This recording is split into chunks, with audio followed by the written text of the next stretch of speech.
Only person up there is Ruffy. Damn, Ruffy, you're the only one up here, man. Yeah, but is it a backstage? No, it's not backstage, guys. It's not. Yeah, I'm backstage with Joey and Bean. We're watching movies. Damn, nobody's up here with Ruffy. Yeah, I've got my phone's flip flop. I can't hear Ruffy. Hold on, let me put my audio on. Can you hear me now? I had to put my volume all the way max. But yeah, see, my thing is what I went to Walmart this morning, so I was backstage with Joey and Bean, and we were watching movies. And then so I went there with the other phone, and then that's the phone I can come up here without your permission, like you get a backstage pass. So now the phones are flip flopped. I got my phone over there with Bean and Joey still, and then I got my other phone, which I normally have over there. They're flip flopped. But that's, nobody's really into the panels today, Ruffy. I don't know what the hell's going on, but I mean, we only got 2 people over here. I don't know. I don't know what's going on. I don't know what's going on. Dominique said the link wasn't clickable. It's clickable. I just tried it. Well, that's what made me try it just now. I just tried it. It worked. Now, remember, there's 2 things going, guys. There's a vertical and a landscape going right now. You cannot click it from vertical. You have to click it from the landscape. Yeah, that's correct. That's what I clicked just now. I clicked the landscape. That's why Dominic couldn't get up here. Yeah, he's on the vertical side. I was just trying something new, just testing it out. Playing around. Yeah, we've just been doing a lot of movies. We've been doing a lot of the backstage stuff so that we can play music and play movies. Yeah, I want to get a short video in for the month of July was up. So, well, that's what we've been doing with Bean and Joey and me. We've been playing movies backstage. We've watched a couple movies, like they watched Lionheart, and I missed the end of that. Lionheart, that movie with Jean-Claude Van Damme, and then we watched Forrest Gump, and then we watched we watched some superhero movies too. I can't remember which ones, but we watched a couple of movies recently. I don't know if Joey fell asleep or not. Did Joey ever get to see Forrest Gump? Did you like it, Joey? Run, Forrest, run. Yeah, it wasn't as special. It was unique, right? Yeah, it was a unique movie. Joey thought it was okay. He might have to watch it a second time. Yeah, you gotta watch it. You gotta watch it 2 or 3 times to catch everything. What'd you say, Ruffy? I think Lieutenant Dan was the best part for me. I like Lieutenant Dan. Oh yeah, Lieutenant Dan. He got them magic legs. Yeah, he finally hooked up with that Korean girl at the end. Remember, he was married to the Korean girl. Yeah. He was probably shoving that damn metal leg up her damn hoo-ha. Yeah. Lieutenant Dan. Yeah, Lieutenant Dan, stick that damn metal leg up my hoo-ha.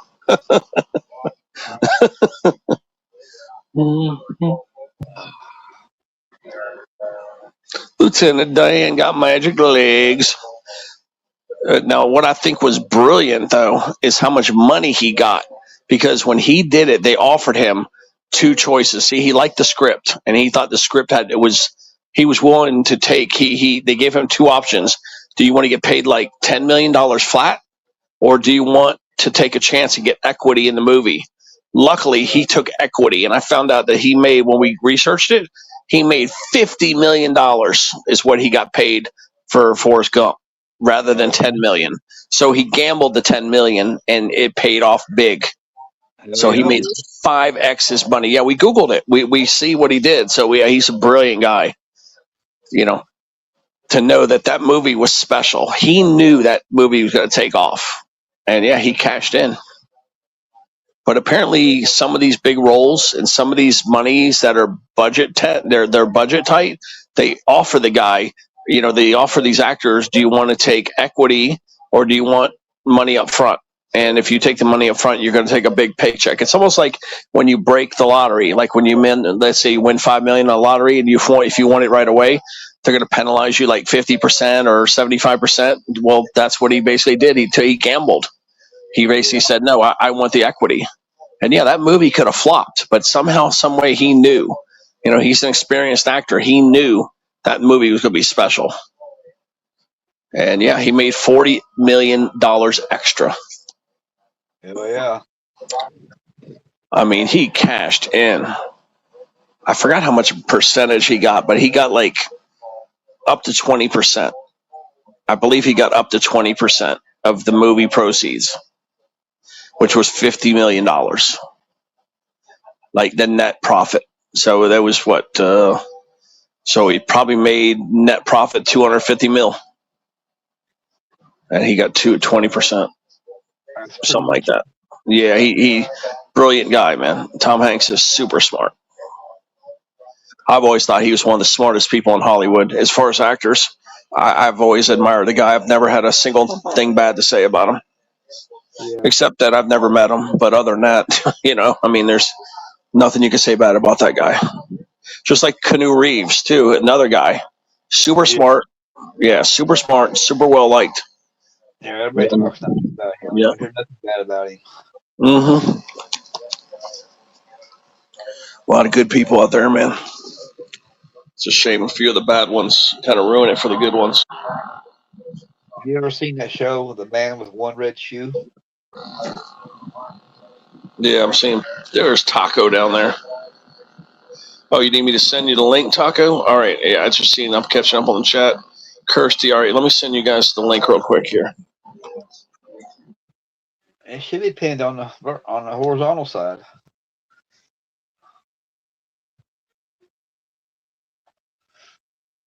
Kirsty and Taco are on the vertical side.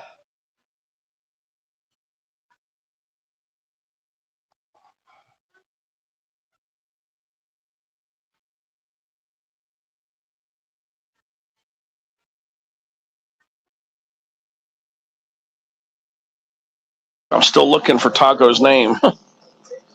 He's on the vertical side.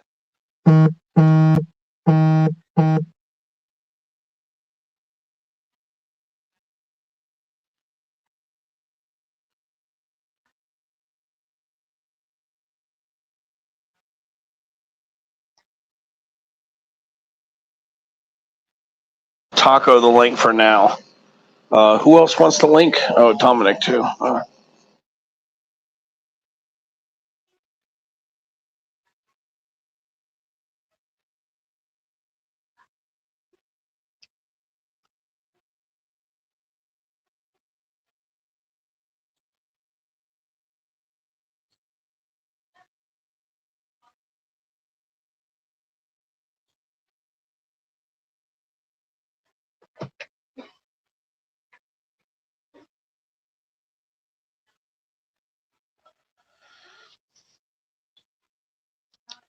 Yeah, it's just gonna kick me off. I can't put too much more pressure on the RAM. I sent it to Taco, Kirsty, and Dominic. That's it. Well, it works. So yeah, that's the only three that I sent it to. Because I have to start typing the names in because I've got so many people on Messenger. Some of your names are pushed down 30, 40 people. Well, like I said, it's pinned on the horizontal side. It should be. Yeah, but a lot of them are on the vertical side. So now, if they just go to Messenger, they can come up. I'll do something here.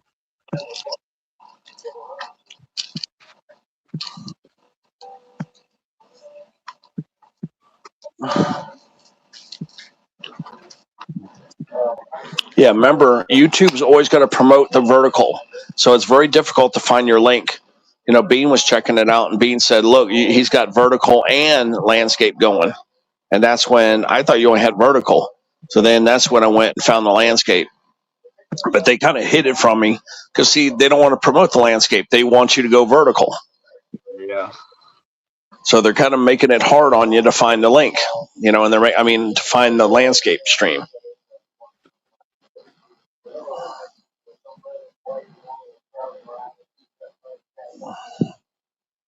There's 4 over there and 4 over here right now. Yeah, I'm just making sure. I mean, I sent everybody the link that I used. I just hope it's not a bad link. Let me see if anybody's bitching that the link's no good. Okay. Yeah, it's making, see, that's what Taco says. It's making me go vertical, see? Yeah, but nobody's come up. I just hope that's the right link. Let me see if anybody's complaining. Oh, shit. Okay, Kirsty, that's what I was afraid of. Kirsty just said it took me to the wrong thing. Let me get the link again from here. Let me do it a different way. All right, let me do it this way. I'll do it this way, Kirsty. All right, let me see here. All right, let me do it this way. I'll do it this way.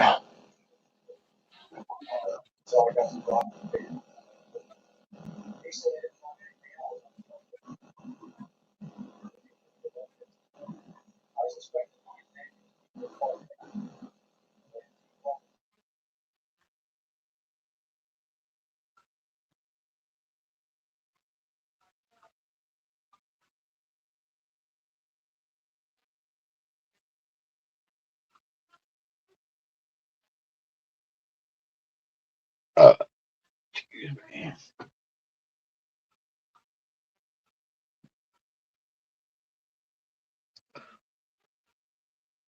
Yeah, there's somebody.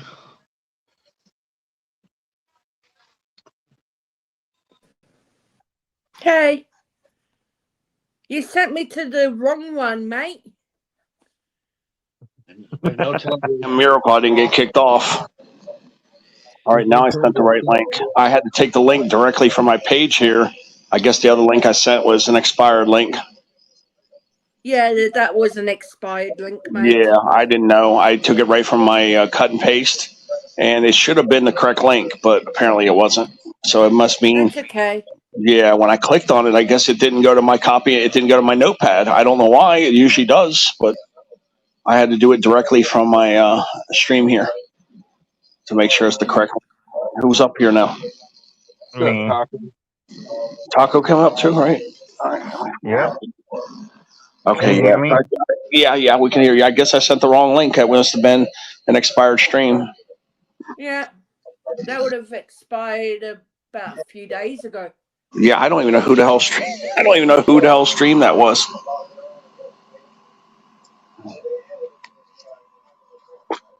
Hey, Kirsty, I think he was trying to send us to a call. Where did it go? Where did the link go? I mean, I know it was an expired link, but where? Page. Where? No one's link. What is it? Error 404 or some shit? No, it's just black. It was Oh shit! I don't know where the hell. I have no clue where that link went. Then I thought it was to this stream right here, but I have no clue. I don't know where the hell I sent you guys. I don't know. That's a backstage link. Sounds like. Yeah, that's what it probably was. It probably was a backstage. Yeah, probably right.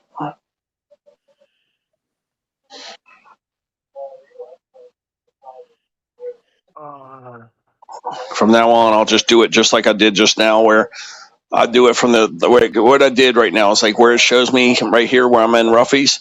Like I'll just go right up there to where the search bar is, where it shows the link I'm on, and then you can click the little 3 dots, and then it'll say share. And then if I do it that way, I know it will be the correct link in the future. Yeah. Because normally I go to my notepad, it's right there. It's the first thing in my notepad, but that's what I did, and you guys got the wrong link. So I'm gonna just start doing it this way from now on. Takes a little longer, but at least I give you guys the right link. Yeah, Dominic's the only other one I sent it to.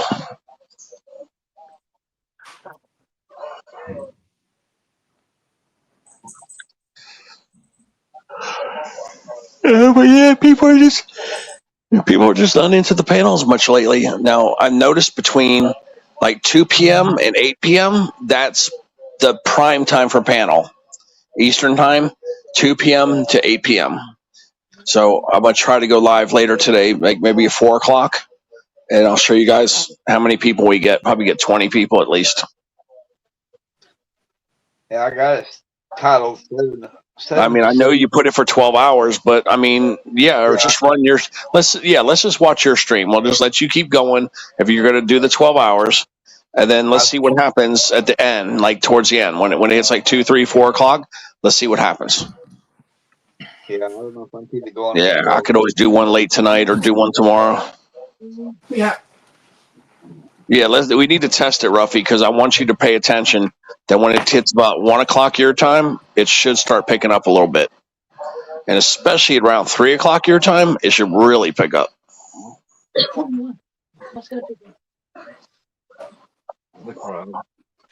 That's when people want to talk usually, when they get out of work, when they're eating dinner or just before dinner. That seems to be panel time. Yeah. Then everybody wants to start watching the Scratchers, and most of the Scratchers go live at 8 o'clock or 7 o'clock Ruffy time, and then you'll notice a big dip right around there.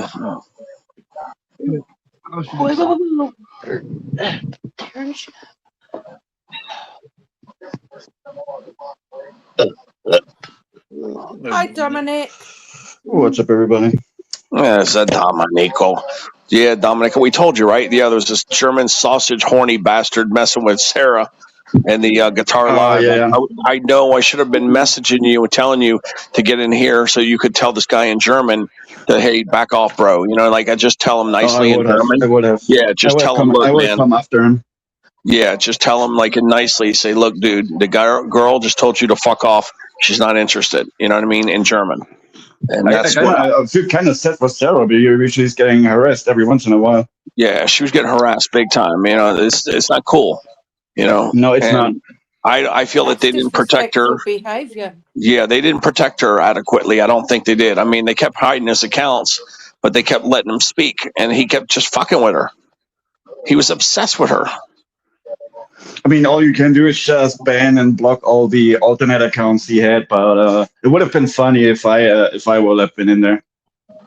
Yeah. I mean, you're right, because I would have told you what to tell him, that, you know, that there's prostitution is legal, and he needs to just get his horny ass down to the fucking whorehouse or the brothel or whatever. Yeah. You know, I would have told you what to say, and that shit would have been so funny. Yeah, because it's like he's talking about sending Sarah an airplane, or you could get your butt down to the brothel and take care of that big hard dick of yours quicker. I mean, he doesn't even know what she looks like literally. He only sees the name of a female, and that's what he goes with. Come on, she man. could be a chubby little fucking 400-pound fucking whale or something, you know. And and this dude was hitting on her like she was like fucking Cher or something. You know? Yeah, I think he read a female name, and that's what he went with. So okay. Yeah, I know. I'm gonna get that girl. Yeah, some of these guys are just a little bit fucked in the head. Yeah, because it would have been better to write to him in German, so that, you know, you could have been a little more abrasive and not got, you know, timed out or anything. That's true. I can say nasty things in German. I don't even know in English. Yeah. Bad people need loving too, Teddy. I know, but I mean, this guy's hitting on her. He don't know what she looks like. He doesn't know what her age is. He was just like obsessed with Sarah. It was crazy. But he said he was 49 years old, and then I lied for Sarah because Sarah's like 30. I said that she's 20, and he's still hitting on her. So now you want to go from some girl that could be your daughter. That's why I purposely lied, because I was trying to get rid of this creep, get this creep to go away. Well, I wasn't able to read his messages anymore because obviously he was banned. But I've seen people reacting. I've seen people reacting to him, like Rob. Yep. One of his names was, I think it was Rob, wasn't it? Something like that. And they say like, what a weirdo, what a creep, go harassing somebody else or anything. I don't know. I don't remember the whole thing anymore. But yeah.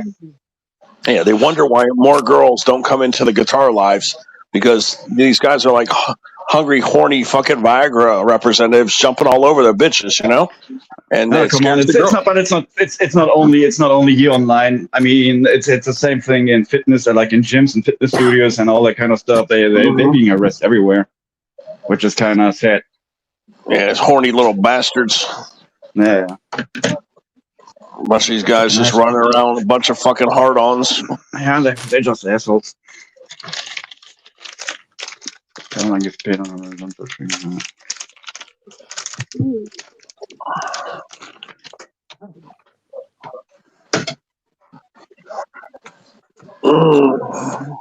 Yeah, but D-side stream yesterday kind of made me want to pick up the guitar again. Yeah, And yeah. like, D-side. so joining, I want to join them at one point on the panel. And Yeah, just play that'd be along. awesome. Yeah, they'll welcome you up there. I can get you up there, no problem. Like I can get them to. I'll tell them, look, I know this guy. He's not gonna do anything weird, and they'll immediately trust you. You know. No, I just gotta learn to play out. Gotta learn how to play first. Just if I would have anybody close around me that plays guitar as well, it would make things way easier. Because getting the motivation yourself is sometimes a little bit difficult. So you're kind of contemplating with yourself: do I want to play now? Do I want to do this? But if you can play with somebody else, I think it lowers the bar a little bit for you to get in. Yeah, one of those guys up there playing guitar was saying that it's always easier to play a guitar when you have a full erection too. Oh gosh. Can you get pretty soon? Yeah. Yeah. But the polka backing track at the end was fun. Yeah. Start singing, yeah, I got a hot dick inside you. Have you been Yeah, start singing for Kirsty, yep. Kirsty wants a hard dick inside her. Have you and Steve opened the box yet, Ted? What? Oh, no, we didn't do it yet. We didn't do it. We might not even do it because, like Dominic says, Steven is an expert. He has mailed stuff all around the world. Okay, he has these guitar boxes that he buys that are like close to $50 a piece. And when I shook it, it made no noise. And when I looked at the box, it has no dents, like no dents. So I'm like 99.9% sure there is zero damage. Okay, because if you shake it and you hear something, yeah, you got a problem. But when you shake that shit, it doesn't move at all. Steve packed that shit fucking good, man. So I'm willing to forego. I'm a gambling man. I'm going to forego maybe and not even open that package until I get the moms.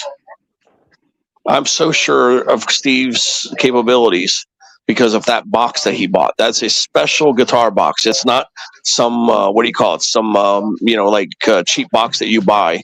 This is a special guitar box, guys. I'll have to show it to you. But it's special. It has the shape, right? Like this that's right. It has the shape. So even Dominic agrees that shit's, there ain't no fucking damage there, man. There's no way. Okay, it's a guitar box shape box. Okay, it was specially made to be mailed, and they're gonna make that shit good. And then but Steve, Steve packed it up. Go ahead. I was just finishing.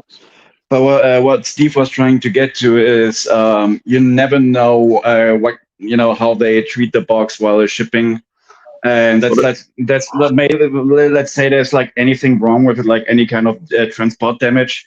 You have probably a limited time of amount to to file a complaint. So if you wait for too long, it's probably all on you. I do think as well. Like he buffered it correctly, and it's probably completely fine.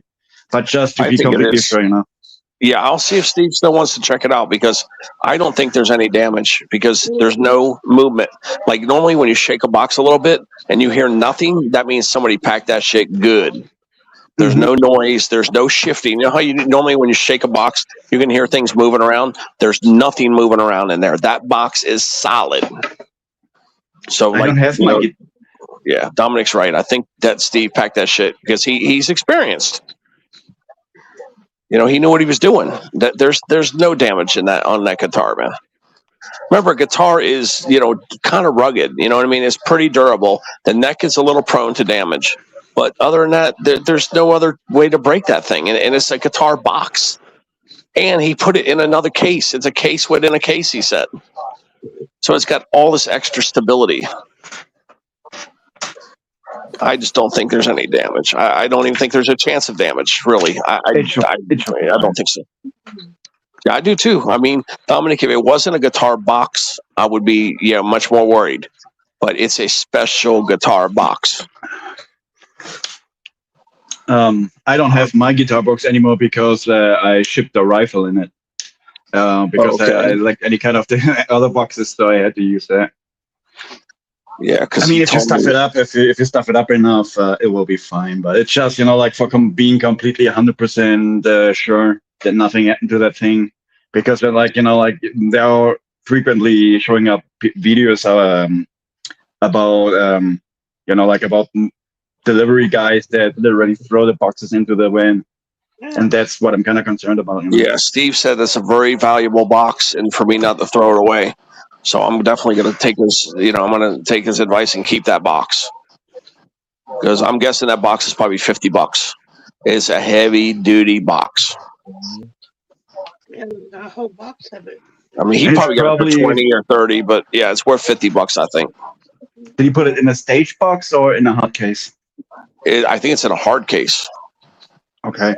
So that's what I'm saying. I don't see how this box could be damaged. I don't see. I mean, there's no dents on the box. And in order to really break a guitar, you're going to have to throw it. You know, and nobody threw this package. Nobody. There's no damage. There's no damage even on the outer box. There's no scuffs on it. There's no marks. There's no dents. Nothing. Yeah, it should be okay. And yeah, this box weighs at least 30 pounds. So you ain't gonna just pick up 30 pounds and just sling it. You know what I mean? Somebody like it was taken care of. Yeah, there's no damage to this thing, man. You couldn't really sling it unless you're a really strong guy. There's no way you're gonna just be slinging that guitar like that. It's at least 30 pounds. Remember, Bean and me traded off, and Bean gave me the gift, you know, that he won on the channel, and then I got the coin, so we swapped out. And you know, there's extra stuff in there. There's like cases and picks, and there's a stand.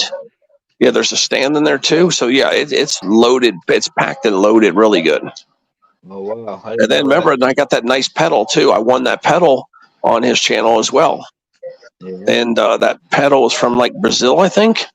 But Steve was telling me that pedal goes for like $120 and $150 for that pedal. So I have a nice pedal. All I need is the amplifier. Yeah, look around for me an amp. Yeah. I've got to ask Steve about this amp that Dominic has too. I want to see, does he think the Spark Mini or this other amp is better for me? That will be interesting for me as well. Like, what's his 2 cents on the LT25? I think I asked him before, and he said it's a pretty solid beginner amp. Yeah. But if he specifically recommends the Spark Mini I mean, like we said, he has tons of experience and all that. He started somewhere. Well, so the whole point is that maybe I can't find the Spark Mini, and if I could find this other one, then you know, he says, okay, go ahead and get that one. Then I'll get this one. Let me check it yours, yours is actually a little more powerful too. Yours is 25 watts. Positive Grid Spark Mini BK. Yeah, the Spark Mini is only 10 watts.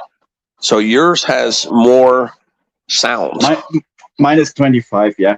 Here's the thing, though. 10 watts, like my amplifier. When I'm turning that thing, like the volume, when I'm turning it fully up, that thing is loud as hell. So it will guarantee, under every guarantee, it will get me noise complaints. Oh, I know.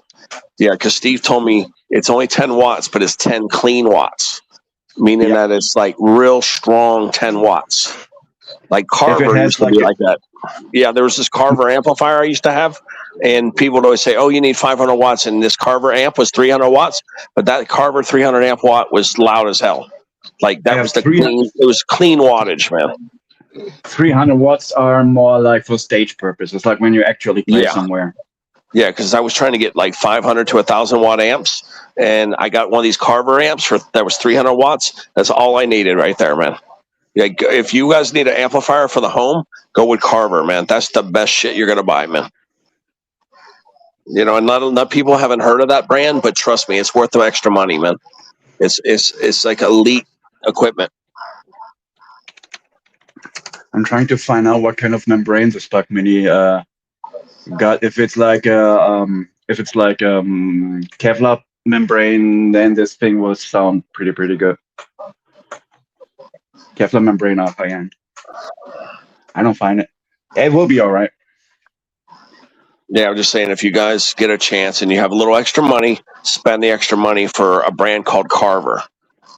It was really good shit, man. I mean, I remember they dominated pretty much in the 90s, but I don't know how their shit is now. But I can't imagine that company giving out garbage, you know? It was a really high-end amplifier, man.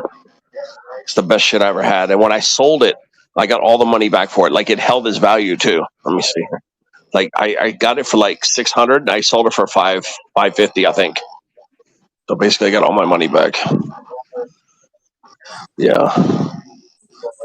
Why is the brand Carver that makes musical instruments so good?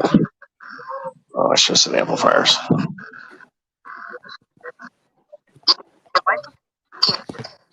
Oh, it's called Carvin. Carvin, I believe. I thought it was Carver. Carvin. Well, American maker, art, reputation for a factory direct approach, high option, and endorsements from famous musicians. Yeah, I'm sorry. It's not Carver. It's Carvin. Carvin. Yeah, this is some good shit, man. This Carvin stuff. How much is Carvin amplifier for guitar? Not carbon. It put carbon. A custom carbon guitar amp costs between $249.99 and $420. Yeah, I typed it in properly now. Carbon. Let's see here what it says. Oh shit! It's a minimum of $200, and it could be as high as $1,300. Whoa. Mm-hmm. Yeah, that's some high end shit. That's Actually, expensive. if you're really being precise on this is actually low end. I'm not gonna lie. They say a good middle to low end guitar will cost like 500 to 1,300 too. There's no end. To the opposite, there's really no limit as to how expensive this stuff can get. Wow, yeah, they got good shit. I'm just saying, if you guys need something good, I've used it, and it's amazing how clean that shit is.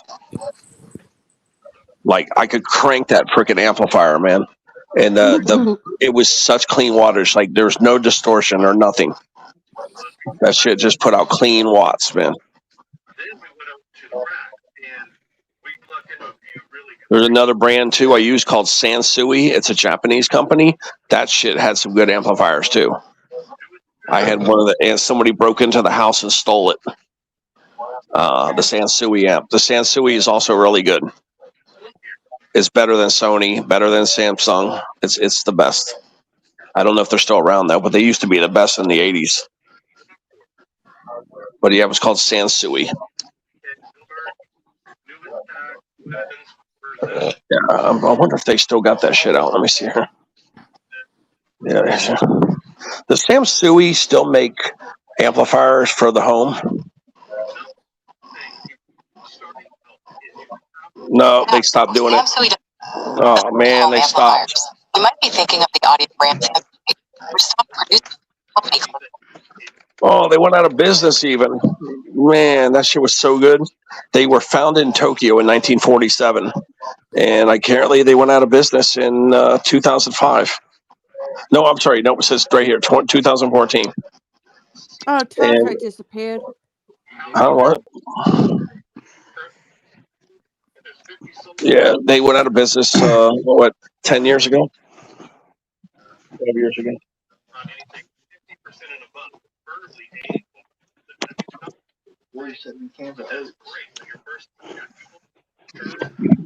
Like, you guys always see, if you guys ever see that Sansui, that shit, like, if you ever see like vintage shit, like in a pawn shop or something, buy it. Just buy it, man. It's good shit.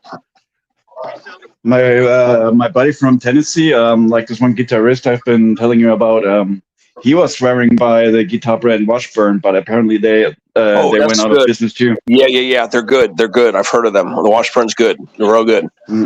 Somebody recommended. I think Steve even said they were good. Yeah, Washburn is good. He's stressed by it. He's stressed by it. Yeah, literally uses Washburn guitars on stage.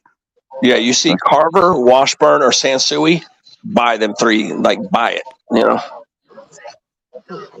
good shit. Washburn's really good. Yeah, I've heard a lot of good things. I've been trying to get him on panel for some guitar play too, but he works a lot. Like he's door dashing, and now he has his new company, so he barely has any time ever. If it wasn't Steve, another musician like D-Side, maybe or Chris. I think Chris Bluebox is the one that told me about Washburn. I think it's Chris Bluebox. Blue Mox. He swears, he swears by Washburn. I'm almost sure it was him. Yeah, it's a solid company, but I think they went out of business. I don't know. Let me see. Yeah, they probably did, but he swears that they're good, that they're exceptional.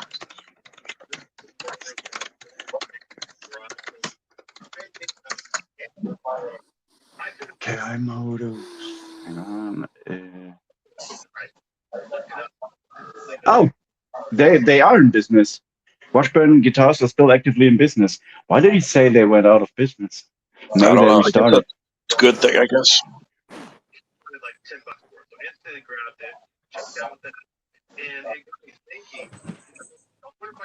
Yeah, he used to play in this Christian doom metal band. He's a strong believer. And then the frontman, the singer, he moved away to California, so they had to end the whole band thing. Now he's making every once in a while. He's putting out songs by himself. I can only recommend to look in there. His name is Libra Estrada. Yeah. Well, next time you're in the stream, I'll ask Blue Box, and you're there. I'll ask him. Was you the one telling me about Washburn? Yeah, I'll ask Chris Blue Box. Mm-hmm. Who was just talking? Was that Kirsty? I don't know. Everybody say hi to Miss Ruffy. She's awake today. What? Miss Ruffy's off today. Everybody say hi to her. Kirsty, she goes, I want a hot dick inside me. Oh, fuck no. Kirsty's thirsty for ciders. Yes, Kirsty wants a hard dick inside her. A hot dick and cider. Oh, you got that right.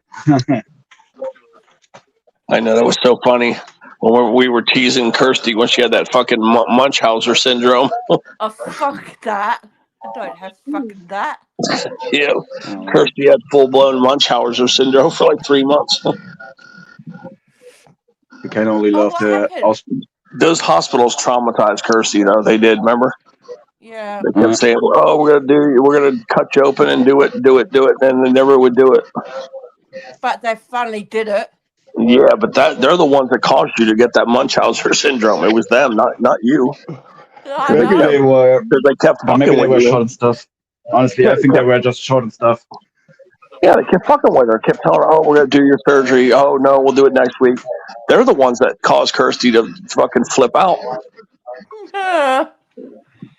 You know, here's the thing about it. If certain surgeries, like the guys that actually do the surgery, if they are missing, or if they they're in the sick leave, you cannot let anybody do it. You know. I remember her going to that hospital 4 times specifically for that surgery, and they didn't do it. Yeah.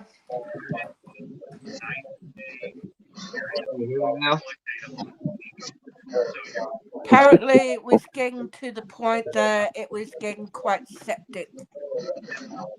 Yeah, it was still funny. They got it out. Yeah, it was still fun teasing you about that Munchausen syndrome.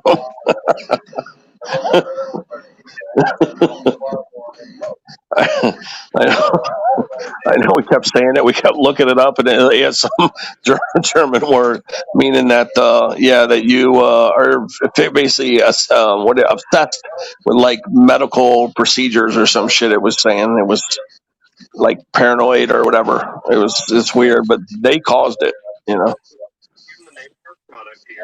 But it was still funny teasing Kirsty about that shit. Alexa, it was fun. I thought it was funny, actually. What is Munchausen syndrome? According to Wikipedia, factitious disorder in proton cells, commonly called Munchausen syndrome, is a complex mental disorder in which an individual imitates symptoms of illness in order to elicit attention, sympathy, or physical care.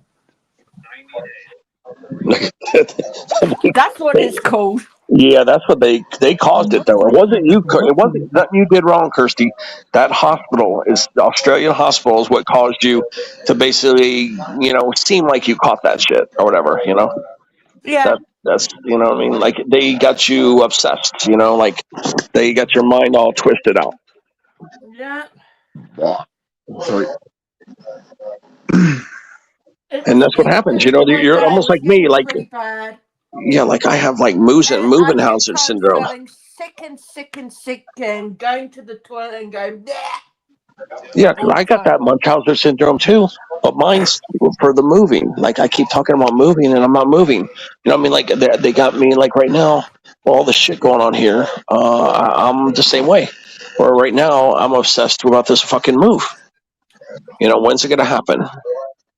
When is it I going to just happen? it is gonna happen this year. All I know is it's 20 gonna happen. years? It's gonna happen this year. But I've been talking about this shit since what's like March or April. Oh, okay. Yeah, I know. But see, it happens. Like you don't even realize that sometimes like a situation will cause you to obsess about something. Yeah.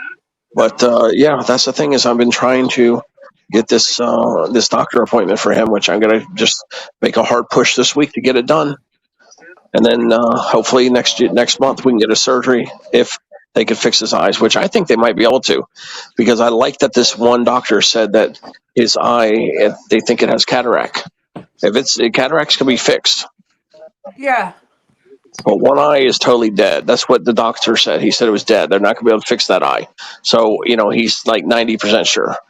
So that means he has one good eye, and hopefully they can restore that one eye, because that's going to tell the tale of what's he going to be able to do. Is he going to be blind the rest of his life, or can he finally start doing things again? Yeah. But because of the fact that when he had that stroke, he lost all his vision after the stroke, that tells me there was brain damage.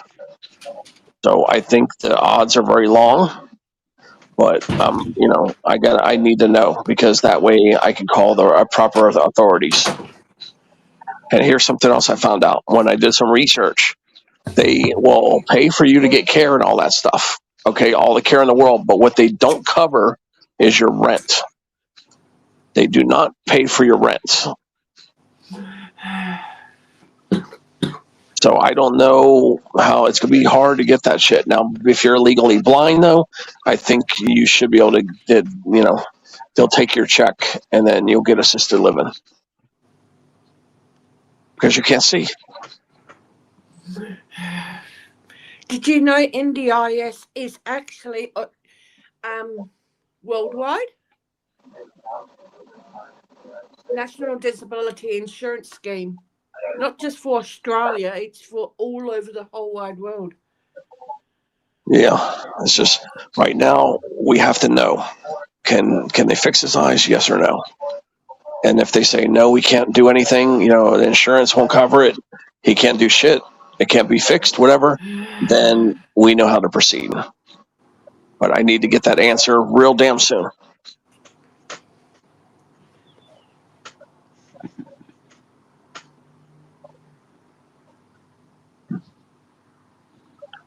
Like I got to have that answer real soon, within the next week or two. So I'm going to have to go over there and visit this doctor. I'm going to go in there in person. I want to just make sure they don't give me no bullshit. I'm going to take a paper and pen in there and go right there to the doctor's office. Yeah. That way they don't lie. They don't lie to me, and they don't, try to get rid of me like they always do when I call over there. I want to just get the information. I'm actually very much. I might take his ass with me, so that they can't just push us away. I'm thinking about doing it tomorrow, even, and say, "Look, man, look at the guy. He's right there. You can't fucking see nothing, man. Like help him out. Because if I put him right there in their face, I think they're gonna have no choice but to, start helping us."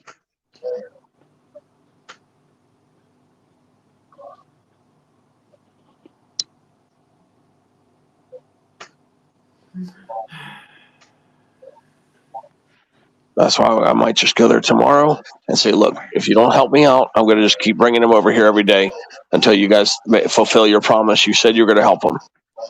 And that was 2 months ago when they said they were going to help him. And they're not calling me. They haven't done shit. So if I threatened to bring him by over there, because he was walking in the walls when he was there. If I threaten to bring him in there, they'll probably just take care of it. So if I do what I think I'm going to be able to do this week, then they're going to give me the number and the address to this place. And then unfortunately, they did tell me it was going to be 3 to 4 hour wait to get him in. But that's just the way it has to be, according to this guy, I guess, to get him in there quickly. And at that point, the surgeon's going to look at him and say, look, I can't fix you, or I can't fix you because you don't have no money, whatever. But apparently this guy takes his insurance. Because that's, yeah, and then we'll find out. We'll know after that. We're gonna know in the next week or two, I hope. Who's saying hi to, Ruffy? Snake. Snake. I'm talking to Miss Ruffy. Everybody say hi to Miss Ruffy. Oh, Snake. It looks like it's going to be another delay. Another delay. Yeah. Yeah, it's going to be another delay, and this time it's because I fell behind, and there's no movers available. If let me Google while I'm on the other phone over here with. Let me get my third phone. Let's see. It's going to be a little low, but watch this. What's up, Snake?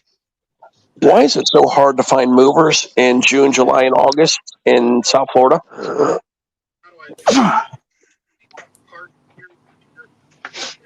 It's hard to find movers in South Florida during those months because it's peak season. Many families move during the summer school break, and leases often end, increasing demand. Also, the extreme heat makes physical work difficult. Yep, there it is. There it is, Snake. Can't find nobody. But it starts freeing up. In September, it starts to free up.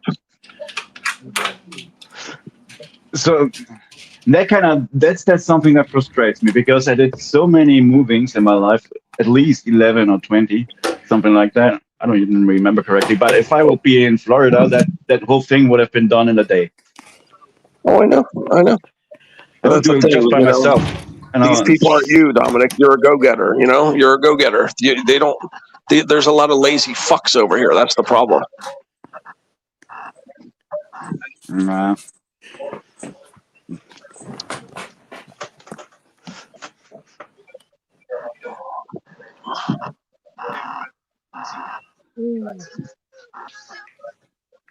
Why is somebody named Women's Health sending me pictures? It said Women's Health sent me a picture, and I'm going to retrieve it, and now I can't find it.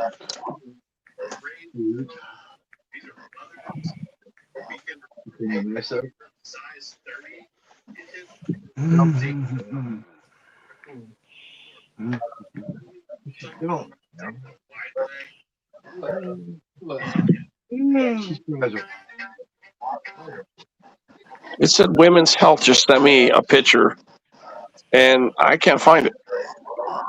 What kind of picture? I wish I knew. Oh.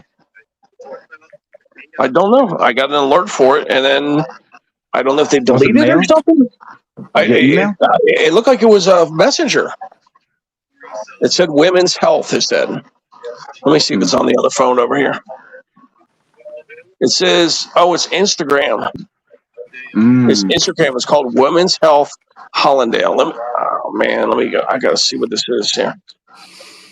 I'm probably going to get kicked off one of these phones.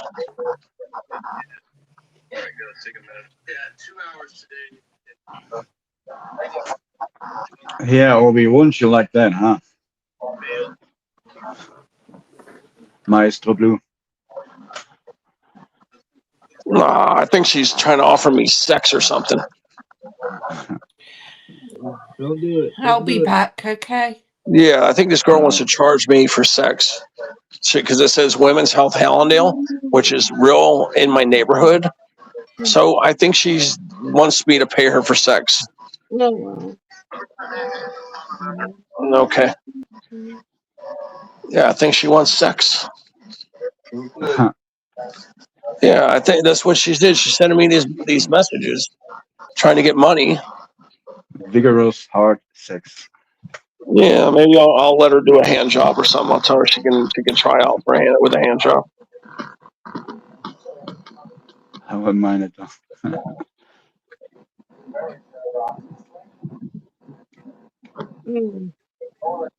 Old Bluey. Yeah, old Bluey. I might just ask her. I'll just say, look, if you can do a hand job and get me off in 5 minutes or less, then I'll hire you.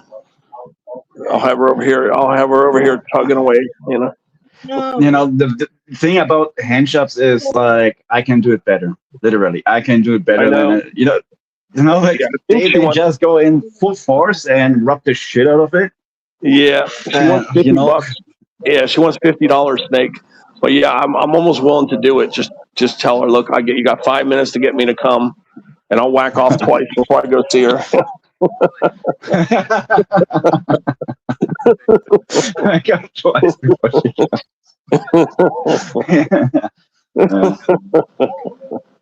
let her go through it.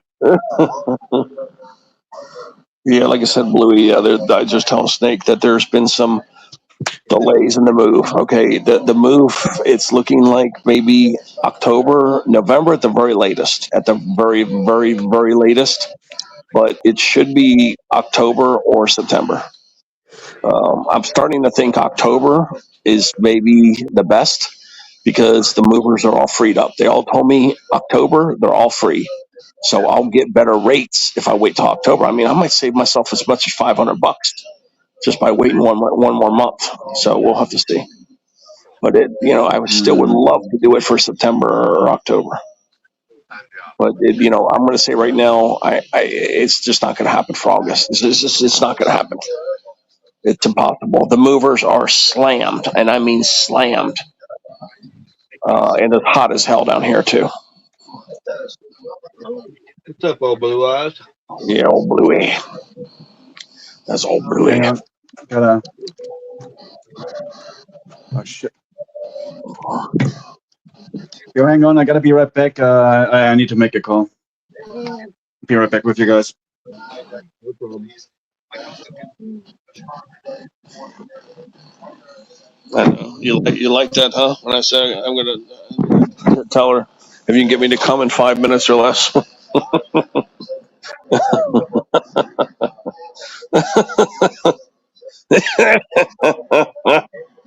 Yep, 5 minutes or less. Yeah, 5 minutes or less. You just tug on that shit, man.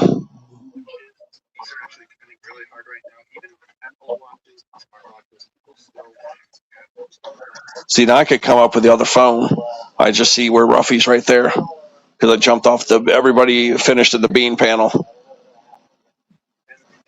I'm just hanging out here with Miss Ruffy. Yeah, I'm just saying that, but now my phone's overheated. So unfortunately,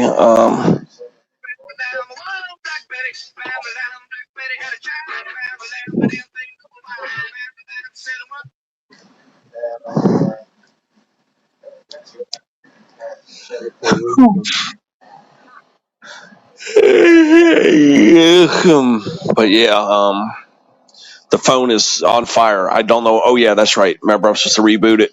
That's right. Because when this happens, I've been rebooting the phone, and it fixes it sometimes. So yeah, let me reboot this phone. I'm gonna restart it. All right, there we go. I'm restarting the phone because it's on fire basically. But after the reboot, it should get it to stop overheating. And if I have to bring somebody up or something, or you need me up here, I can bring the other phone. No, Blue Eyes, that's her ringtone. Miss Ruffy's here with me. No, you can't hear the music that much. And it's going to give Ruffy the opportunity. He says, you want to remove this little snippet or whatever, and you can remove it. That's why I don't understand, because I played Doris the other day. I didn't get in trouble. It had to be the combination of the mattresses and Doris together. I'm 99% sure that's what caused the problem. So we'll never ever do that shit again. Play those two together, because the algorithm looked at it and the algorithm thought it was sex. They didn't know if somebody was up on those mattresses. Like the AI is not that intelligent yet. It doesn't realize that it was just mattresses flopping up and down. It doesn't really know the parameters of sex. So it hears what it hears. It hears voices. It sees mattresses popping up and down, and that's more likely what happened. Back, Dominique. But I am gonna be playing Doris, and I am gonna be playing the mattresses on my channel, because I want to test the theory. But I'm not gonna do the two together, because that's just asking for trouble right there. Yeah, but it would still be kind of interesting if you do it and they block us immediately as they did with. Well, then Ruffy. we know. Then we know. Then we know it for a fact. That's right. We know no more Doris. We can do certain things. We know no more. All we can do is kind of feel it out and thump it out from here on out. That's right. As to how far we can check go. it out. And if I get in trouble for this new Doris, which is the calm Doris, then I have no choice but to get rid of Doris. Or I'll leave it, or I just won't play it anymore unless backstage. I mean, I'll leave it there, but I won't play it on YouTube anymore. That's just a weird deal all the way around. Because I did that shit on my channel so many times, and I got away with it. Because I did the mattress with Doris. I've done that before on my channel, and I didn't get nailed for it. And then I do it on Ruffy's. Yeah. But we never did both on your channel, right? Like that was the first timer. No, we did. Because I don't remember. It's been months. No, I did. I did both months ago. Like 2 or 3 months ago. Yes, I did Doris with the mattresses a couple months ago. And I got away with it fine. Like I said, it's just a weird deal all the way around. I never got notified. It could have been somebody reporting them. I don't think it could have been because it was so fast. But who knows? Maybe somebody did report it. I don't know. No.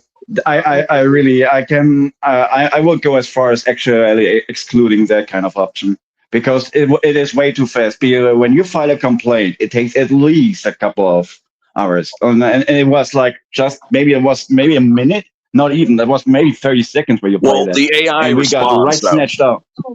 Well, sometimes exactly. the AI That's responds. what I think too. It was the AI. Yeah, I do. What's up, Sarah? But that's what it is. AI, like there's some sort of virtual AI agent that kind of monitors whatever we do, and in this case, it literally just snapped and took Ruffy's stream down. Oh. Yeah. Which made him lose like how many hours? I think it made him lose like 7 watch hours. 7.5 hours. Well, I never got notification or anything telling me I can go back live. That's just weird all the way around. And there's our little girl. Look at that. There's little Sarah. Little blue-eyed and bushy-tailed Sarah just woke up. Can you hear me? Hello?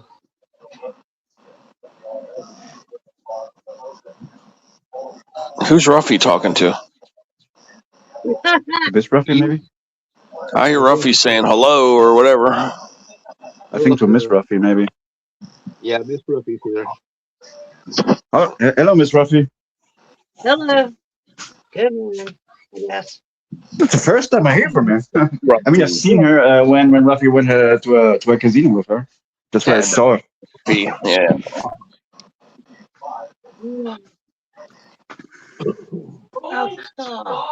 No, it's getting really overcast over here. Maybe rain will start in a couple of minutes. I gotta get out in like half an hour. Gotta get some munitions for my bong. Congratulations on that.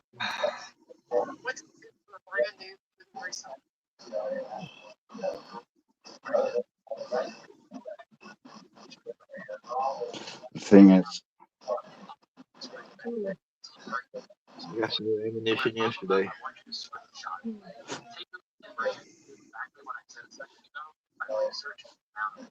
I'm kind of curious. Does it really help drawing more attention if we do those dual streams? I don't think so. I don't think so either. Maybe okay. We would have to try it for at least like a week or something, and then a week without to be able to tell. Yeah, I was just playing around. That's the first time I ever went vertical. I was just playing around. To be able to end once the other though, that's not right.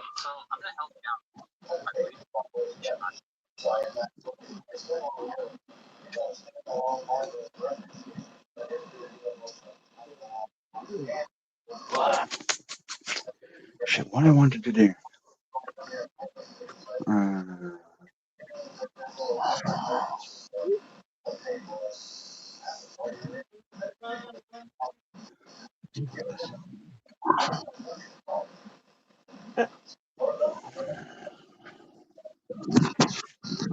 There's a little. Yeah, Sarah, I've been told you got harassed by some German guy over at this guitar stream, and I want to let you know we don't claim this asshole. I just want to make this clear. Yeah, Sarah, I told Dominic all about that Robert guy. His name was Rob or Robert, whatever his name was, Rob or Robert. I don't even know if Sarah's still down there. But yeah, I told Dominic that, I should have contacted him more or tried to, so that he could have yelled at this guy in German maybe. Yeah. And, maybe he could have resolved the situation. Because I would have told Dominic to tell this guy from me that, there's brothels down the street, and he can relieve himself. They literally over are. there. I mean, you don't have to be a horny asshole online. And even if you need to, I mean, there are porno websites where you literally can talk to women that get paid for this. So just coming after somebody just because of the name, and you think it's you think it's a female, that's kind of fucking desperate at this point. So yeah, I don't know. I don't know about guys like this. Yeah, I don't know if they got Tinder in Germany, if they got Tinder there or not. Oh yeah, it's a pretty popular platform. Tinder. Yeah, because the guy, no matter what we said to him, no matter who said it to him, he would not back off. He was just a horny little bugger, and he would not let it go. He just kept bringing that shit up. Oh, don't block me, don't block me. I just want to get to know Sarah. That's all he kept saying. I want to get to know Sarah. No, here's the thing. You don't try to be don't try to be, what is it called? Too lenient with him, because when you're warning him 1 or 2 times and he still ignores the warning, that will be for me a reason to kick him.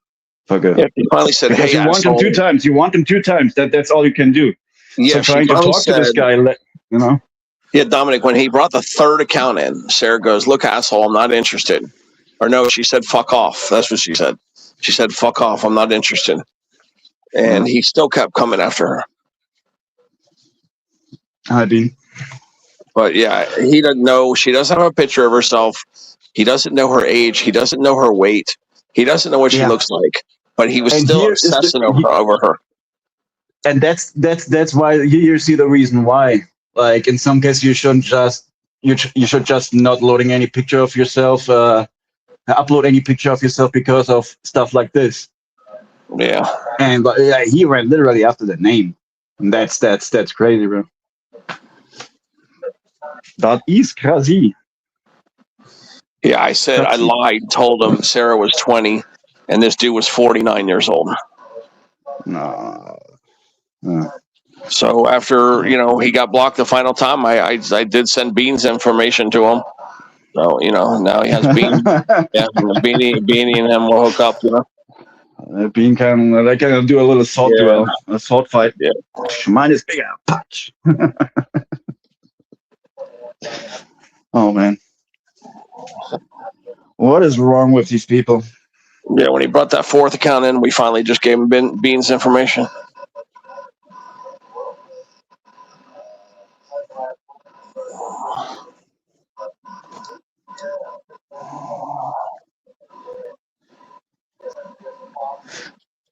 Damn. Do you think I remember what I was about to do? Completely forgot. I hate when that happens to me.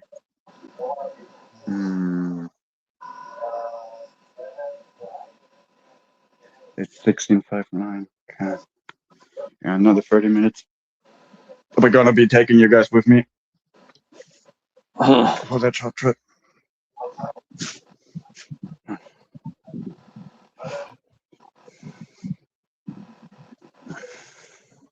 Well, like I said, I'm kind of sad about the fact that LeBron never really has time because he works so much. He's an awesome dude, and I would love you for you guys to meet with each other. Like he's a band guitarist. He produces music on himself, and I think he will be a nice addition for Steve's Q's or for Steve Q's panel or D-size panels. He can play guitar really good. Yeah, Mr. Even though Hornby. he says he doesn't. Mr. Hornby just went live. He's driving somewhere, post office or some shit. No. The Jimbo.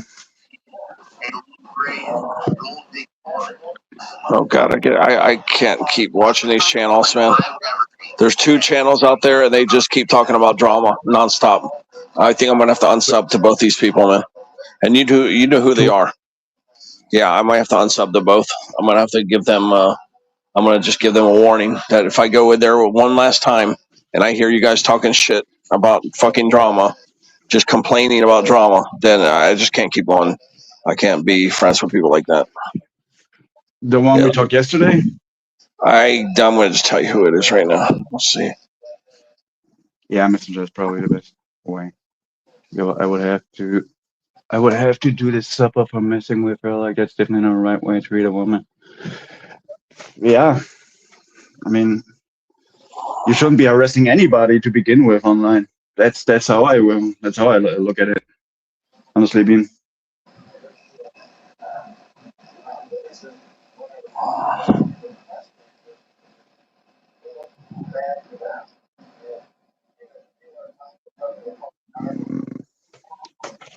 I'm trying to type it in properly here, so I don't have to keep.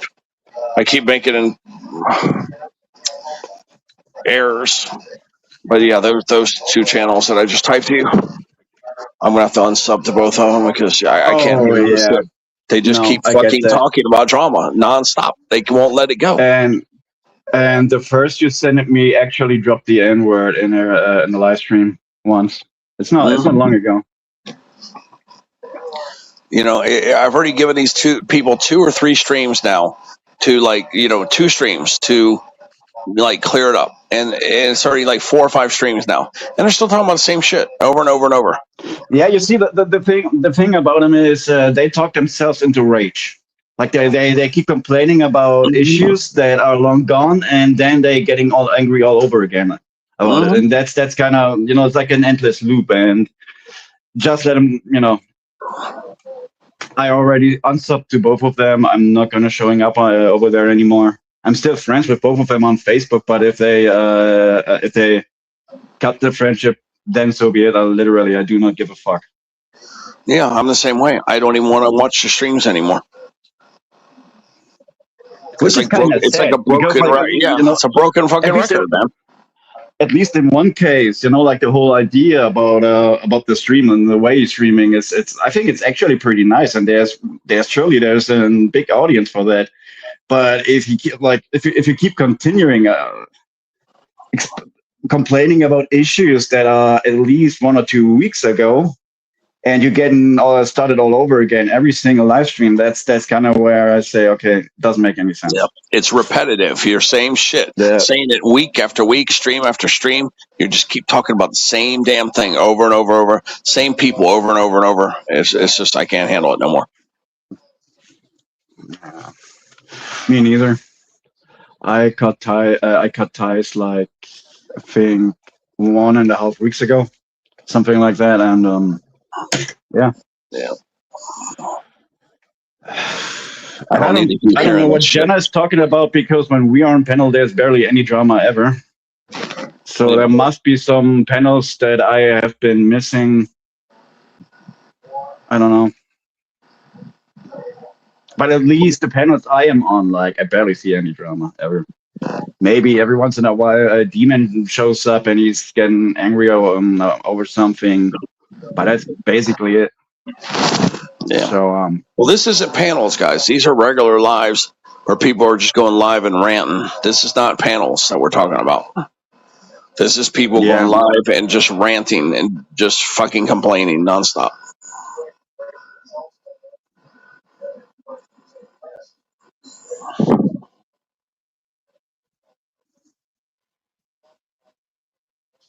Yeah, man. I don't know about all of it. Just let them talk. These two channels, they just won't let up. They just keep like it's like a fucking big wound that you have, and they just keep going and pulling the damn scab off the wound, you know, nonstop. They just keep doing that shit. I've already talked to them both and told them to drop the bullshit, and they keep doing it. They just don't listen. So I just can't keep going over there anymore. Yeah, it is what it is. At some point, you got to draw the line. I mean, probably eventually at some point they will figure that stuff like that keeps people away from watching the live streams, right? But until then, they will keep on doing it.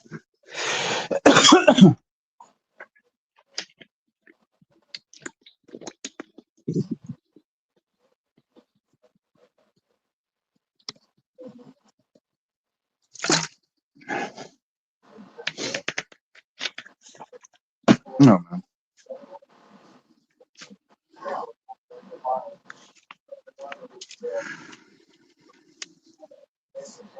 I could hear the music, cool ringtone.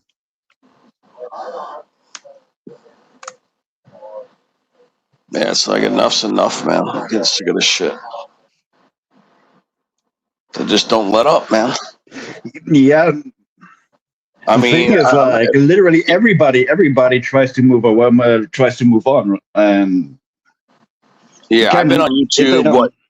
Yeah, Dominic, I've been on here 6 years solid, if not 7, and I've only gone live like once, maybe twice, to like address a drama issue. That's it. And these fuckers just keep going live 2, 3, 4, 5, 6, 7, 8 times in a row, talking about the same stupid shit. It might sound weird, but hear me out. I think it's some sort of excitement that something actually happens on the channel. So you know, like they get even though in a negative way. But you know, like maybe that's some sort of stress they want to have. So like they secretly want that shit. You're right. They probably secretly want it. They got fucking Munchausen syndrome, man. so at the end of the day, at least something happens. Yeah, Munchausen syndrome. Yeah, they all got Munchausen syndrome. They got drama-infused Munchausen syndrome. I heard munching a lot eases the pain. Yeah. I know you. I like that word. I know. I think it's funny that it's a German word, too. That's what makes it even funny. It's actually Munchausen. I know, it's a fucking... Yeah, the Munchausen syndrome's a German word. and it comes from some guy called Baron Munchausen, and he was known for lying a lot. Yeah, I love when Mr. Honeybee. I love when Mr. Honeybee says it. Oh, God. The Honeybee. Yeah, I love when Mr. Honeybee says that shit. Oh God, he's so funny. He literally, at some point, he literally must have come up and thought to himself, there must be some word for it. And he went online to look. Is there maybe some synonym of? Oh, it's Munchausen. Okay. Yeah. All right. We gotta ask Jim. We gotta ask Jim. You're right. We can ask Jim how he came up with that shit.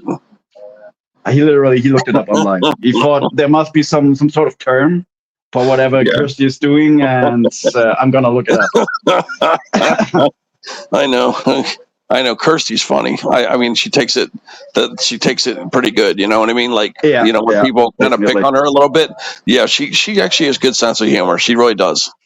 That's why I do like that about Kirsty a lot. Is she don't really You know, like unless you really Hands come at her down, she hard. doesn't take a lot of offense. Yeah, she don't take offense. Yeah, that's how, unless you come at her real hard, then yeah, then she'll take offense. But most of the time, yeah, she like lets you get away with it. You know, it's just funny. But I do enjoy that about Kirsty. Is yeah, you can tease her a little bit. Yeah, I do it all the time on it's somebody, you Janice's. know, like she's just trying to fit in too, right? And Yeah, I enjoy so, teasing her on Janice's. That's where I see her the most now. Is Janice's. So you know, when Janice does panels, I go up there and tease her a little bit. I enjoy it. It's funny. But she does have a good sense of humor. She really does. I mean, I know at times she's had a couple bad days, but you know, most of the time she's actually pretty cool. Mm-hmm.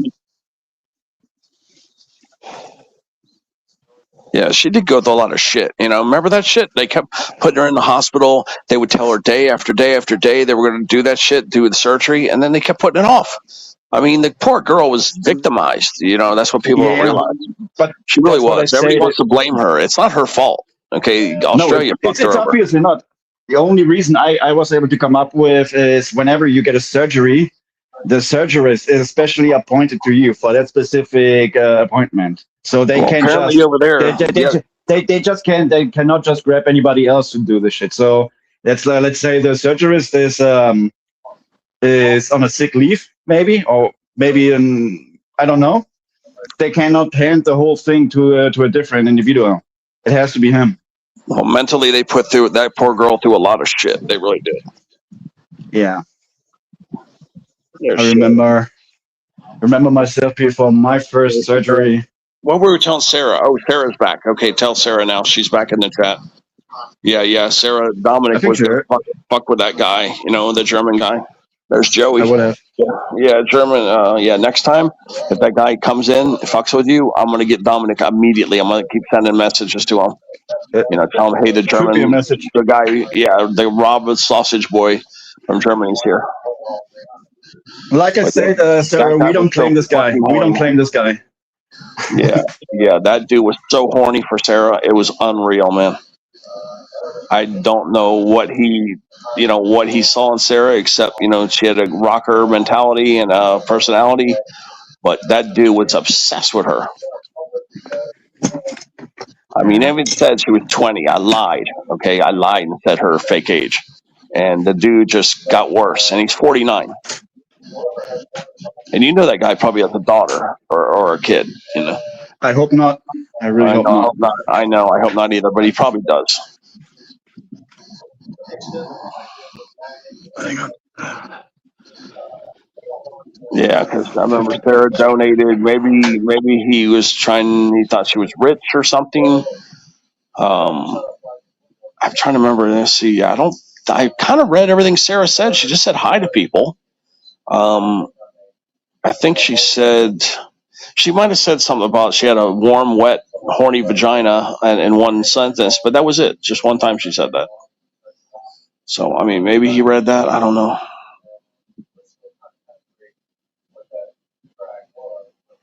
But yeah, she was pretty normal. She was saying hi to everybody and maybe joking with Quentin a little bit. Ruffy's busy with the wife. Wink, wink. And there's little Shelly.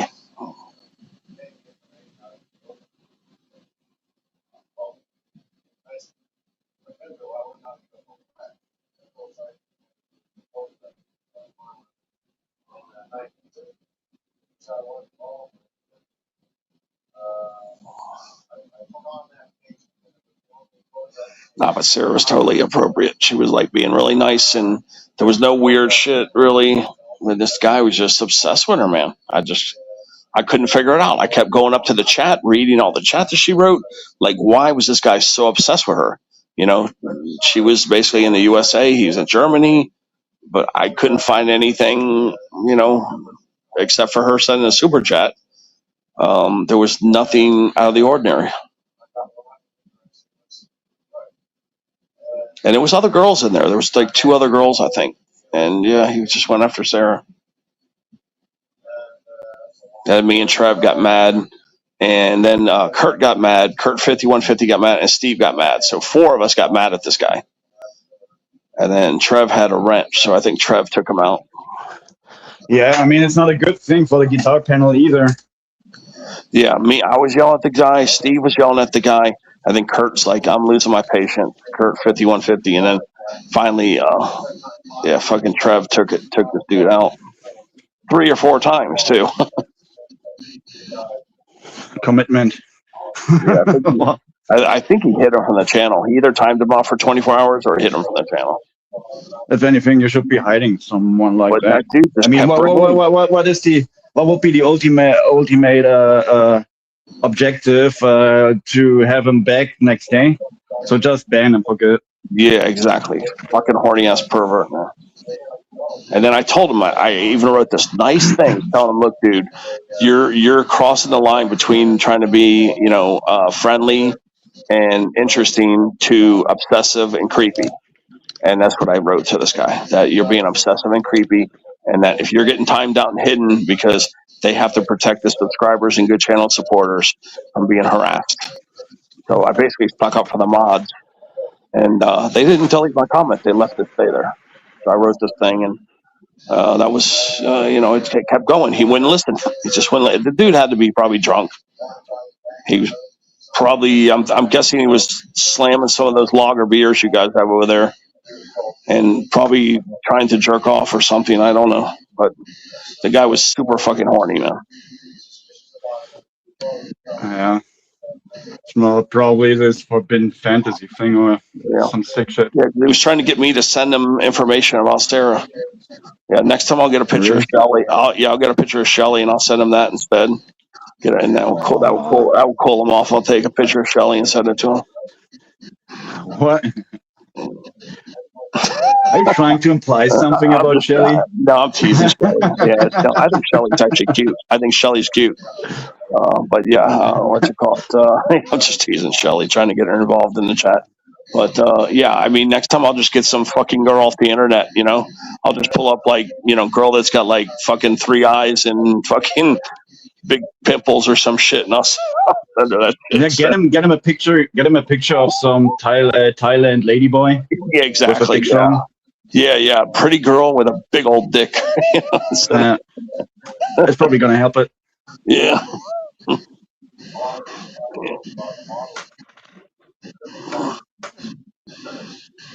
Yeah, I got to find this girl that me and this girl. It's so funny because her name is the same as Shelly's. Her name is Shelly Stugernagel, and let me find a picture of this girl. I want to show you this girl because me and this girl we were going to start. Well, I was going to start dating this girl back in like 2015, 2016, but I started to see this other girl, and me and this girl we're about to get together, and she looks like Shelly though. I got to pull this up and show you guys this. Yeah, I want to show you this girl. There is Shelly Stugernagel. There she is. Okay, now this is a really bad picture of her, but you could clearly see where she looks a little like Shelly. I got hiccups bad. All right, let me see here. Look at her. Oh, she looks similar, but yeah, me and this girl were gonna date. We were gonna start dating, but when I seen Shelly, she looks a lot like Shelly to me. Let me see if I can find a better picture of her, because that was like a so-so picture. Let me see if I can find a cuter picture of her. You're getting yourself more and more into trouble. Just want to let you know. Okay, yeah, she wiped her account. That's the only picture I have of her. But yeah, she looks similar to Shelly. She had much better pictures, but yeah, that's some goofy picture though. But did you guys see how similar to Shelly she looks? I think Shelly's cuter than her though. But I almost went out with her. But yeah, I think Shelly's cuter than that Shelly. But isn't that crazy? They're both named Shelly. They look very, very. They could be cousins. They look like cousins. They got divided at birth. Yeah, they look very. I mean, that's why I showed you the picture of her just now. I wish I could find her old account where you could see how she was a little more attractive. She put those fucking monkey ears on and shit. Monkey ears. Those are bunny ears. Okay. Yeah, I'm trying to find her other account because she says multiple accounts. Okay, Shelly Stu Granagro. She deleted them other accounts, I think. Okay, hold on. There might be one more account she has here. Oh, what the fuck, man? She wiped this account clean too. All the good pictures where she looked a little more like our Shelly. That's the only picture I have left of her on there. But yeah, we were gonna start dating, and then I just happened to meet Delise at that time, and that's what happened. I met this other girl, Delise, and we never went out.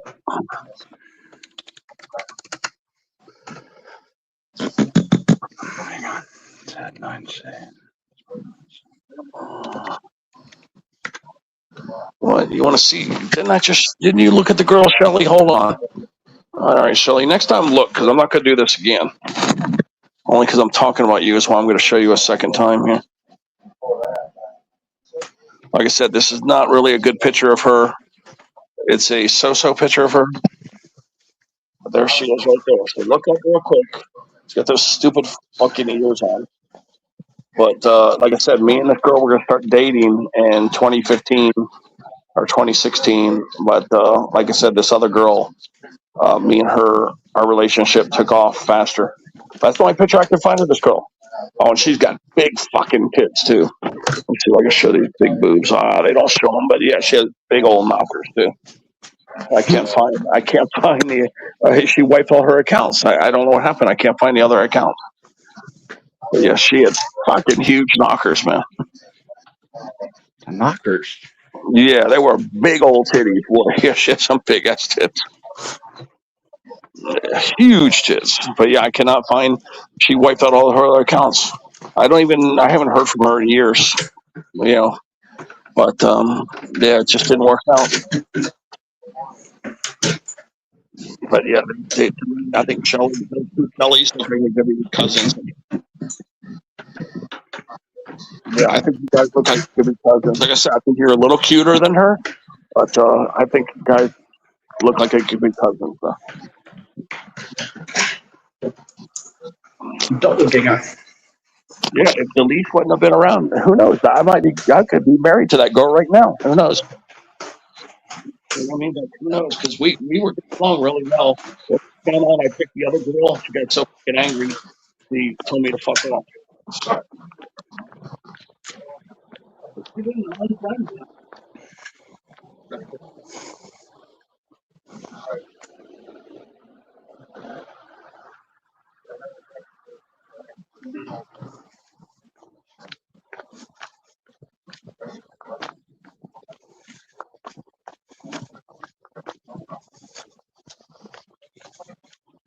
Shelly wants to let you know what the fuck.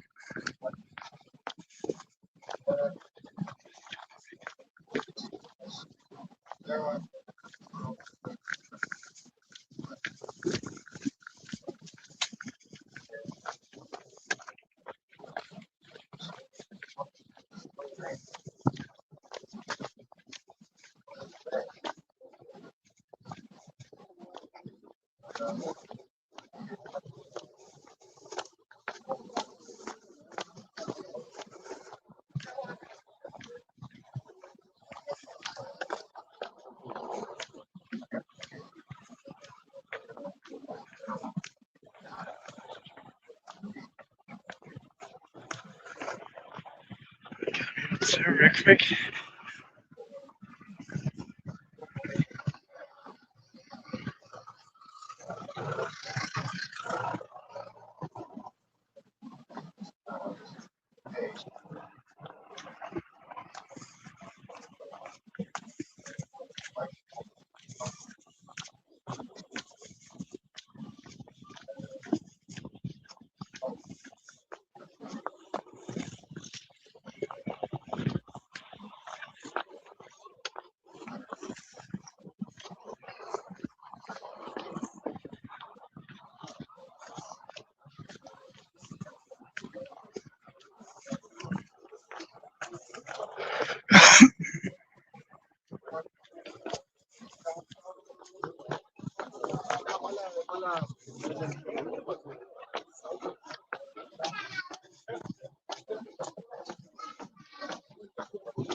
I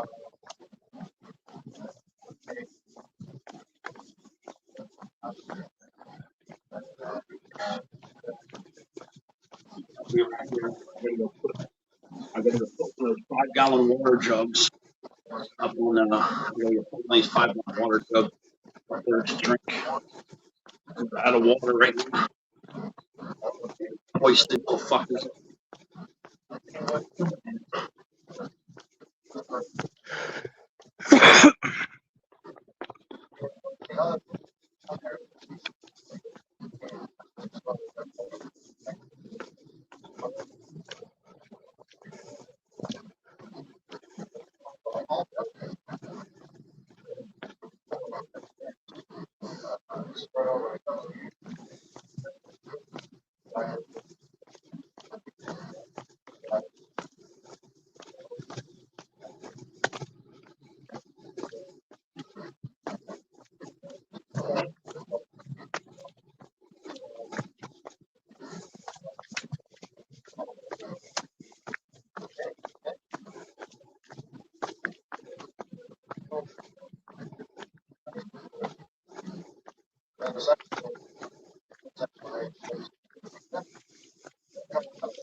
Still gotta go out more time.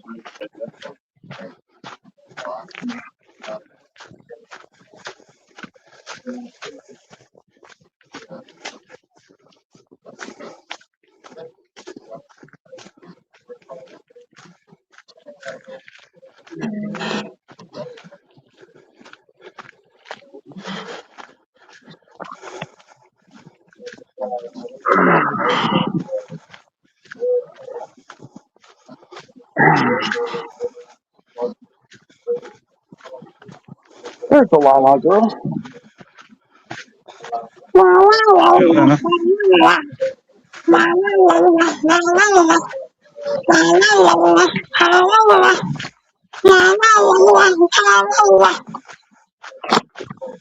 That's the Lala girl.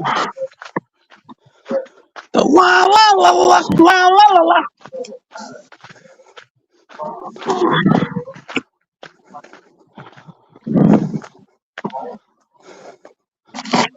Yeah. La la la la la la la la la.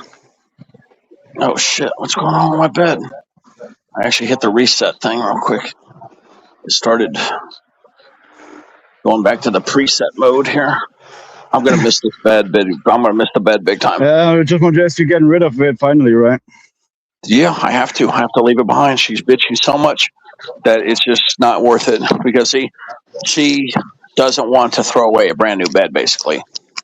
See, and I don't blame her in a way, but we were going to try to mix the two together. We can't mix it. Like, she showed me the bed. We were going to try to use get rid of my mattress and keep her mattress is what we were going to do.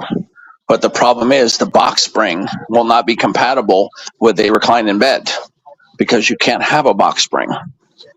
But if it's really brand new, why not just sell it? Well, no, my bed's not brand new. My bed is now 20 years old. Yeah, my bed is now about 20 years old. Well, that's the thing is she won't do it. She won't do it. So she won't do it. Okay. Doesn't like you. Yeah, so if I were to take there, she would have to remove the box spring and the mattress. See, because what I wanted to do was use the box spring, but you can't because it's a reclining bed. You can't do that. You can't have anything like that with like the box spring. You know what I mean? You can't have a box spring when you have this kind of bed. You just have a big thick ass mattress or two big thick ass mattresses, but it's a totally different bed and totally different setup. You can't do that. So I have no choice but to abandon the bed. I've been trying to get money for it, but nobody's really interested in a used bed. Yeah, a brand new bed. If it was brand new, I could sell it. Ich kann einfach schnell mitkommen, wieder mit. Warte hier vorne irgendwo. Yeah, you cannot sell a used bed, guys. It's just people won't buy it because of the bed bug situation and because of the hygiene situation. People just don't want to do it. Hang on, Ted, I'll be right back with you. It's mostly the bed bugs is what it is, but I don't have bed bugs. But still, people don't trust you. Bedding is something that most people do not buy used. They just don't. It's like bras and underwear. You just don't buy that shit used. You don't buy socks used. You just don't do it.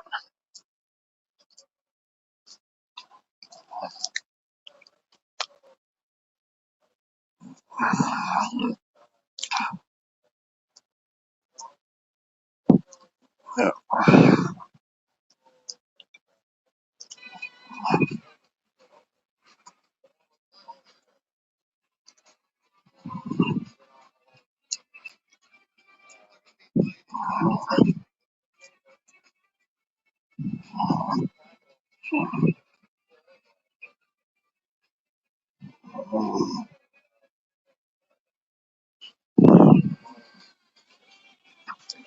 Q's over there playing music, guys. Q and his pop-ups.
Yeah.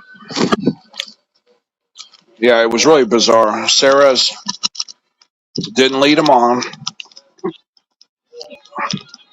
She said she was horny and she had a wet pussy, but other than that, she didn't say nothing wrong.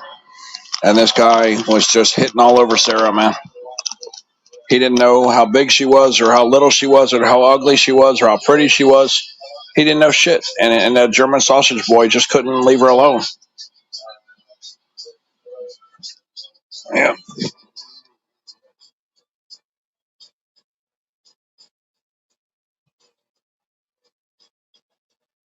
Nah, they won't. Shelly, they won't. Philadelphia 76ers. Yeah, LeBron's not as good as he used to be. He's still good, though.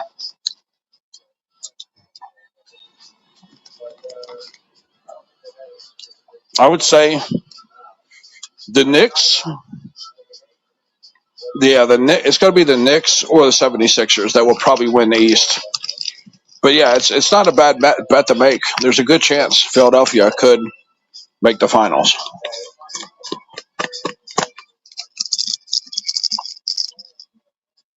Real good chance. Real good chance.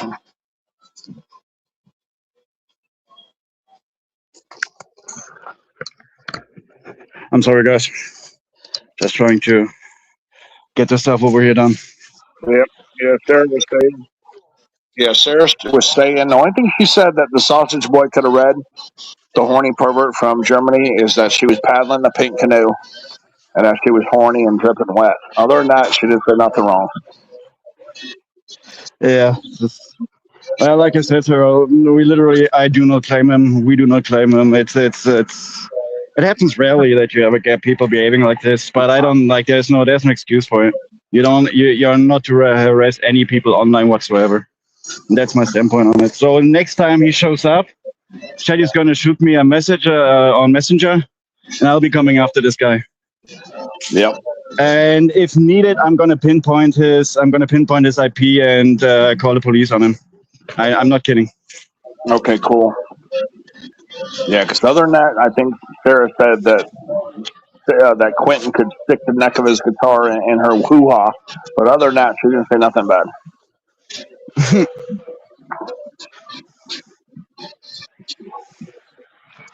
So, I mean, there are always assholes everywhere, but that doesn't mean you have to deal with him, right? Yeah. Yeah, it was annoying me. She could tell. Okay, I'm going to be honest. Steve was annoyed. I was very annoyed. And then Kurt 5150 was annoyed. And Trev, Symmetry, he was annoyed. The four of us were, on the verge of being really pissed off. Trev was, closest to being pissed off, but he had the wrench.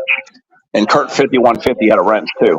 But me and Steve, we didn't have wrenches, or we would have already stopped his ass. But I was getting very fucking annoyed, man. I mean, especially for the guitar stream, like they just try to play music for people to enjoy, and then this guy comes up.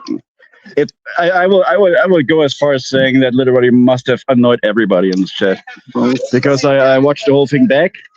Like I said earlier, the messages were all deleted. Obviously, he got banned, but from reactions I could tell. Did you read the comment that I wrote to him? Did you read that? Yep.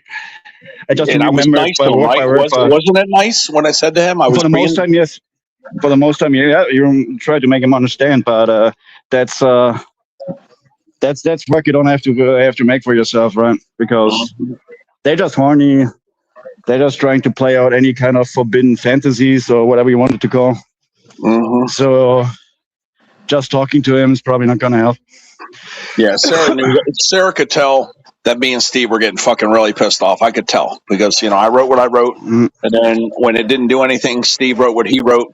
And then I started attacking him. And then he said, fuck off to me and Steve or somebody. And then they deleted it real quick. They deleted it or blocked it in a comment or whatever. But he then attacked me or Steve or both of us. But he attacked you too? Yeah, he did. But they deleted it. They timed it out or deleted. I think they deleted the comment. But he said something about fuck off. He told me or Steve, one of us or both of us, to fuck off. And Steve is tolerating basically a lot. So it takes a lot to make him snap. Oh, yeah. Okay, what was that? Okay, I gotta mute myself one more time. Be right back with you. Might kick me from the panel because my phone is close to being empty. Okay. Yeah, it was really getting under my nerves, man, this fucking guy, man. He was really, really getting there. I mean, I was about to lose my cool in there.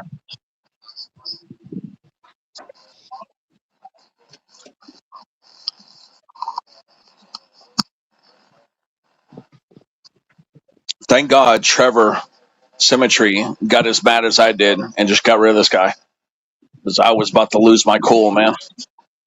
And I didn't have a wrench in there. So, yeah, it wouldn't have gone good for me, probably. I probably would have got blocked. They wouldn't have blocked. They probably would have timed me out.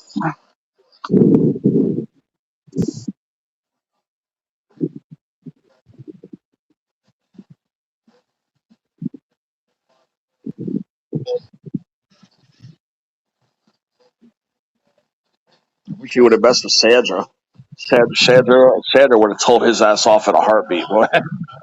He fucks with Sandra. He's gonna really fuck up, boy. He ever messes with her.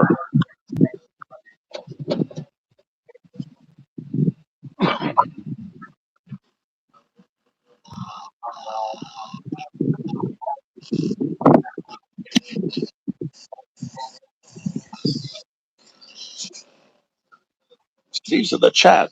Steve's got work to do, Q. You can't go live when Steve can't do shit, man. Steve's got fucking work to do, man. He ain't got time to go up there and play all day long. Quentin keeps going live, expecting Steve to jam up there with him, but he's got to work. He's got a bunch of work to do. Steve keeps himself as busy as he can. Damn, why do I keep getting hiccups? But, yeah. Steve's got a shitload of work to do, man.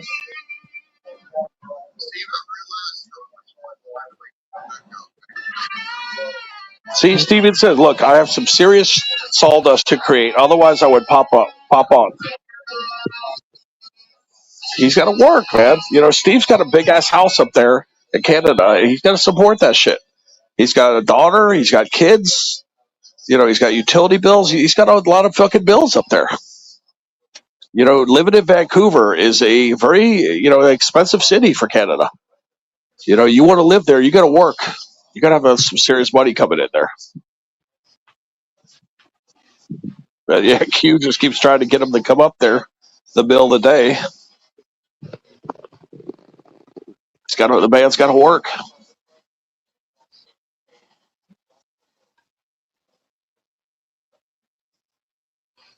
Sarah.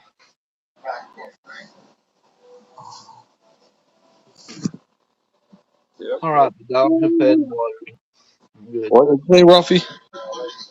My dogs are fed and watered. I'm good now. Got to refresh the water 2 or 3 times. It's freaking hot, man. Yeah, I think it's funny that Q does these pop-ups in the middle of the day. You can't count on Steve. Steve's working. There's other musicians that are out there that you could ask. But yeah, Steve works a lot. Now, you guys don't even see me having him up on my channel because he's been so busy lately.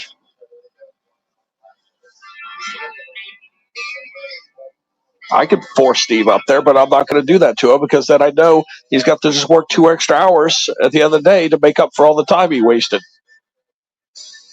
And he's 3 hours behind. Yeah, Sarah's over there right now. Sarah's went over there. Hello, Wilma. There's Wilma. Yeah, Sarah's over there right now. And Quinton's.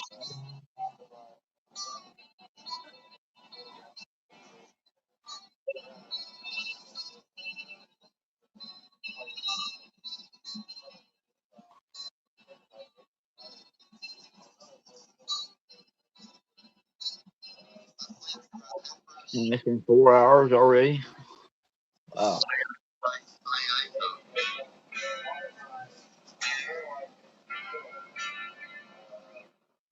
That's what I love about Q and Steve. They don't play that copyright shit. Like, we can always play their shit, not worried about copyrights.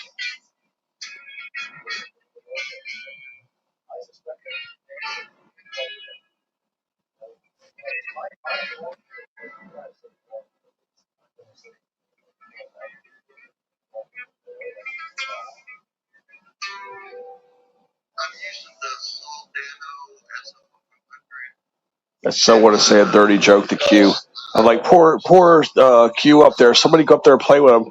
Q looks like that load boner pic that gets sent out to the wrong email address. I want to say that so bad, but I'm not going to. I'm trying to think of a clean joke to say.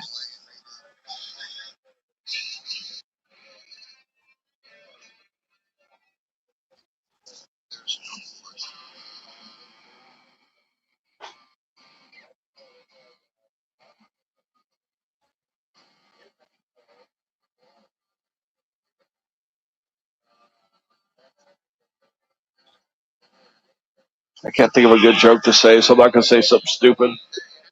All my jokes are dirty. Imagine that.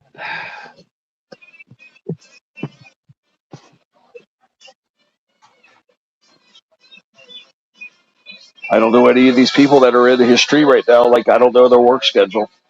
I mean, Papa Blue, I want to say that he probably doesn't work, but I could be wrong.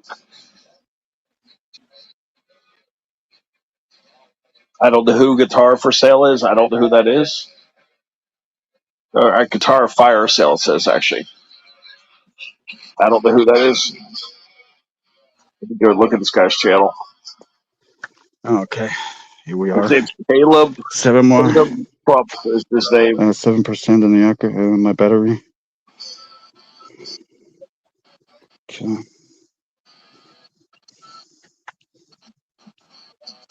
Here goes Steve with the German jokes. Steve's like, met any nice Germans recently, Sarah?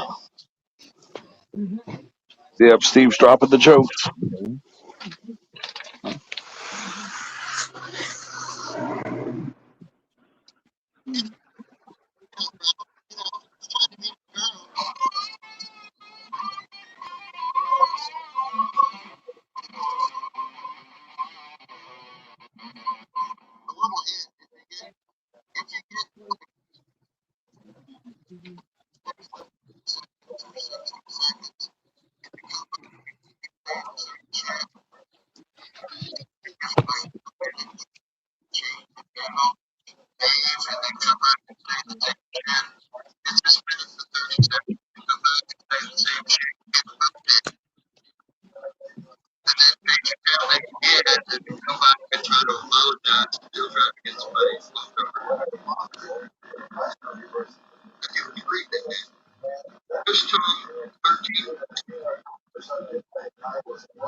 Even on the chat, it kept moving him, and you just like, dude, let me finish.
Yeah, guys, I gotta drop off. I got 5% left in my battery, and I need to be on. I need to be online in case he calls.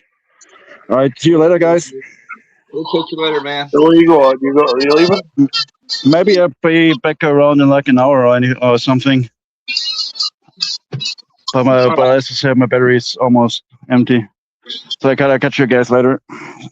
Take care. All right, dude.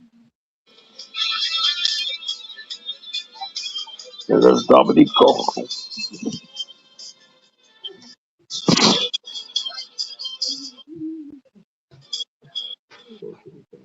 What? I don't care. I'm fixing it. I ain't wearing them. I mean, your fault. Oh.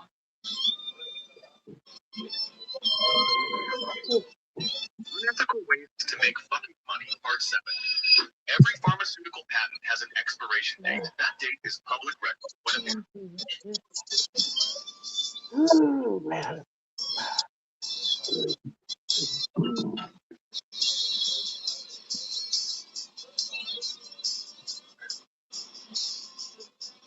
I'm over there dropping jokes, Sarah, and you left. Yeah, Steve Putty. Okay, Sarah, you just left. Here's what I said, Sarah. When you left, I said, to Sarah, I said, that poor German guy couldn't find a brothel fast enough Saturday night. Okay, I think Sarah might have seen that. Maybe not. Then I wrote, that poor guy needed my Sears lingerie catalog to take care of himself rather than harass Sarah. Creepy but funny. And that's the last I'm talking about it. But yeah, that's what you missed, Sarah, when you left. Well, how come you put G2 on there? How come you don't? Yeah, that's what I said. Yeah, Steve doesn't want me to get too raunchy in there. Like, I could tell some jokes, but he don't want me to get too raunchy. So, as moderator, I got to respect his channel. I want to drop some nasty shit there, but I'm not going to. I respect Steve because it's cute too much. I thought there was. Shit, there's 20 people fucking talking.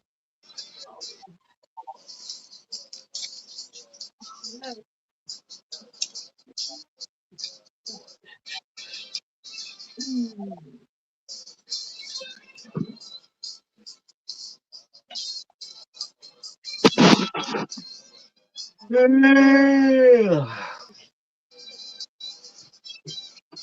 I wouldn't have even brought it back up except Steve brought it up, making a joke to Sarah. If they bring it up, I'll talk about it, but I really don't want to talk about it over there anymore, because I don't want them getting annoyed by that topic. I mean, it's kind of a joke, but it's kind of not a joke. I mean, it was creepy. It's a creepy joke, I guess we could say.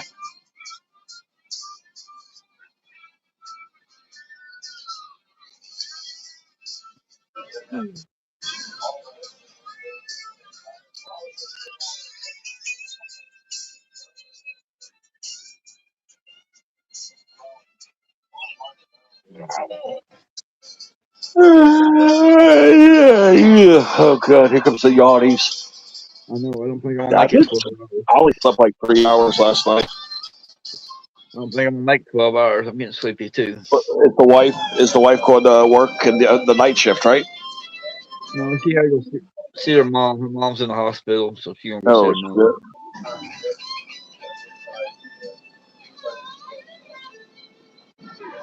She's on call today, I think.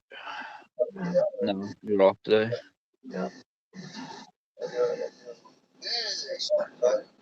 don't know if I'll make 12 hours though. I think I overdid it. I don't think it's just dead. It's like I just people are just not into the panels like they used to be. Yeah, we've been on 4 hours now, so I don't know if it's the summertime. I don't know what it is, but people are just not into it. But it's not just the panels though. It's actually YouTube. If you look around, it's dead. There's nobody on YouTube. I mean, even Q only has 13 people, and he's the only musician playing music right now. He's only got 13 people. That's it.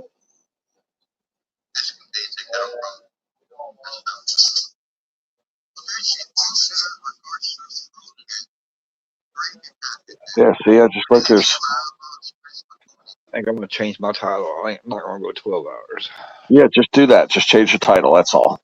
Just change it. Yeah, just put it like.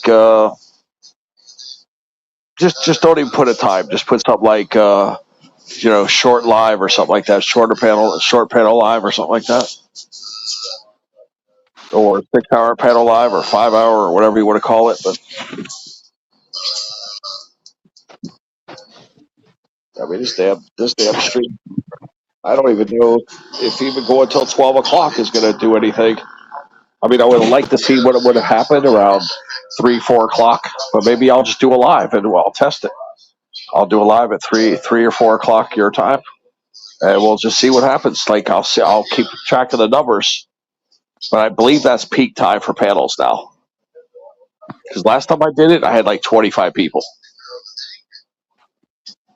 So I think maybe there's just a small window for panels now.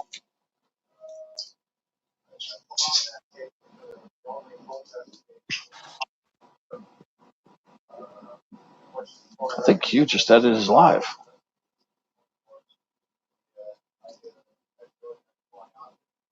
Unless I'm buffering. I think Q just ended the damn live.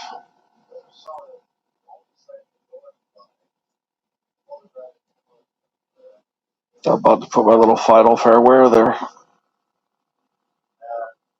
Yeah, he ended it. It was dead.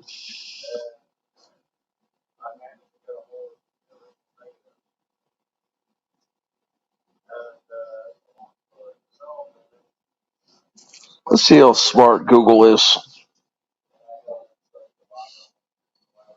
Because it's been dead now for the whole summer. Okay. Why has YouTube been pretty dead over June and July? YouTube often seems less active in June and July because of summer trends, recent changes to how content is shown, and some issues with distributing shorter videos.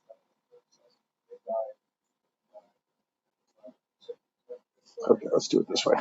I'm a content creator on YouTube, and I do live panels, but so far in June and July, it's been horrible attendance. What's going on? Low attendance during June and July for your live panels is likely due to summer seasonality. People travel and their routines change. Plus, platform changes and notification issues can also affect engagement.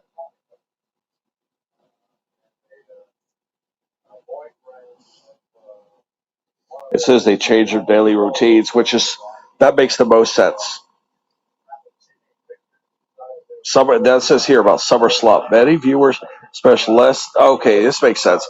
Many viewers spend less time indoors on their computers or foes in June or July lead to less people here because people are out in the heat and stuff, or enjoying themselves, going to the beach, going to lakes, laying out at lakes and things like that, getting sun, taking the kids around because kids are out of school. So yeah, he gave a whole big list of the reasons. I guess that's what's going on.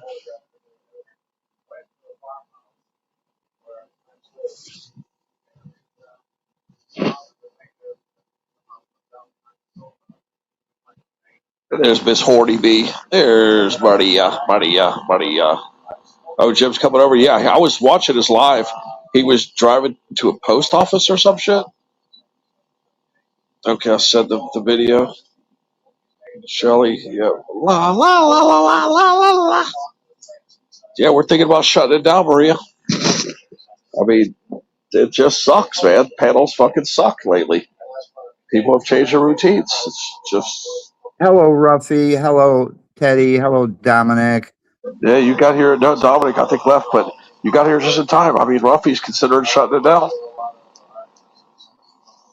Nah, don't shut it down. There's nobody around. Nobody is doing. I was just Googling where the hell is everybody, and they said summer. People are doing different summer routines. Wilma, how are you? Did you know that there is a void in our galactic backyard? In what? In our galactic backyard. I don't care. Just show me the black hole so I can jump in it. Void. The local one. Bean, what's going on? Well, I just got back from the scrapyard. I only had 80 pounds of aluminum cans. 70 cents a pound. It was good for $56.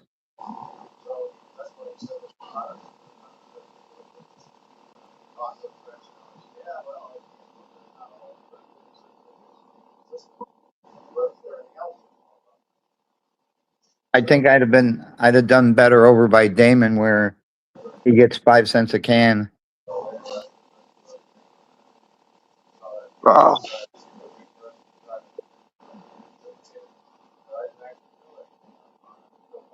Yeah, nickel per can. It's not bad. Hello, Mr. Honeybee. What's going on, Ruffy? Just this and that.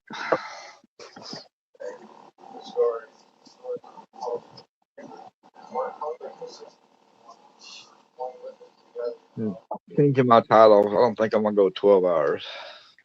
Yeah. I'm about to tell them to shut it off at 6 hours. How long have you been going? 4 hours. I didn't even know you were going. I didn't see no notification or anything. Otherwise, I'd have jumped up on here before I went live. Oh, yeah. I put a vertical and horizontal and a video out.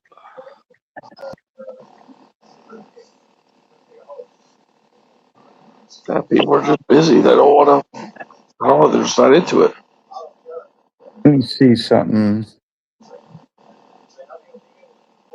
changed the title and the thumbnail, so we're good now.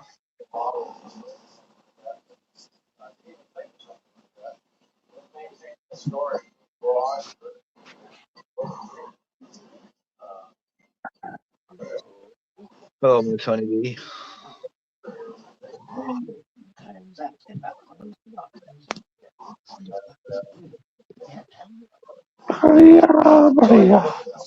Ralphie, type something in the chat on my other phone. I want to see if I should be subscribed to you. Yeah, quiet. You.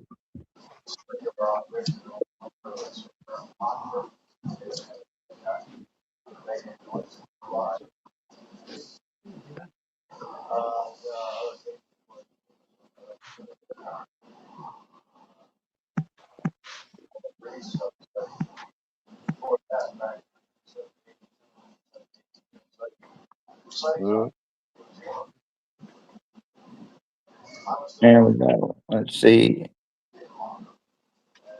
to channel. I am subscribed. All. I don't know. I don't know why I can't get a notification.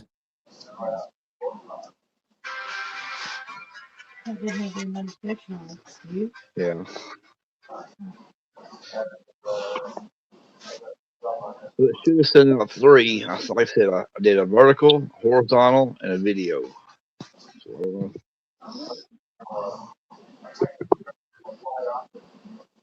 I was just testing something out.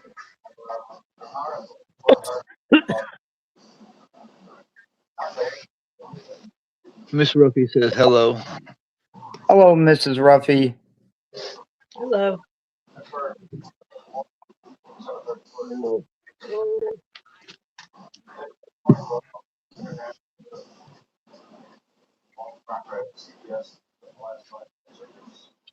Shelly, what's going on?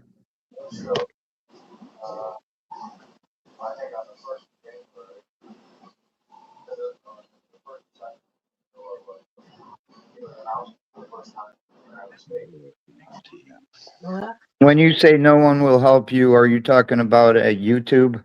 What do you mean? I'm saying hi to you.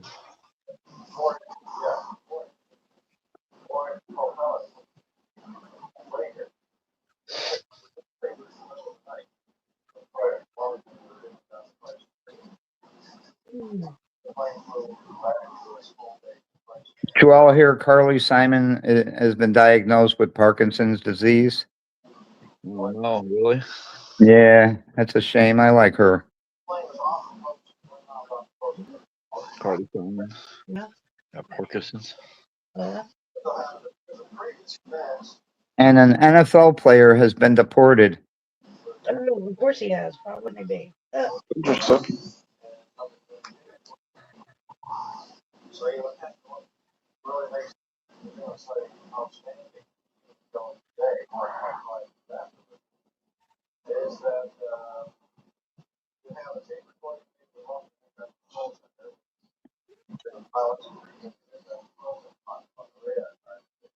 Music mogul lands in solitary confinement.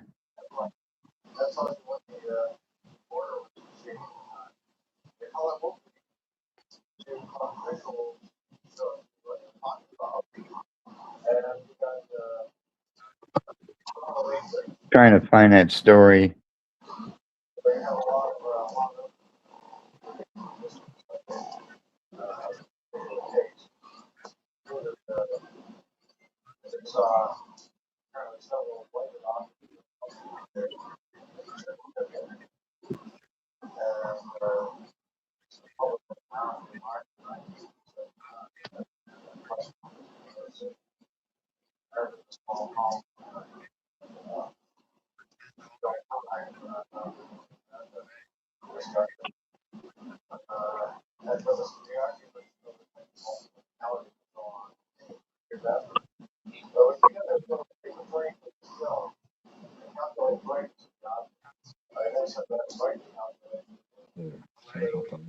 All right.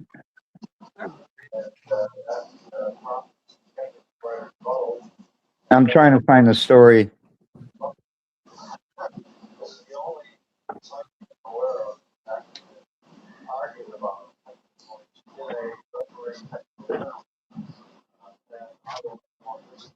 Let me ask Google.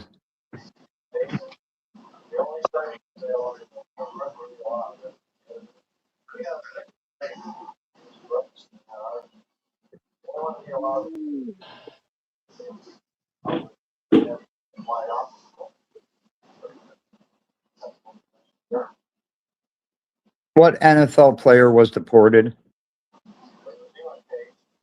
Deported for quite criminal activity. Former Indianapolis Colts linebacker Daniel Adongo was deported to Kenya.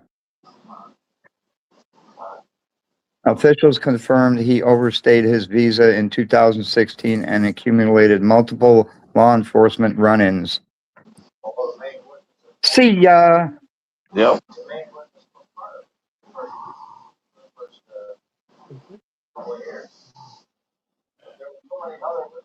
Surprised they caught him.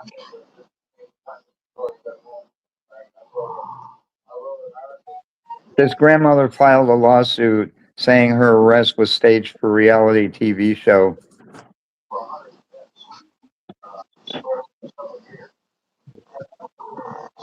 What did you do? Pawn your ranch, Kevin? Kevin from Cali. I think he pawned his ranch. I knew he had a ranch before. Why don't have one now? They don't have one. He probably don't need it. But we trust Kevin, so go ahead and give it to him.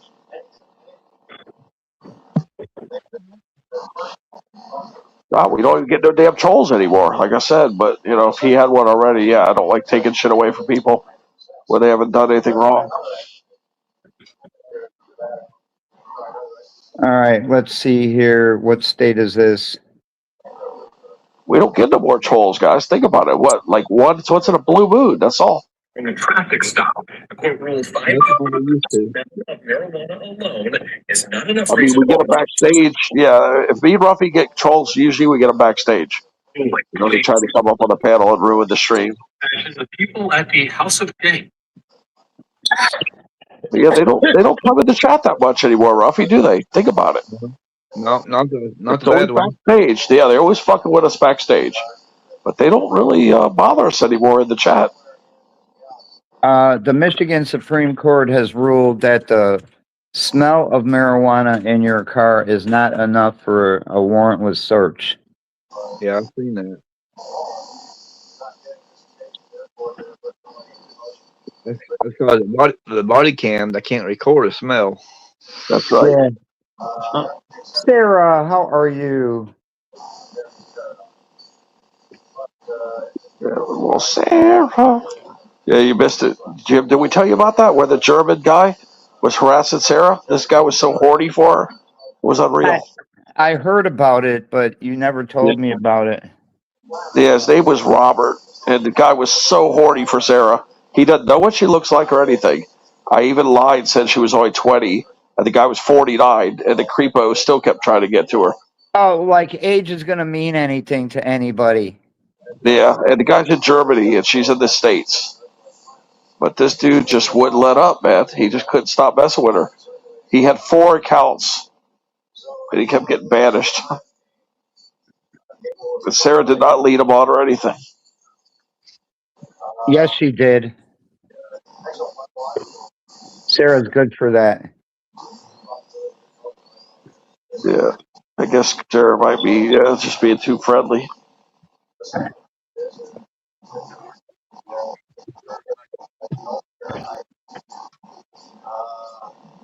Saying, I'll do any guy, $99.95.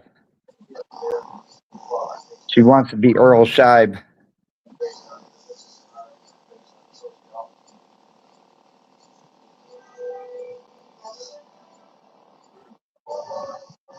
Lucy Grace, how are you? Lucy.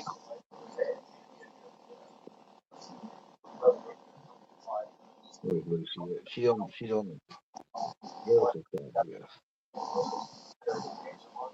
Oh, does that mean I'm going to get my computer back? Oh my God. I can do so much more on there.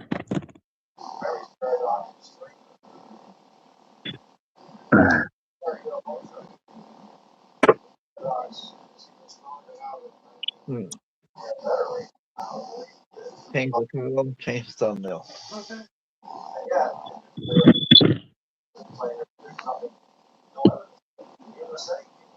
I'll do any guy, $99.95.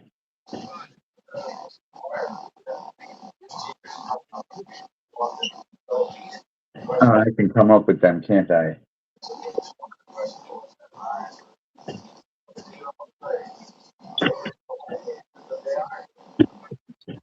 Hello, Lucy. Did everybody hear that Susan Morris won $34,000 on a 50-cent bet? Awesome. What was it? Where did she play? Slots? No, let me see here.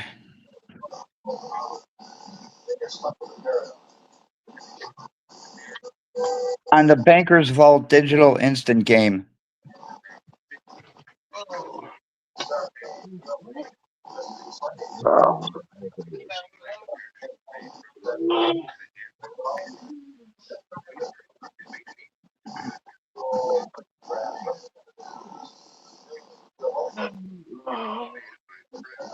Security caught me filming at the casino the other night. They didn't say anything to me.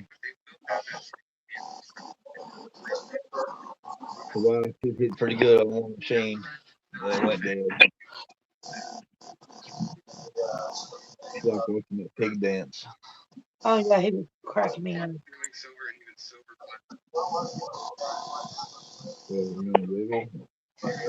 What?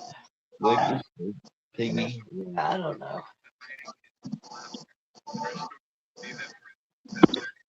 Okay.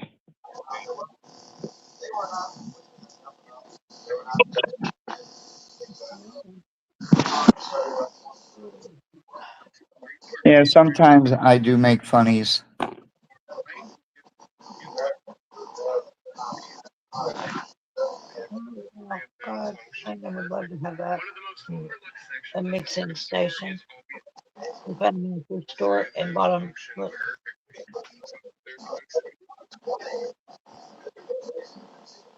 They come in a big old case, metal case. You open it up. And they make their anyways. They found 3 of them at their store for $30 a piece.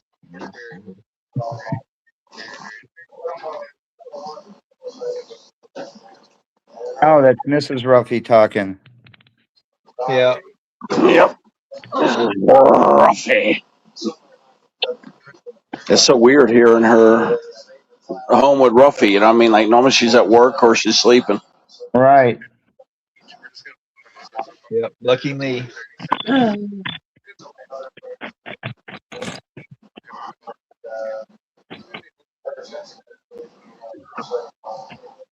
Teddy, did you see all those Georgia coins that we got when we were at Kroger at that meet and greet?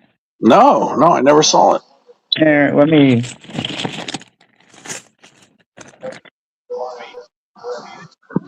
Yeah, I'm looking at the screen here now. Look at all these. Are those Georgia coins or? Yeah, they're Georgia coins. Yeah, I'm zooming it in right now. Oh yeah. You got more of those. Those are the free ones, right? Yeah. They're aluminum. I like that they scratch real well. Yeah, she had like this whole big bag full, and she was just giving us handfuls. That's awesome. Look at all them horny green ones you got. I know. I'm not too much into the gold, but green is my favorite. Yeah, I carry the gold one in my pocket, and anytime I go chasing, I use it. And I use the other one too. So I mean, right now that's the only coins I'm using. Actually, is Georgia lottery coins. That's it. I don't like to wear up my other coins. I've stopped scratching with other coins now. I got them more as collector's items because it just get dull and then some of the paint comes off. So I've decided no more scratching with other channels' coins. Not even my own. I scratch only with the cheapy coins, but only on occasion will I scratch with a coin just to kind of break it in. But that's it. I really just collect coins now. I don't scratch with scratch coins anymore. I just collect them. Well, eventually the acid or the oil from your fingers is gonna ruin the coins. Yeah, that's why I collect them now. From now on, I use them once or twice, and then I clean them and then put them into the book, and that's it. I collect them now. It is not Be Nice to Your Wife Day. 45%. We'll get into this, babe.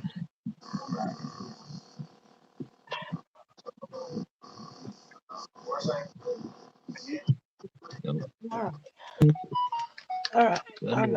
It's Be Mean to Maria Day, I think is what it is. Where's the recorder?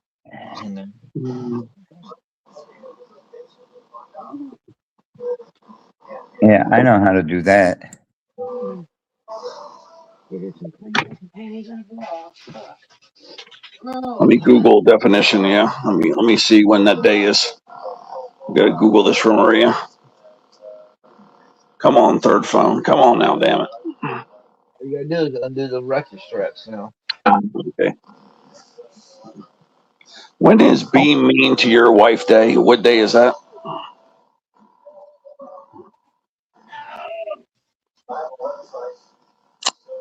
There isn't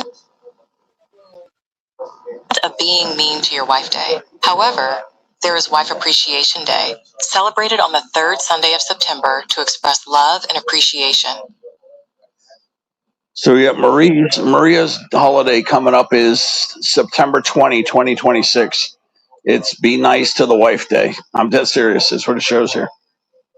So September 20, 2026. Look at that, Maria. You got a holiday coming, Maria.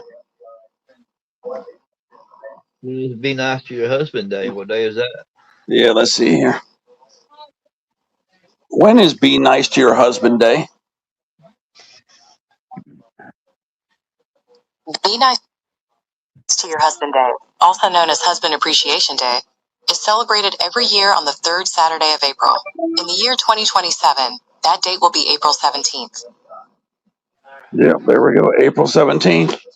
Ruffy's got a long ass wait. Let's go this one.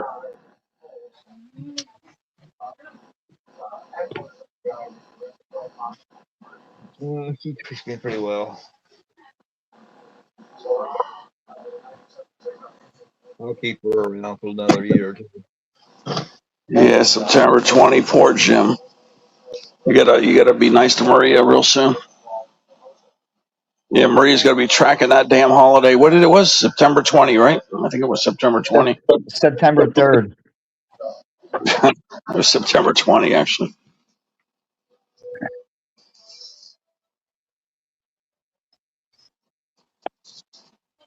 You know, Maria's gonna be jotting that down, the holiday down. She'll be writing that shit down. Shout out to 11 people here. Appreciate you. Yeah, see, Ruffy, how it gets later into the afternoon. Do you see how it's picking up? That's what I was telling you. Anytime after like 1 o'clock, 2 o'clock, somewhere around there, it starts picking up. The panels pick up. There's a little sweet spot between 8 p.m. and like 1 p.m., 12 p.m., whatever. There's a little sweet spot where people do like the panels, it seems. But that's it. You only got like an 8-hour window now. But the late night panels, I think people are just going to sleep early. And a lot of people had to get second jobs. Why does I it went to show one? McDonald's today. Yeah, I got to tell you this, Jim. I went to McDonald's today and I got sausage patties, the size of sausage. Do you know they charge me $1.99 per patty, but they have a sausage biscuit, which is on the menu for $1.59. I says, isn't that sausage biscuit the same damn thing I just bought and you get a biscuit too? And the lady said, yeah. So I said, well, that's what I'll be ordering from now on then. So yeah, they raised the prices on the side of sausage from Yeah. $1.79 to $1.99. So they're raising the price still. Why does it show there's only one person watching? It's a YouTube glitch. Oh, damn YouTube. Yeah, because I show. Oh shit! Why don't I show any? I don't see how many people in the chat. No, that's right. Because I'm on my other phone. I can't see it. Only Ruffy can see it. There's 9 in here on the horizontal and 4 on the vertical. Oh, so you're doing 2. I got the vertical one. Yeah.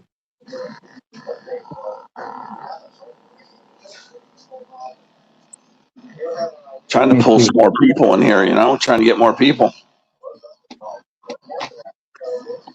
More the merrier. Come on up, guys. Yeah.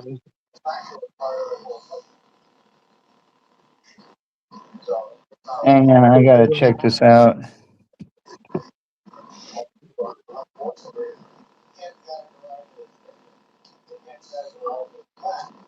Kelly. Kevin, have you been on panel before? Be careful. Kevin's never been on panel, so make sure. Be sure that's really Did Kevin. someone confess to kidnapping Nancy Guthrie? I don't think so.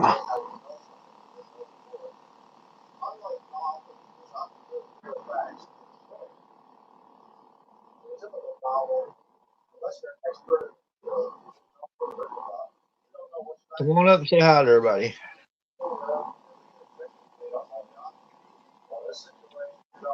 Coffee cherry today.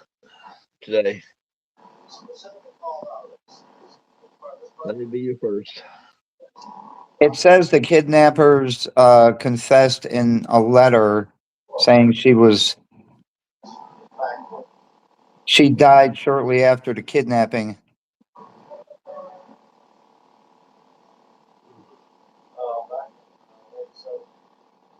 That sounds like bullshit, but you never know. I mean, she was in poor health. It's a possibility, but you know, she could have got so stressed out, maybe it killed her. I don't know. We just never know unless they do an autopsy. Well, they first got to find the body.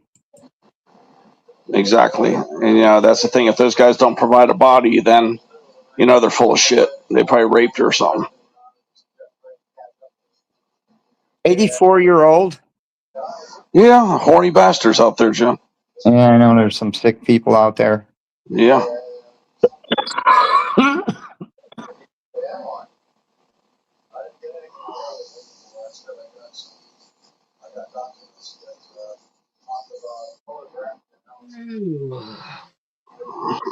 You can hear them horny bastards now.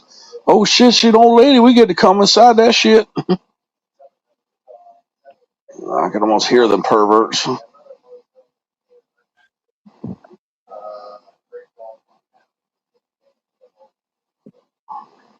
She might have said, "Come on, boys. I'll take as many damn dicks as I can get at 84."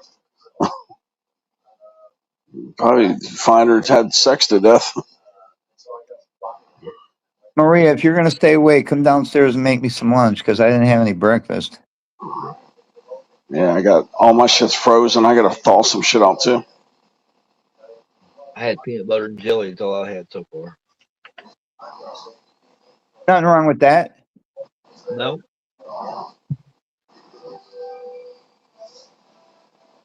I just got some dark roast peanut butter. I think it's Jif. Jif, maybe. Kroger had it on clearance. It's got to be Smucker's grape jelly, though. That's all grape jelly I'll eat. Well, I'll eat any kind of jelly. By the way, I did get some marmalade, orange marmalade. I haven't had a marmalade in a long time. Yeah, they had that on clearance too. How do you make marmalade? Because what I was thinking is, if you guys made some honey marmalade, man, people would be buying that shit. Let me see. Karina. Hello, Karina. How do you make marmalade? You could just do honey marmalade. People go ape shit for that. Making orange marmalade at home requires just fresh oranges, lemon, sugar, and water. The essential steps involve chopping the fruit, soaking. Well, do that then. You know what? Okay, well, lemon goes really well with honey. Do a lemon marmalade honey. You guys will make a fucking killing. And simmering until thick. Yeah, make a lemon marmalade honey. Man, you guys will be selling that shit like crazy. But yeah, remember, lemon and honey go the best. So yeah, lemon marmalade honey. You guys could make a killing. Dominique goes back. The Pioneer Woman probably has the best recipe. Yeah.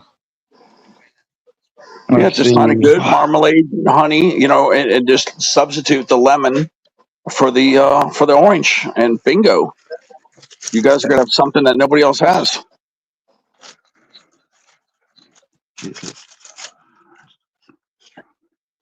That's an idea.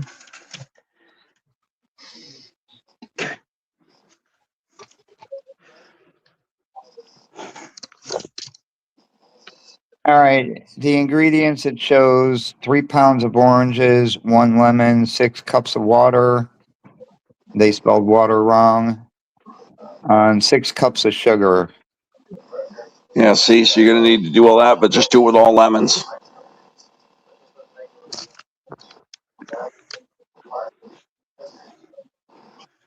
Yes, sir.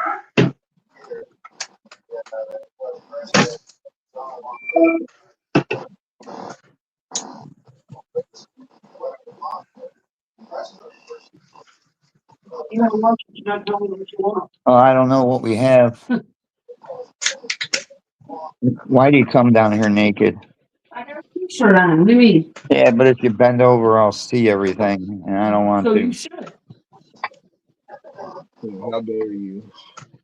Remember, Wait a minute. Wife Appreciation Day. It says in a large non-reactive pot. What the hell is a non-reactive pot? You don't know. I forgot what that means. Let me Google it. Yeah, let me see what it is. I think it's. Let me just look it up rather than speculate. Can I Let me put see this here. away now?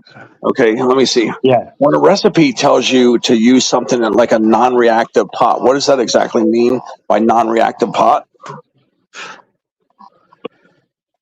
A non-reactive pot uses materials that won't chemically react with food, especially acidic or alkaline ingredients. Safe materials include stainless steel, glass, and enameled cast iron.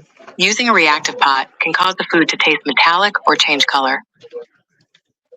Okay, that's what it says. So I thought it says non-reactive use stainless steel, glass, or enameled cast iron. Yeah, we got stainless steel pots. Okay, that's what you need then. I thought non-reactive pot was Mexican dirtweed, bunkweed.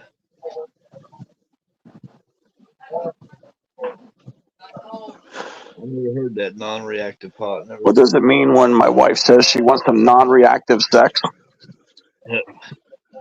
Should have said When your that. wife says she wants non-reactive,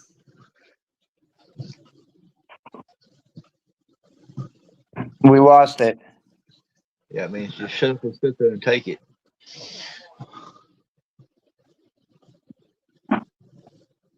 Let's see. Do you want some fish? You want me to make some peppers? Something Something simple? I don't know. Well, all my hard salami's gone. You want some shrimp? Yeah, give me that shrimp scampi. That'll work. You want some schnitzel? No schnitzel. Dominic's not here. Yeah, he was. He's not here now. Yeah, he is. Oh, is he? On the panel. Oh. Oh, Dominic. Hi, Jeff. Karina, how are you? I'll make the schnitzel for Dominic. Schnitzel. I got veal. I don't like veal. I got. We lost Teddy. All right, let's see how you make this stuff. You want me to make it in the oven? Teddy must be changing phones or something. Is that what it says? Well, you can also cook it on the stove in a skillet for 7 to 8 minutes. Do that. All right. Did you get your medication, Dominique? I get everything. Hey, Yeah. deposit that check. I'm going to. All munitions are replenished. Harbor Free card. 56. When you say I'm going to, it never gets done. Recycling place. We lose more recycling checks than you deposit. $56 for all. And what's the forward saving them then?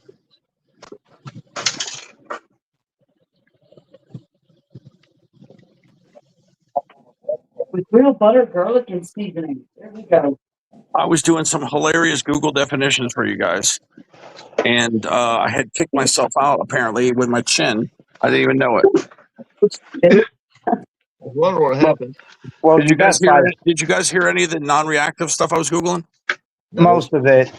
But you have 5 chins. No, only 3. But yeah, You it have- said. you have say? more- Oh, here we go. Let me do the one that you guys missed. All right, this might be the one you missed, but yeah, I was doing a Google definition for Jim there. What does it mean when my wife says she has a non-reactive yeast infection? a non-reactive yeast infection isn't a standard medical term. It sounds like a misunderstanding. as in lab tests. Non-reactive means a test didn't find something, so it can't describe an infection itself. For medical advice or a diagnosis, consult a professional. Yeah, that's the only one you guys missed. Yeah. But we know better.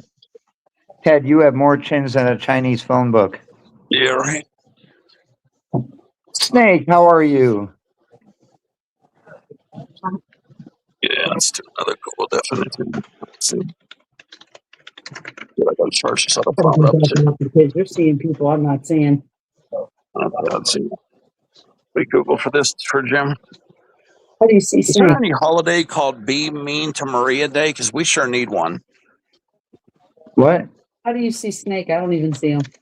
There isn't a Be Mean to Maria Right Day. above where Ruffy However, says there hey is a to National Kelly. Maria Day on May 8th, which celebrates people named Maria. Oh God, Maria's got her own holiday. There's a Here we go. National Maria Day on May 8th. It says, That's right. I'm special. Remember yeah, that, it Tim. says no. There is no official or unofficial holiday called Be Mean to Maria Day. I didn't see her either. Who? Like that.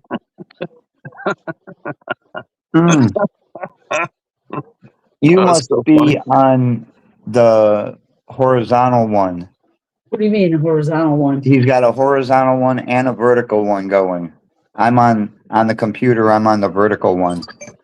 It's the one I see.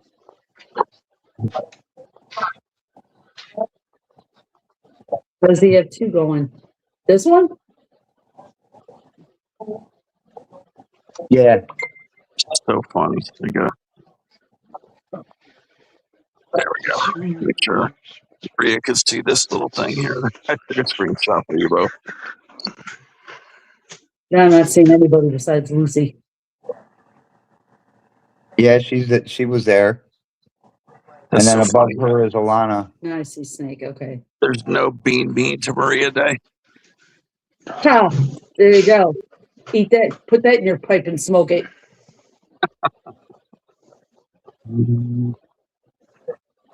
Yeah, there's two on a vertical and Oh, it's NC Southern's birthday? Yeah, I wish him a happy birthday. Awesome. Happy birthday, NC Southern.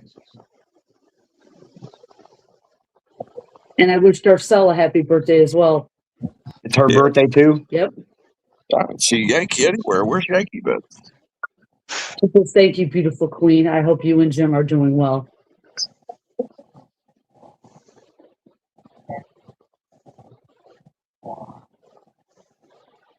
There's Karita. Who's this Elijah Noble? Are you sleeping with him? You didn't wish him a happy birthday. No, that's because I just said good morning to him earlier, and he answered me at 7:30 this morning.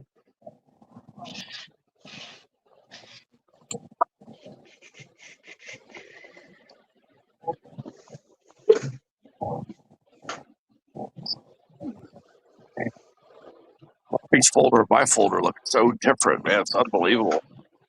Oh my God, look at this. Yeah. Featured National Maria Day on May 8th, which is to celebrate and honor everyone with that name. Ha! The on-air hosts at Westchester-based QVC are going to unionize. Yeah, I saw that. I don't shop QVC anymore. Well, there's just nothing really worth my while. Courtney said to put one of the honeybee coins on the side for her. She's gonna. Where'd you see that? Huh? Where'd you see that at? In an email. Courtney, what, scratching? Courtney Aussie Scratch Up or Courtney Which one are you Scratch talking about? Clavers? Scratch and Courtney Clavers. Graham. Okay, what? That's Courtney scratching claimers. Yes, Which one? that one. I put one over there. This? Yeah, but use a sticky note and put her name on it. Okay, who are these other ones here? One is for, I'm holding for Music Lover, because I'm going to have to end up making another set of coins for her because the post office, the mailman stole her package. This is R2. Right. Okay, I got one here That's for Music Lover. and then one here. And that's for Courtney. And then what are these here for? Those are for Courtney. I mean, those are for Music Lover. Okay. Plus one of these.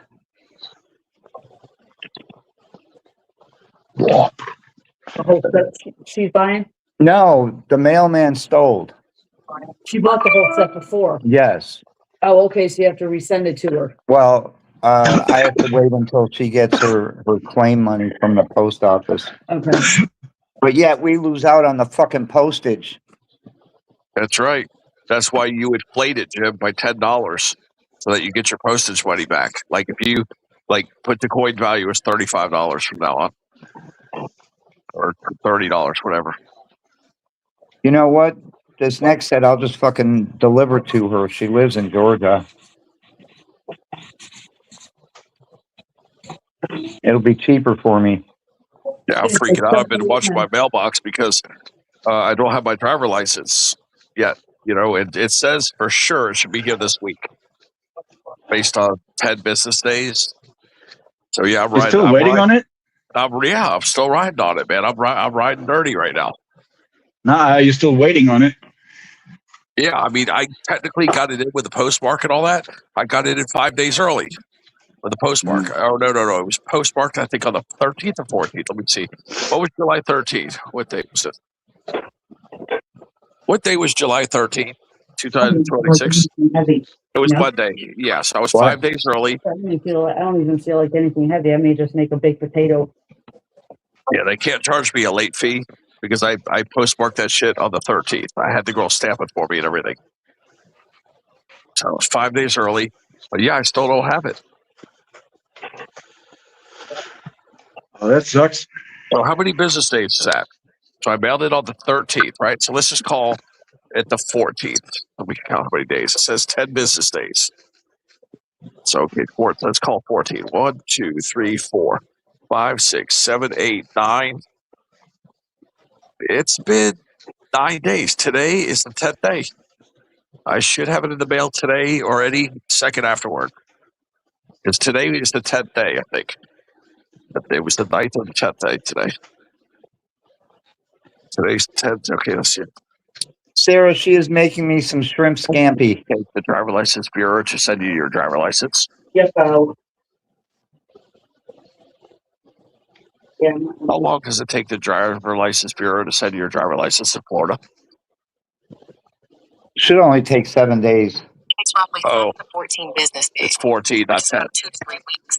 For the Florida Department of Highway Safety and Motor Vehicles to mail your permit. Okay, so if that's true, which it should be, that means no later than Friday or Saturday of this week, I should have that license.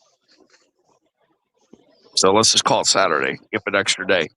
Saturday, the latest, I should have it. If I don't, I have no choice but to investigate the matter, see if the check cleared, and if the check didn't clear, then I'll have to maybe go to the DMV. You're on the vertical one too, aren't you?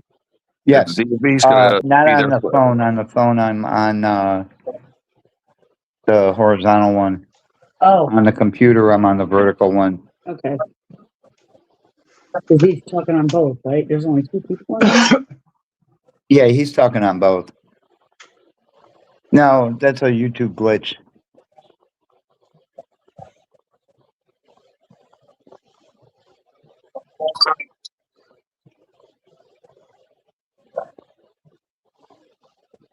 Why does my camera show on? It is on. Oh my God. I forgot to shut it off.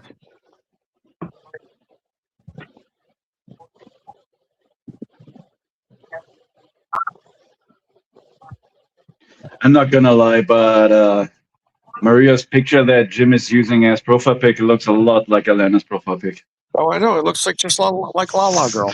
I said that. Yeah, you're absolutely right. Oh, Yep, she stole it from Alana. Yeah, I just modified a little bit. Yep. She took her photo and put it on AI and just superimposed her face.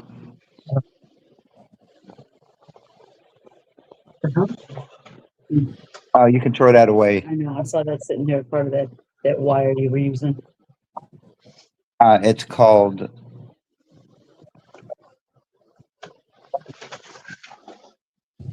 solder. Okay. Is it the first one? May 8th. I like that. What? National Maria Day is on May 8th, right before Mother's Day. God. Remember that. See, Nana, we got our own day.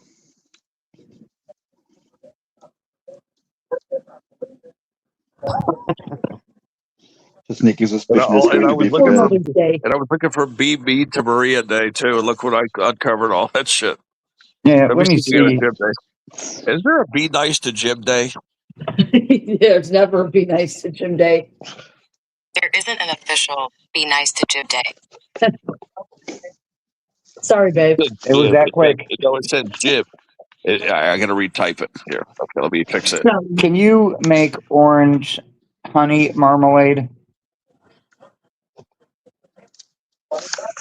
Oh, that's what it says. Yep, it says right here. There is no official national Be Nice to Jib Day.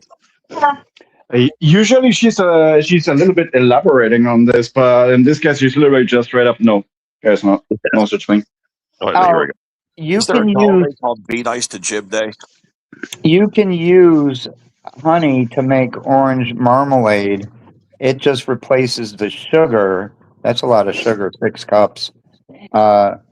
And you can use optional pectin. Well, Jib does have a day. Look at this.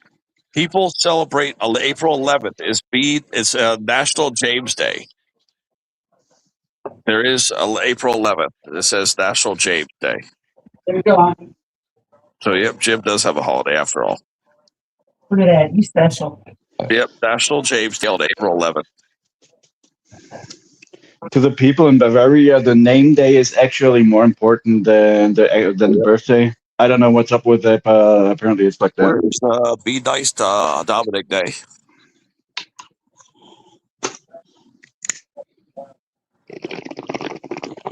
Looks like Dominic's out of luck here. Is there a Be Nice to Dominic Day? Yeah, that's fine. What happened? Why is she not talking? There isn't an Doesn't like official me. Nice to Dominic Day. Yeah, now she's finally. Yep, no official Be Nice to Dominic Day. I can't believe it. Be nice to How Ted. many being women treated does like an asshole. Dominic sleep with on his birthday? Is there a holiday for Be Nice to Ted Day?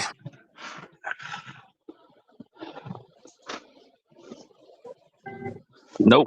There isn't an official Be Nice to Ted Day, but there is a Bill and Ted Day on June 9th. You can also celebrate National Be Nice Day on October 5th. Wow. So yeah, Wow, it says right there. October 5th. October 5th is what? You can be nice day.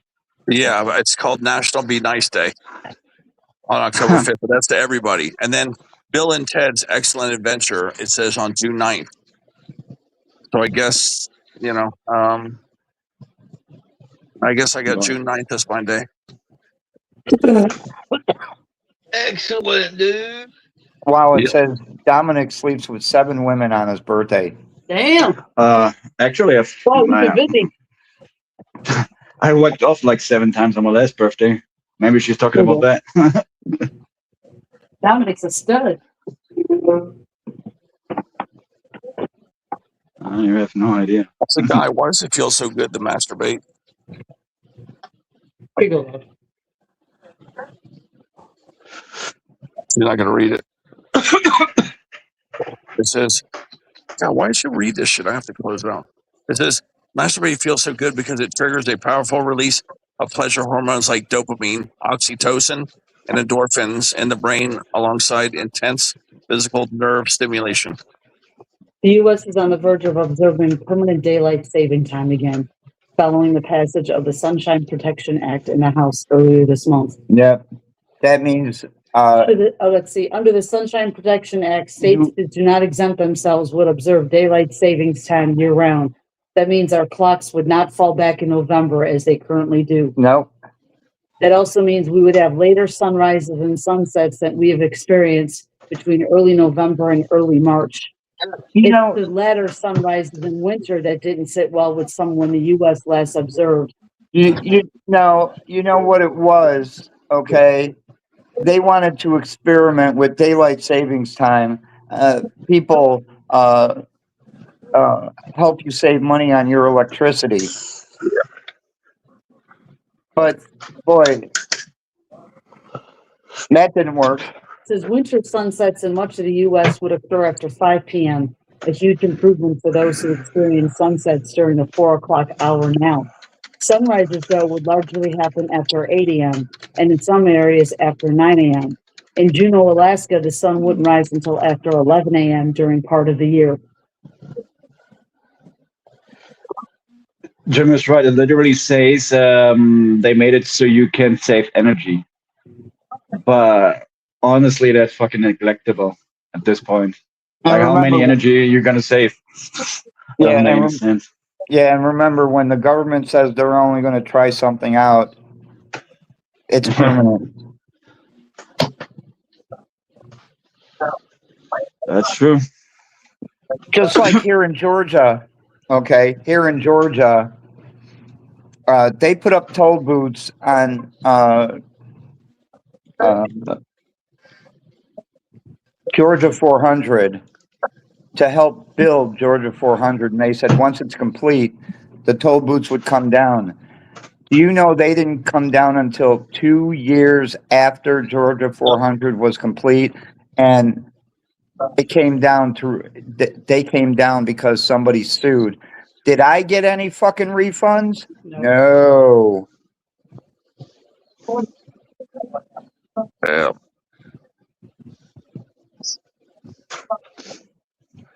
Yeah, where did all that money go is what I want to know. Where that's usually some attorney offices do when they kind of when it comes to stuff like that. So they say, okay, on a legal side you have any right to sue as well, but that suing costs money, so they do it for you and kind of split the money, but you have to sign up. What was I just going to say? Oh God, I lost my train of thought. I hate when that happens.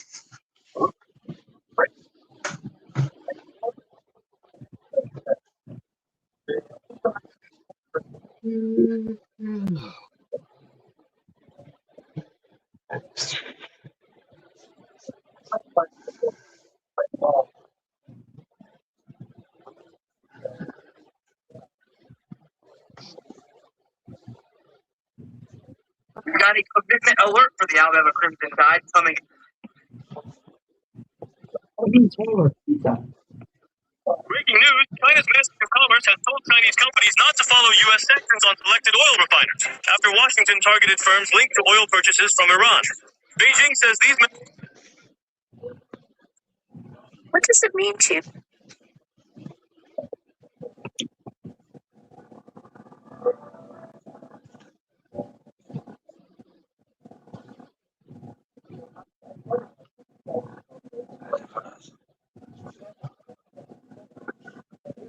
Yeah, apparently Putin told the U.S. to get out of Ukraine because they're going to use a nuke.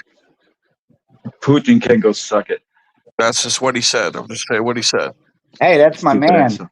It just popped up. Putin is one stupid asshole. He's surrounded by yes-sayer that tell him any kind of bullshit he wants to hear, and he's getting his ass whipped by Ukraine at this point. He's literally getting dog walked. Just say what he said. He said, yeah, and see, that's why he's going to probably use a nuke.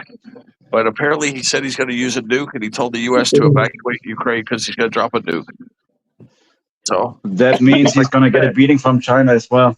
Because China is warning him. He's getting his ass whooped.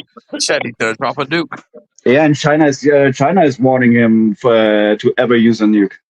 Like, when he does this, things will change with China too. Right, and China is in Russia's eastern side, where China has a lot of influence. Basically,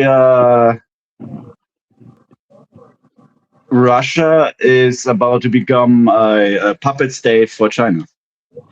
When I think stupid about Russia is that if you drop a nuke, it's right next to your country. You're going to poison all your people.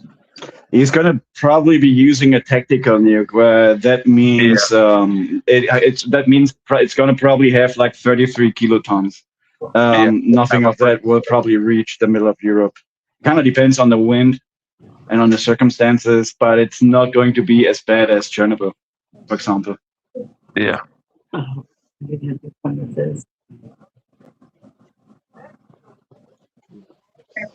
That the war's costed Russia a lot of money.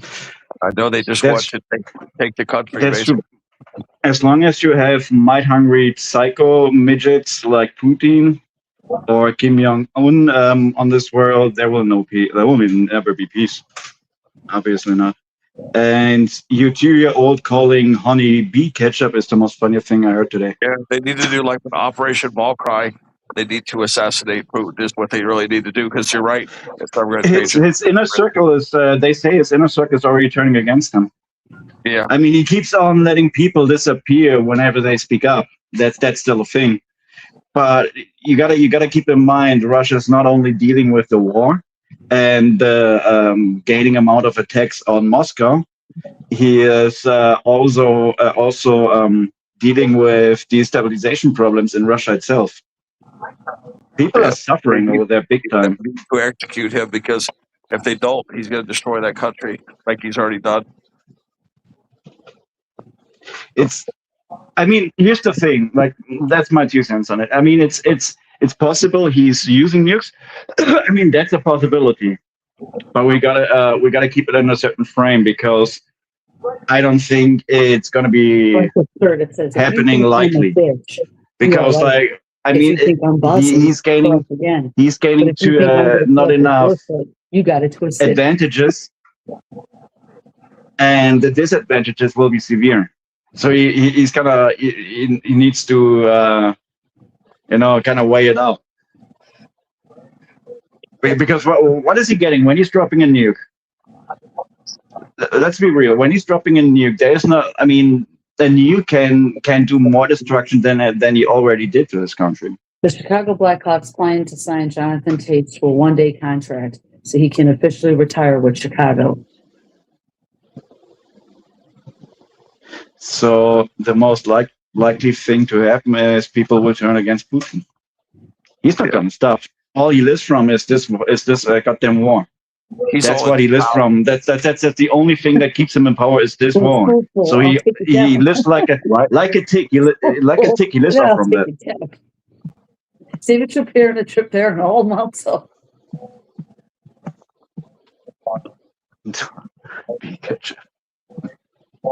I might call it like that too. Can't you cooperate? And see how people react. Yeah, but that's what it is. So he'll never go out of power. Like I said, he's going to be one of those people where they're going to have to kill him to get him out of power. Dolly Parton's brother died. Oh, shoot. That's a shame. Well, she's one of how many? 14 kids? Something like that? Oh, really? Parents were busy.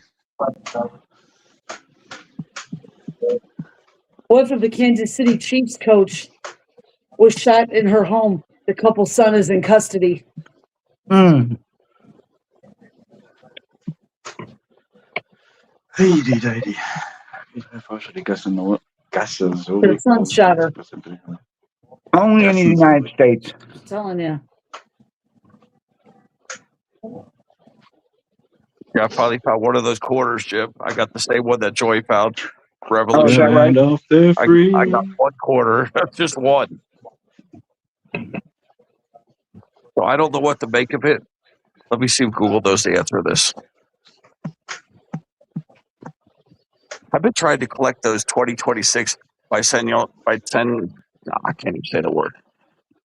I've been trying to collect the 2026 anniversary 250 years of the USA. Why can I only find the Revolutionary War one?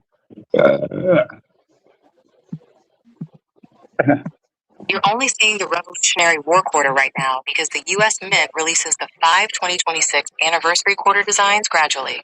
The Revolutionary War design was released first. Ah, okay. So apparently, it says that the Mayflower one was the first design released in the series, but I haven't seen it. And then it says the second one was released. I haven't seen the first one, the Mayflower Compact. And then Declaration, but apparently they're releasing them every couple months. So, the Mayflower Compact, I don't know, but it says that Revolutionary some butterfly shrimp. first. Yeah. Yeah. It's released first. That didn't last long. I know the box is small, and many in there. It's in 2026. When is the next one coming out after the Revolutionary War one? Let's see if that's the information. The Cracker Barrel CEO, she is stepping down. Following the company's controversial rebrand last year that sparked fierce backlash from longtime customers. Yeah, she should have stepped down a long time ago. Okay, right after she decided to do that shit. The company says former Bloomin' Brand CEO David Dino, whose company owns Outback Steakhouse, will take over on August 10th. So we may have a hostile takeover, huh?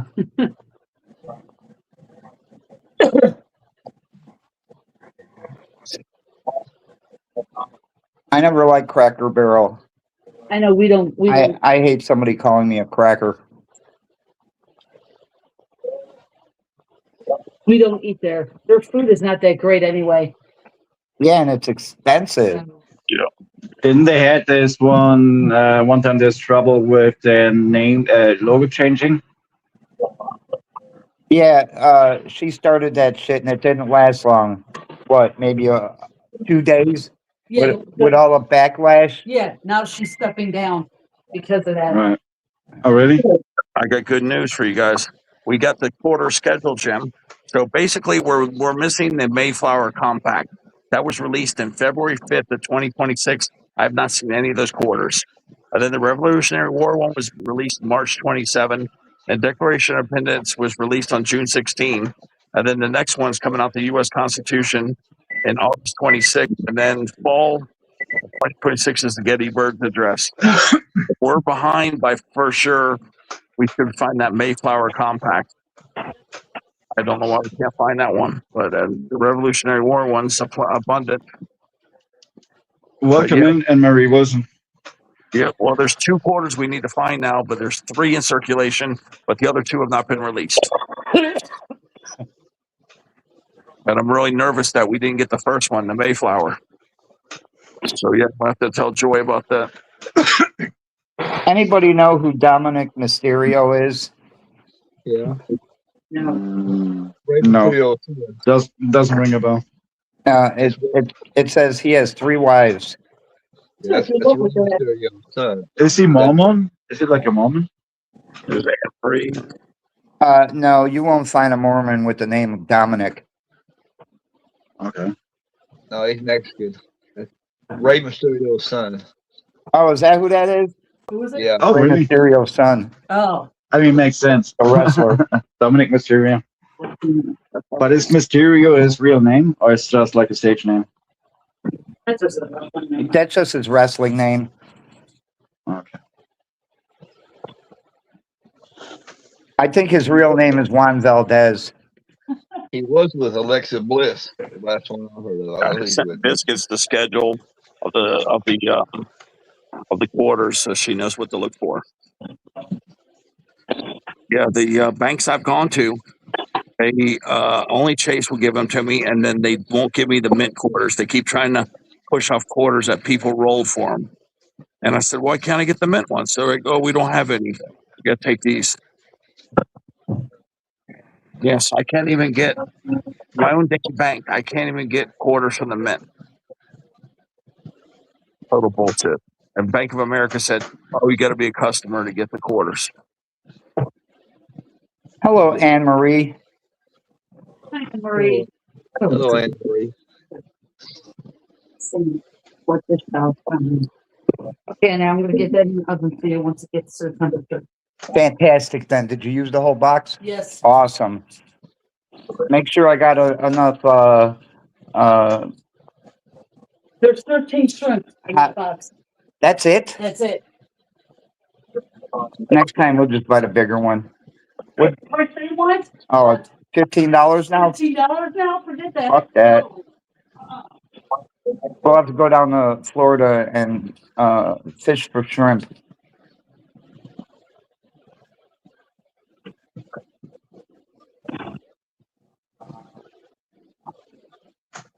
Get some of that freshwater Gulf shrimp. So that jumbo shrimp, huh? Yeah, fish pump in here too. Why is that in the refrigerator? That way I eat shrimp is deep fried. That's the way I like it. Does it look freezer burn? No. Okay. Here, I gotta get you one of those. Here. So you have enough chili sauce or sauce for your shrimp onion. I'm not a seafood eater. I don't care much for food.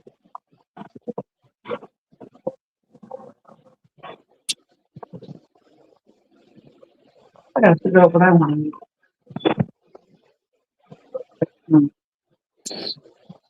These pets are crazy.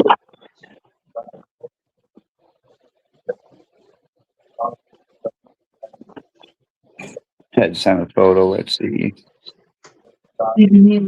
Oh, that's a schedule.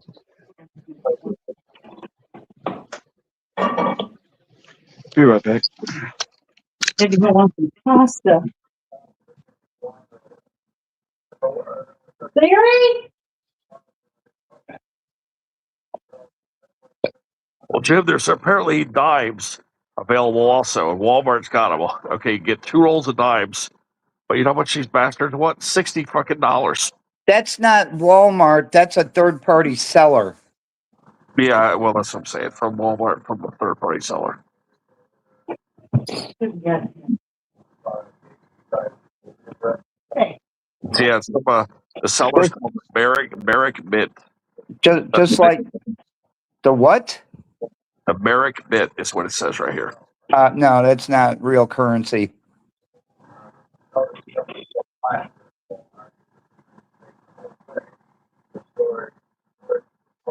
Neither is the Danbury Mint, Hamilton Mint.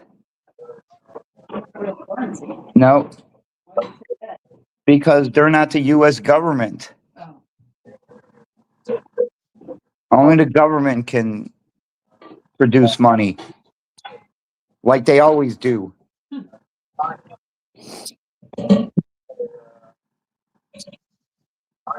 Oh, we need a fucking raise. Let's just print more money. Ukraine needs another $200 billion. Let's print 200 billion more fucking dollars. That's why our inflation is so high.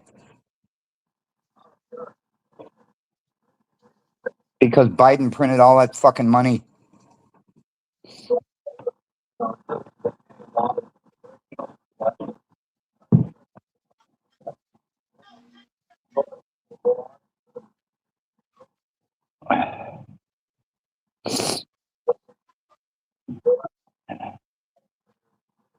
And yet my stock is taking a shit.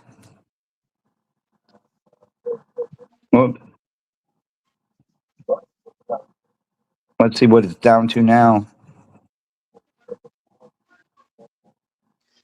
It's only at $7.22 a share. It's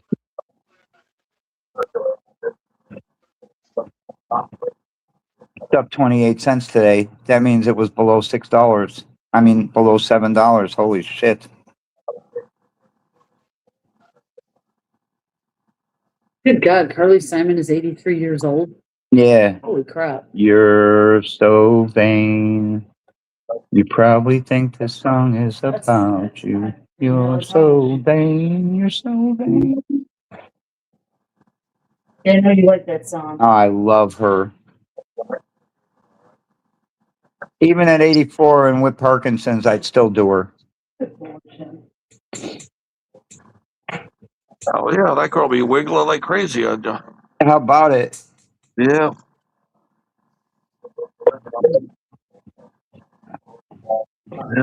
The Dow is over 52,000. It should be over. It should be over 55,000 by next year. Should be doing that wiggle all over Jim, boy.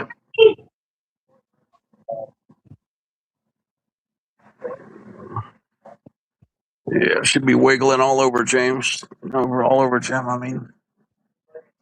Yeah.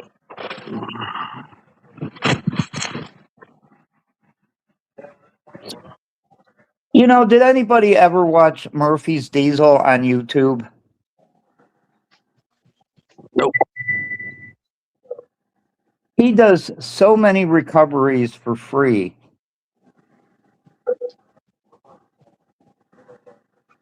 And he'll go thousands of miles to do it. Murphy's Diesel. The other day, I think I watched him. Yeah, I think I know who he is. In this one, he says this family couldn't afford a $65,000 recovery, so I did it for free. It's good. Don't he drive a big 16-wheel army truck? Yes. Yeah, I watched him the other day. And he's got a Zach lift on the back of it. Yeah. Or that he pulls with it. We're gonna make pasta. He drove like 1,200 miles to pull a dozer out. That's what I watched.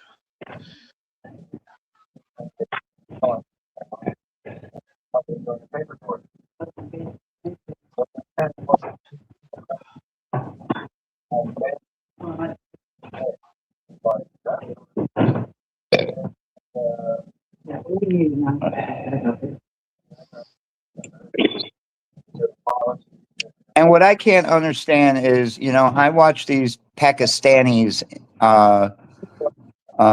do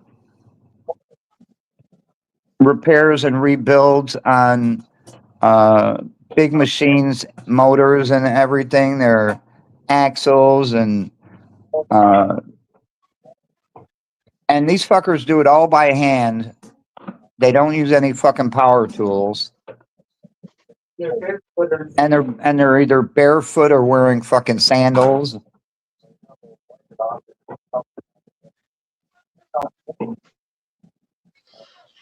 They're tough.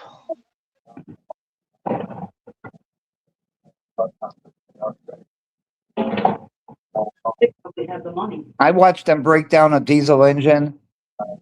They did it all by hand. Well, of course, they had something to lift the real heavy parts, but still, you know, they fucking broke it down all by hand.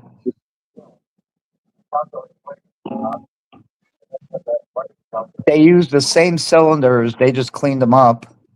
I mean, this fucking engine was fucking dirty. The amount of fucking dirt that came off of it was unbelievable.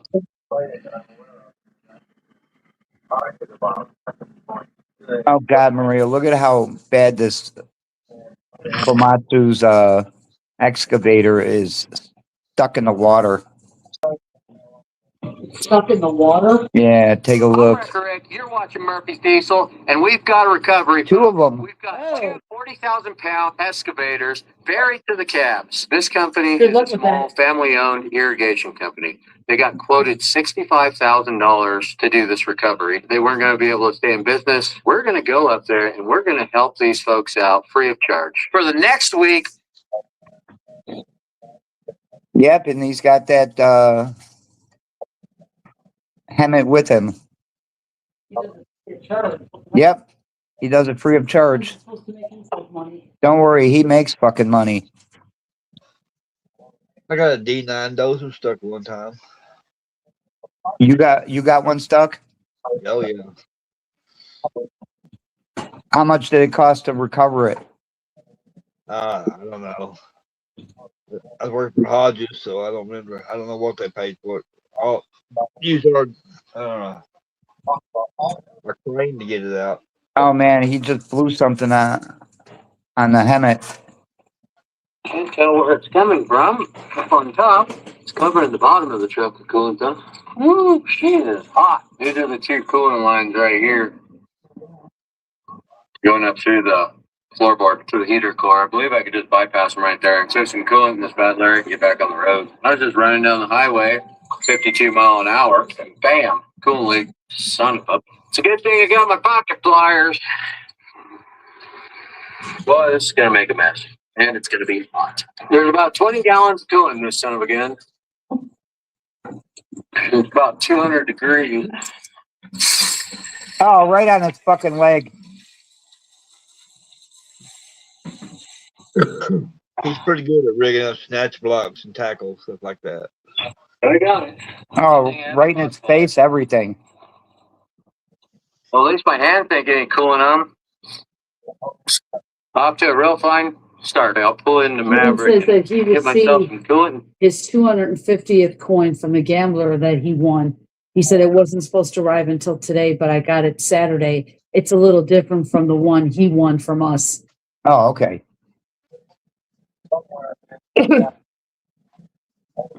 That's cool. That's awesome.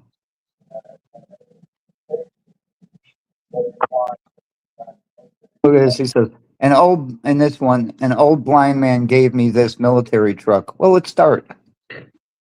If it won't, he'll get it to start. You ever Look at watch his beard, Maria. You ever watch Vice Grip Garage, Jim? Jim, What? Ruffy's talking to you. What'd you say, Ruffy? I said, do you ever watch Vice Grip Garage?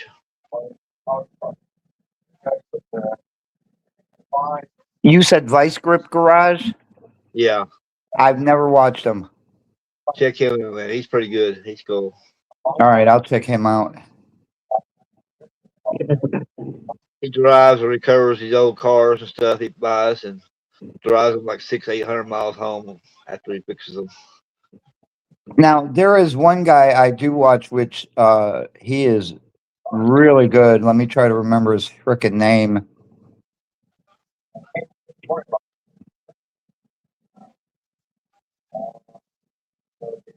Let me go to my channel, and I can usually look at my subscriptions to find people. You should see how hot this girl is. Remember Tabitha from Bewitched? Remember little Tabitha? Oh, yeah. Her name's Erin Murphy. You should see the way she looks now, man. She's Oh, 60, yeah. but she got big old hooters, and she looks fantastic. How old is she? 62. Oh, she's almost her. You're almost her age, honey. I am her. I'll be 60. Will be, yes. A whole bunch of her bikini pictures just now. Yeah, she's freaking hot. She don't look 62. She looks more like 42. But yeah, I'm trying to find this guy's name.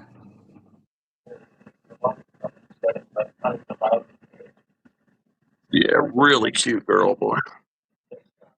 Yeah, she's been married too. She's on her third marriage, but this dude locked on to her in 1998, and yeah.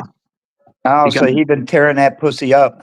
Oh, hell yeah. If you saw the way she looked, I mean, I don't think she'll ever be divorced again.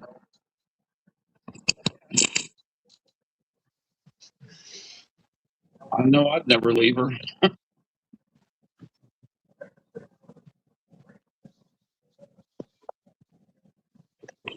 I'd do her. I know I would get a sniff her bike seat when she get off the bike. I know you would, Reggie Ray. You do anybody, honey. Yeah, I just want to go sniff her car seat when she gets out. Yeah, she's got some big hooters. Oh, yeah. Oh, yeah. Little Tabitha. Look at the shitter on that critter, boy. She's got 6 children. Yeah, she'll have 8 or 9. She hooks up with me. She's been married 3 times and divorced twice.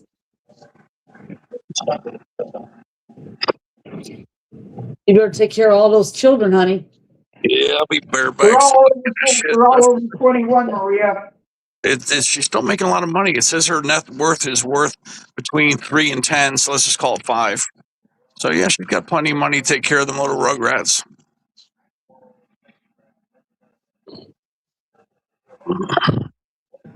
Yeah, them little crib midgets.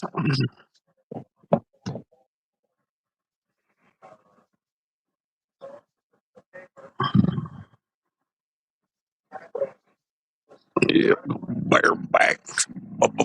Bareback. Yeah, I've seen something about her. It says something about like, look how Tabitha comes this far, and I'm thinking maybe she was like 40 or 50. I didn't know it was 62. You know, time Yeah. flies. And then I click on it and I see a picture of her, and I'm like, oh shit. So then I started investigating. It's been a long time since Bewitched has been on.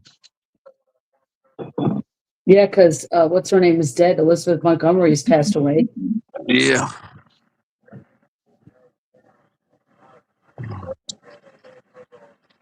Yeah, I never seen a picture of her recently. Let me see here.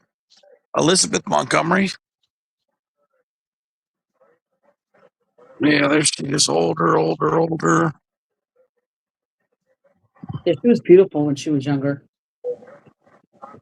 Oh yeah, she's a little older, but yeah, she never really turned into a dog. What happened here?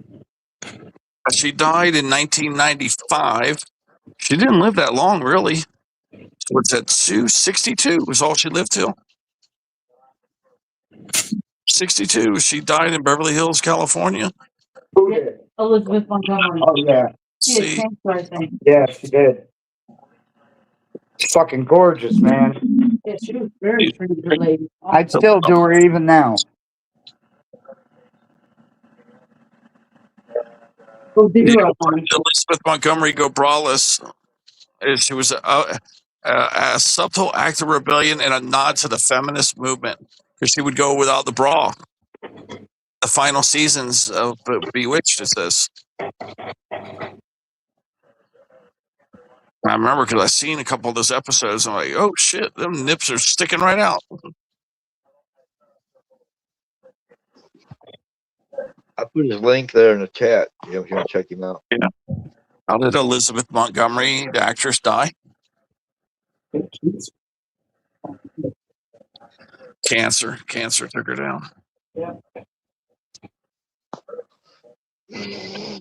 Oh, that's what it says. Stage 4 rectal cancer. Tools that will completely Colon cancer, guys. Yeah, it says. Yeah, she had weeks before her death. Let me see here. It says, yeah. But yeah, colon cancer. Yeah, that's a shame. Yeah. Can you catch colon cancer easier from anal sex? No, you cannot get colon cancer from anal sex. There's no scientific evidence linking it to an increased risk of colon cancer, whether it's receptive or insertive. For medical advice or a diagnosis, consult a professional.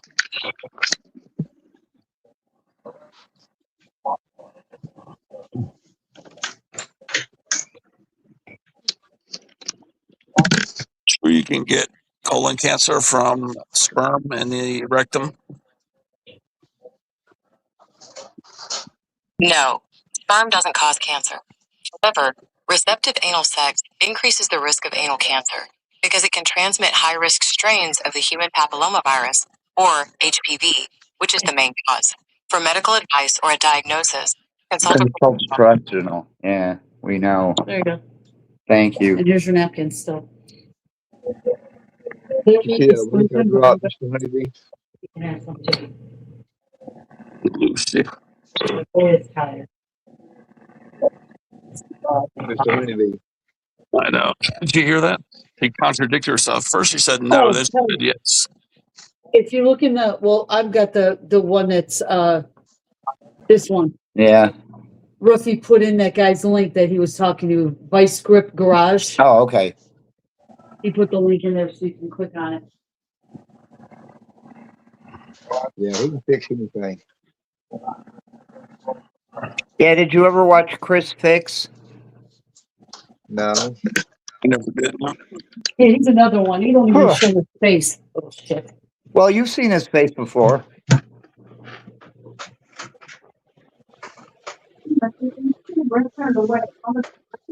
That's someone we haven't seen in a while is Gracie. Who's Gracie? She's still around? She was someone who supported channels. Is she even still around? At least our channels, I know that much. Yeah, Tim has the hots for her. Oh, she's fucking hot, man. Oh, really? She's even hotter than Sarah. You have the hots for everything on YouTube.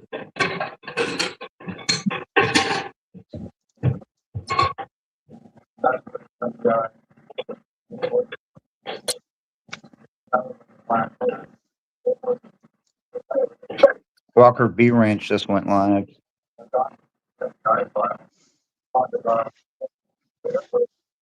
Walker B Ranch is in South Carolina. Walker B Ranch is that's a brilliant name.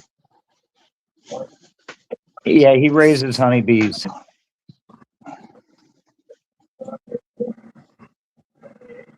How many colonies does he have? Like how many hives? Off the top of my head, I don't know. Why am I subscribed to Kunta Kinte 141? I don't know. What the hell are you doing?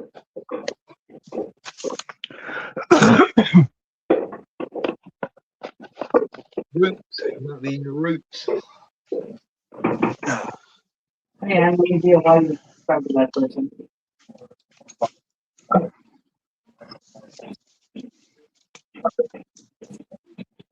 Another good one I like to watch, his YouTube channel name is KT3406E. That's all he mainly, he works on other stuff, but he mainly works on those Caterpillar engines, 3406Es. But he self-taught himself how to fix diesel engines. That's cool. That's a good trade. Yeah, it is. That's pretty handy.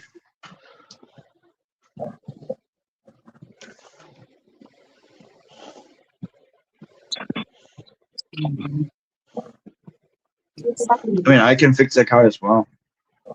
I used to work in that business, but it's a long time ago. That's So another one I haven't seen in a while is Mr. Trying to Hit That.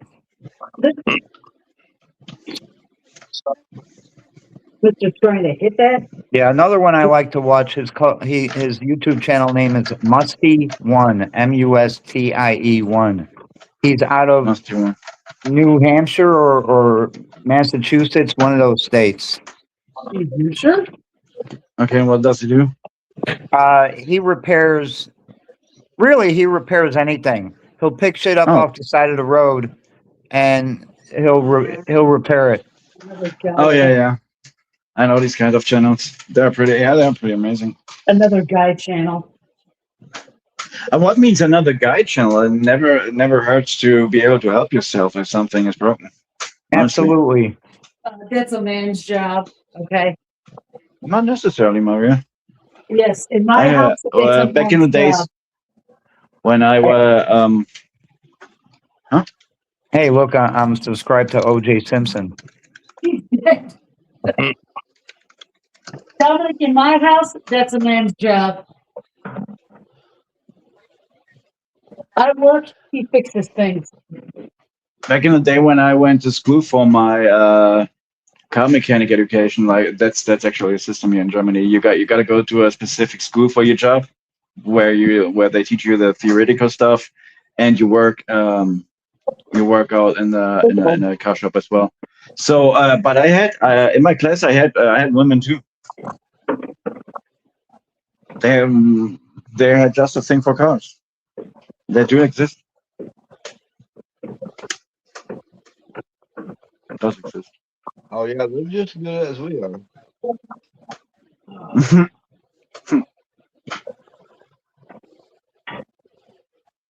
It's a nice hobby. Not gonna lie, but What? Larry said you don't want yelling. what I would like to do would be gunsmithing. You ate. Yeah, that'd be I love guns. that texting. I want to do texting.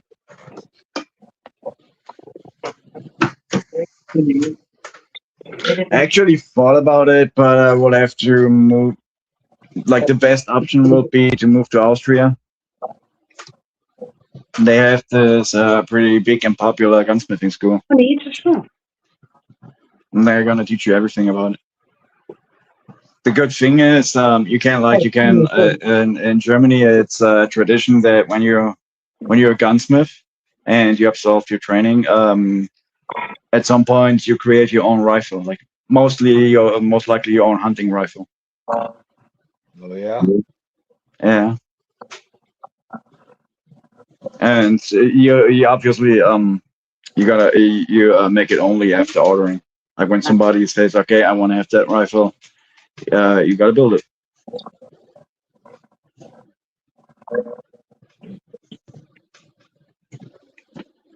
Do you guys know the channel Kentucky Ballistics? No. No, can't say I do. It's just this guy. He used to be in the military. Like he lives obviously in Kentucky, and he used to be in the military and the police. And sometimes he shoots a rifle. Like his whole thing is shooting big caliber rifles. And at one point, he had this single loader rifle. Like you have to put a cartridge in each time you want to shoot. And the rifle in itself was just perfectly fine. But at some point, he tested a slab cartridge, like semi-light or more piercing. It's an old military cartridge, and they stopped producing it in the late 70s to 80s.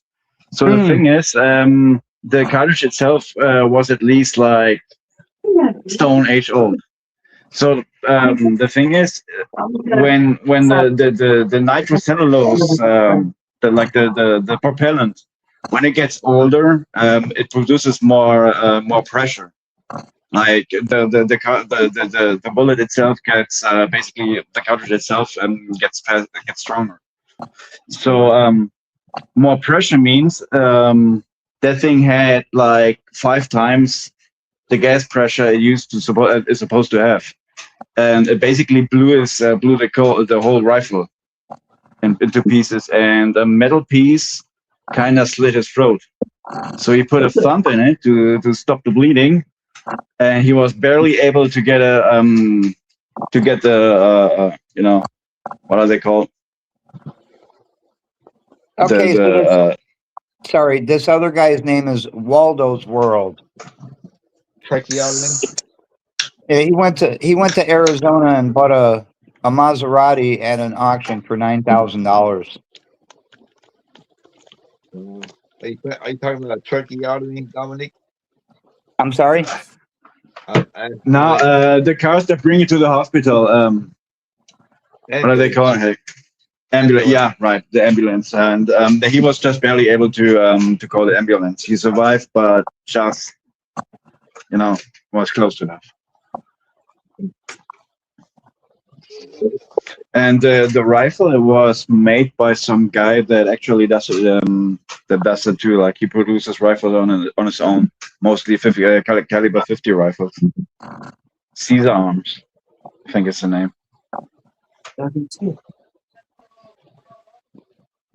In part 1, I bought the world's most depreciated exotic for only $9,000 and drove it 3,000 miles home before fitting an X pipe to the exhaust, so it would sound like this.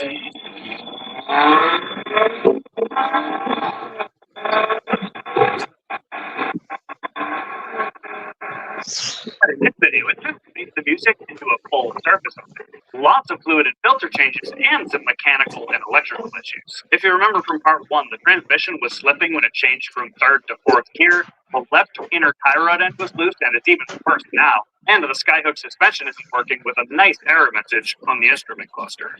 How hard could all this be? Let's bring it into the shop to find out. The first thing I want to tackle is this transmission, and in addition to a fluid and filter change, I also have this kit right here, which is basically a valve body rebuild kit, and I think this will fix my shifting issue. To demonstrate, when I shift in this clip, you'll hear the RPM of the engine increase for a moment, which indicates that some slipping is occurring.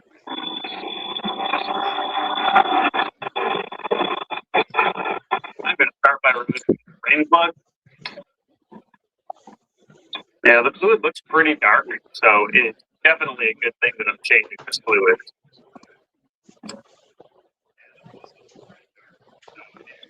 One thing I love about this transmission is how easy it is to access. No cross members, exhaust, or anything else in the way. Maria, what's your favorite thing about this transmission? Well, man, it's built to remove money here, and I went ahead. That's a man's job. Women don't do that stuff.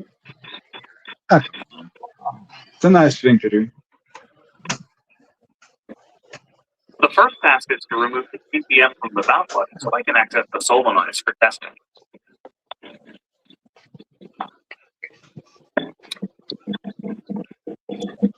Now that I have all these solenoids accessible, I can test the resistance of them, and they're all supposed to be around 5 ohms, except for the black one, which should be 11.5. It's 5.2, close enough. 10.3 is a little bit low, but it's probably okay. 5.3, almost 5.2, 5.2, 5.2, and 5.2. The black one was a little bit low, but I think they're probably okay. But our next test is to apply voltage to them and see if they actually work. Now, when I connect 12 volts to each one of these, we should hear a little click. Yep. Yep.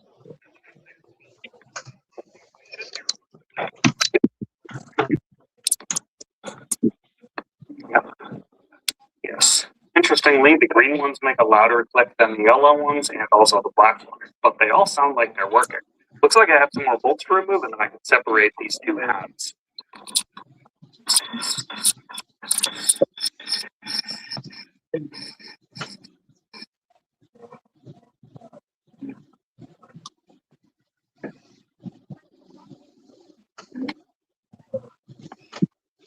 So rebuilding this valve body, this is the installation diagram, and it shows where all of these components go inside of it.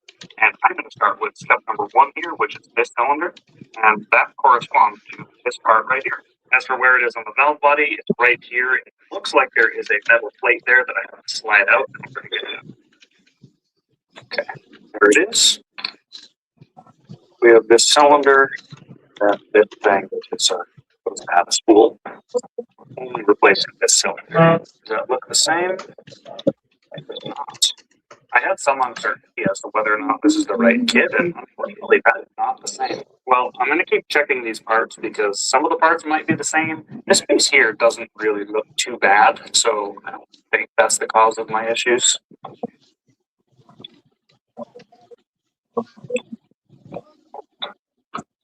This one looks like it has a clip keeping it in. It seems like it wants to. Why not?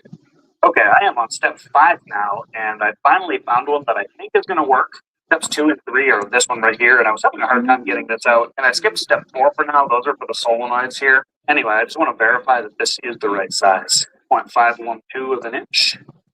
The new one, 0.512. 0.4 exactly.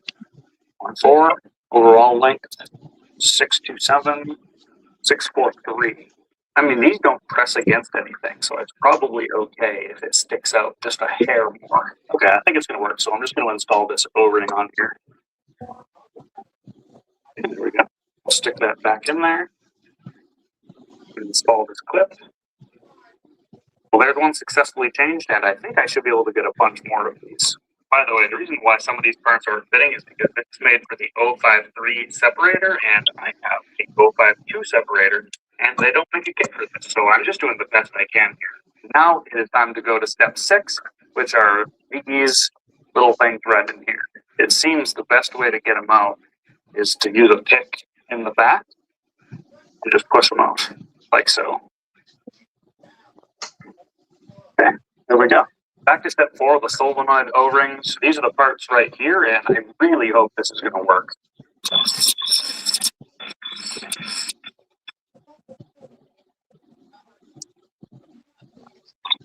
Okay, I actually figured out these solenoid things here. So this piece comes out if you remove a little clip right here. So let's pull this one out. Do it. This clip right here, spring loaded, so I want to catch it. Okay, and there it is. And I already measured these. They are exactly the right size. So I should. Can I get some more coffee? Great news. I mean, yeah, give me some more coffee. Pop it in. Now I'll just pop this clip back in, like so. After I finished those, I ended up installing all new solenoids.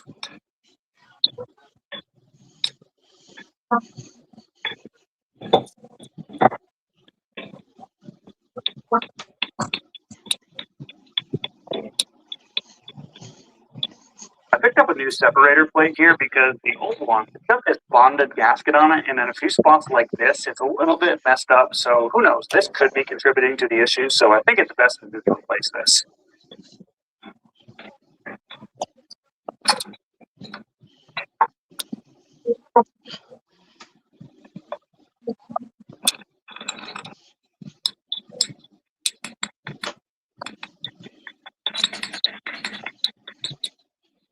Good. Before I reinstall this valve body, I have 5 seals to install. I got 4 tubular ones right here, and then there's 1 seal right here. These tubular ones I should be able to get out with a pen. Insert the new one. Very easy, and it sticks out a little bit, which is nice. That's how it provides a seal. These other ones, they're not really sticking out very much.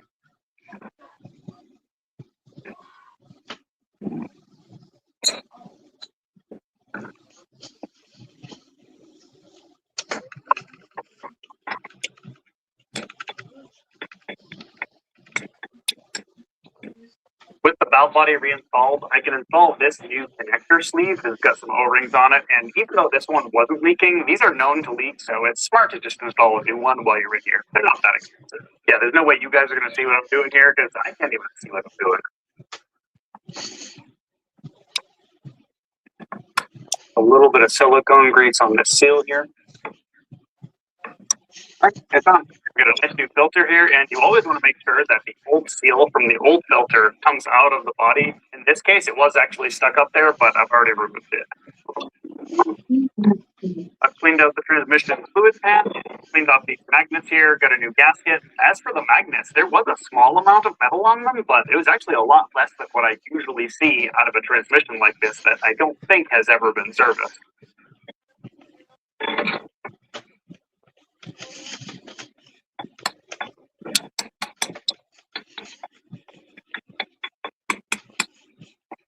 That's not going anywhere. Okay, so the transmission fill plug is actually at the bottom of the pan, and this attachment which goes up there fills it, and that is connected to this pump, which I have full of CF Lifeguard Fluid 6. This is the right fluid to use, and while it's not cheap, I really recommend if you have one of these transmissions that you use the correct fluid. The filling procedure for this is not all that different from most modern transmissions, but basically I have to do the initial fill, which is fill it up until fluid starts to drain out here. Then I can start the engine and fill it up again. And then I can go through all the gears and fill it up again.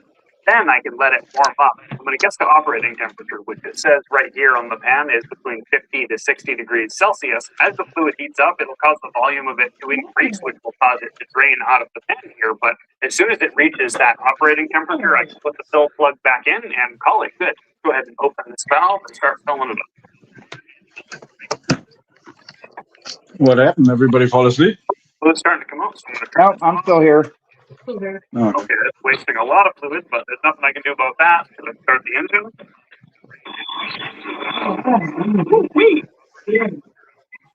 Now we can open this back up. So let's put this in reverse. Give it a second. Neutral. And give that a second. And then drive. Give this a second. I don't know. I just shut off. Just went through all the gears, and this says we are up to 122 degrees Fahrenheit, which is already at operating temperature. So as soon as it starts coming out, when I fill some more, then that's enough. We can put the plug in. Oh, there we go. We're good. I was making such a mess. There we go.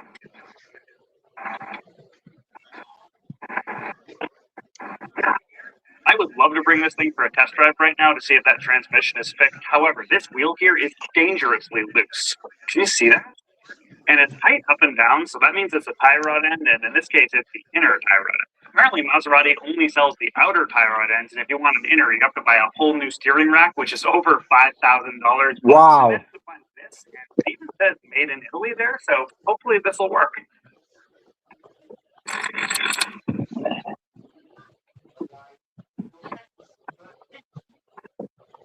Yeah.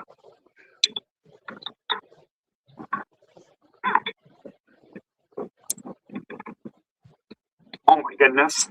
There's no rust on this thing at all. Wow. A vehicle from the Northeast, I would not be able to screw this out by hand. This is amazing. I had to do this off camera because you guys wouldn't have been able to see it anyway, but I got this clamp off by sticking a screwdriver in there and twisting it off. Hopefully I can reuse it.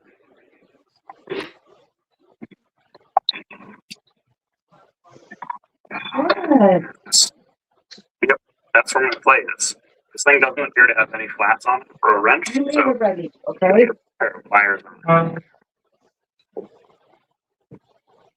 Uh-oh, we lost Teddy. Yep. Apparently. Oh. Yes, same here. So this is going to work. I don't want this to loosen up on me, so I am going to throw some blue Loctite on these threads. Looks like your cat there, Ruffy. Yeah, she's napping. He's tired. That's Mama Kitty.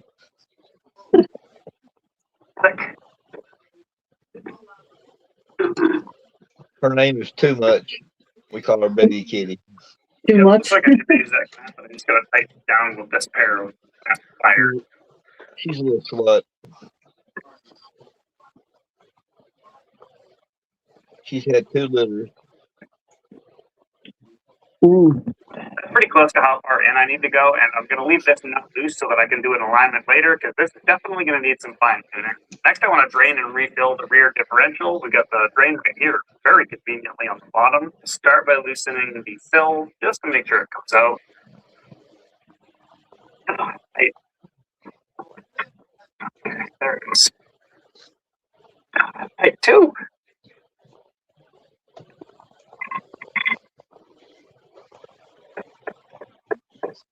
Actually, not that much metal on the magnet either. And now to fill it up, I'm going to use liquid only limited slip SAE 75W140, which is precisely what it calls for. D-Man just did something. What'd he do? How much of it I can get in this way before I have to start pumping it by hand. D-Man, yeah, D-Man Disco Live? I seen a notification. I don't think about He's playing Fortnite. Oh, jeez. It calls for precisely 1 meter, but let me just make sure it's actually at the top. He's currently picking his correct character. Time to bleed the brakes. Each caliper has 2 bleed screws, 1 inner and 1 outer. The rear brakes here actually have 4 pistons, and the front brakes have 6 pistons. And then here under the hood, I've got the trusty old pressure bleeder with 2 liters of fresh .4 brake fluid in it. So let's go. We'll start here on the back, farthest away from the master cylinder. It's an 11 millimeter, which is nice. Well, it actually doesn't look that bad, but I'm going to bleed this through until it starts to look a little bit lighter than that, like the color of the new fluid. Okay, we're going to call this good. That fluid looks pretty good there. So I'm going to close this valve here. And then that's 1 down and 7 more to go.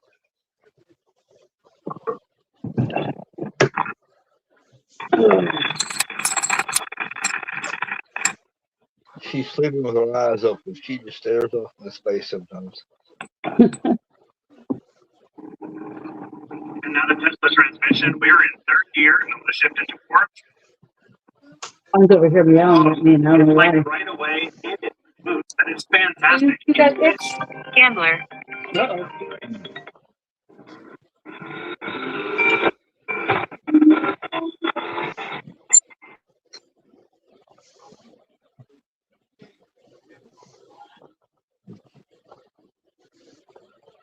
Baby. Baby. Baby.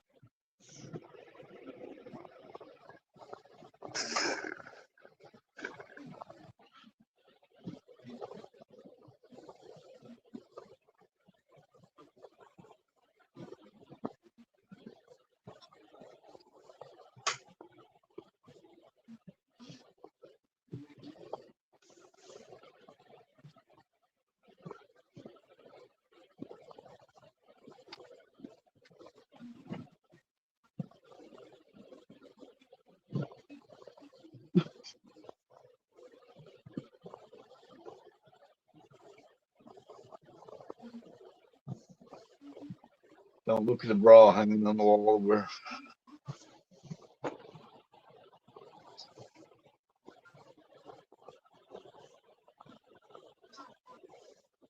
Is that yours? No, it's not mine.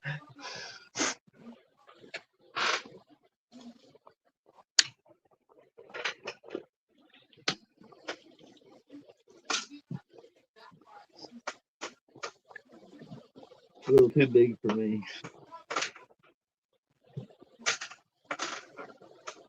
I don't think pack something.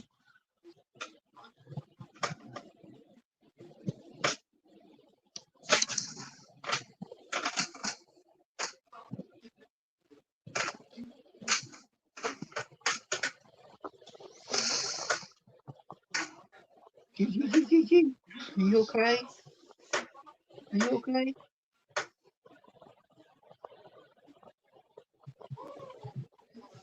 Yeah. Okay. I guess you're okay.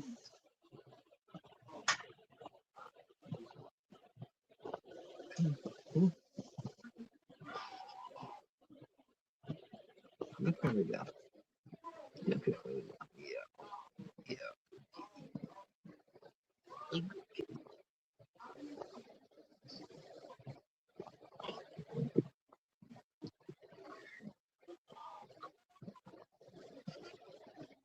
No, not big. 6 hours already. Wow. No, it's been some time.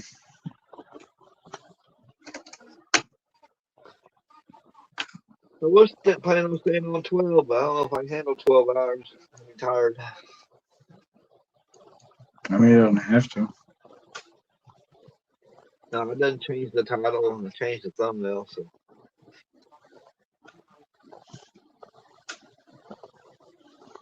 12-hour stream. Not really.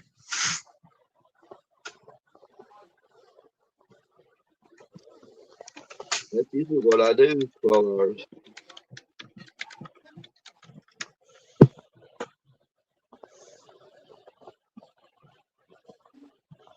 Was you around when I did the 48 hours, Dominique? Huh? Was you around when I did 48 hours live? I think so.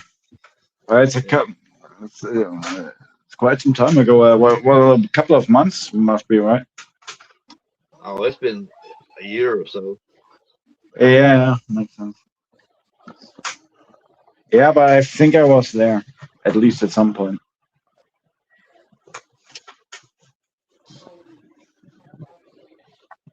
Still got the record. Nobody's beat me. But was it 48 or 24? 48. So basically 2 days. Yeah. 2 full days. Okay. That's nonstop. That's not. I mean, yeah. D-Man did 32 hours. I don't think anybody's ambitioned enough to actually try. D-Man got 32. That's his biggest. He tried, but his internet kept messing up, so he had to start over a couple times. Mine was nonstop, 48 hours. There you go.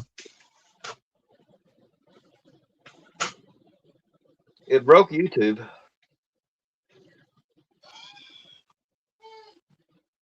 Yeah. They initially want. Huh? That's all right. I didn't mean to interrupt you. I said it still hasn't processed yet. It's been over a year. Yeah, I mean, they put this 12-hour rule in place, so people would stop making sleeping streams.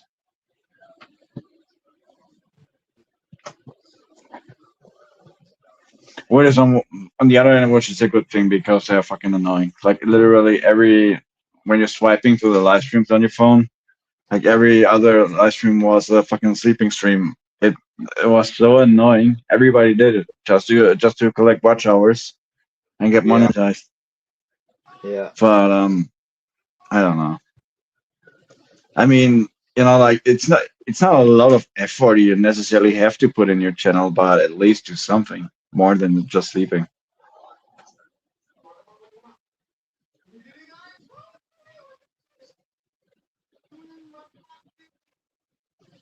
I do my fair share of sleeping on panel. I have to admit.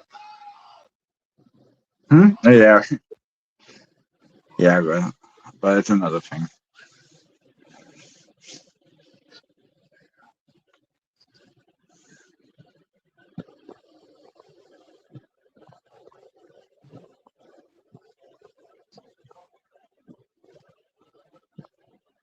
Oh, just Teddy's coming back. I don't know where he went. I mean, I have on the second tab, I have Facebook open, and he went offline like 11 minutes ago. So I think he fell asleep. Hey, come here.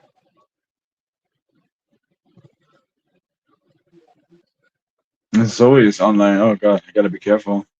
I still believe she wants to lock me down in her basement and never be seen again. Oh hell.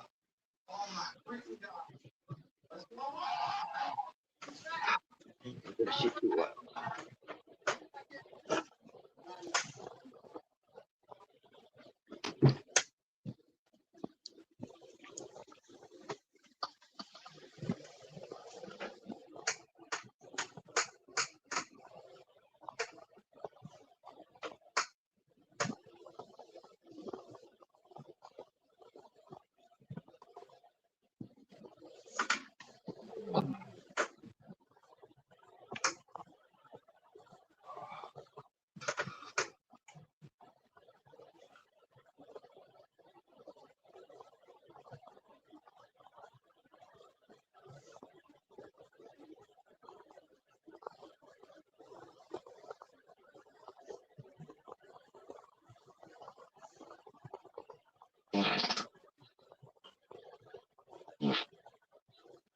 What was that? The fart. Damn, bro.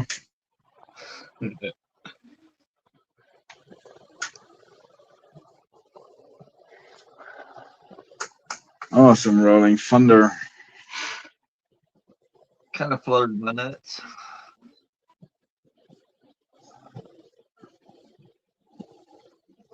But you're safe as long as it stays dry.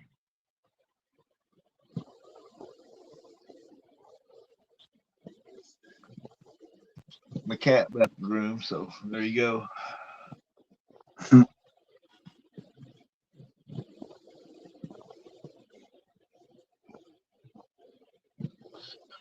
All right, Kevin. Appreciate you hanging around, man. You're welcome. Come on up here if you want to. Let me bust your cherry. Let me be your first one up here.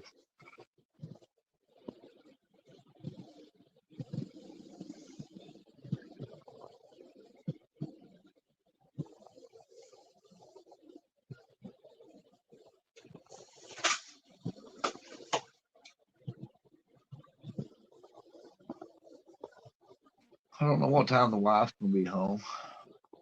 Her mom's in ICU, so she might be there all day. Where did you went? Her mom's in ICU at the hospital. Oh, okay. She's having breathing problems. Oh.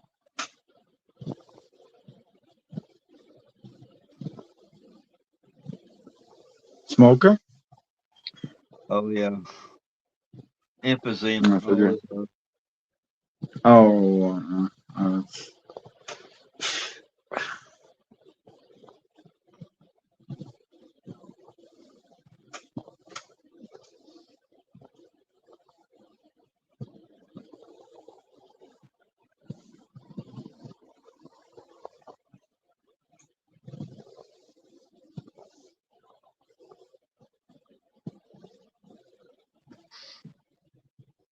Yeah, I think she'll be okay though. I think she'll get out of the ICU today.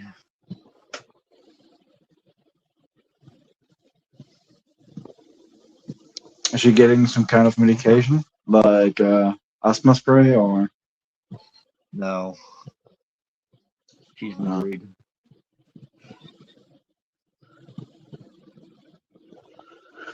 She's still healthy. Just having breathing problems. And at what age? I think she's 70.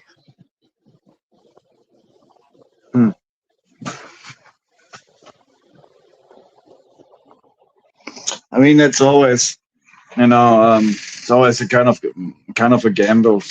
When you start smoking, some people can get ages old, like they actually reach like 90 or 89, but some people die off early. Yeah, I know. I need to slow down smoking. When I'm on here on the panel, I smoke too much. I know the feeling.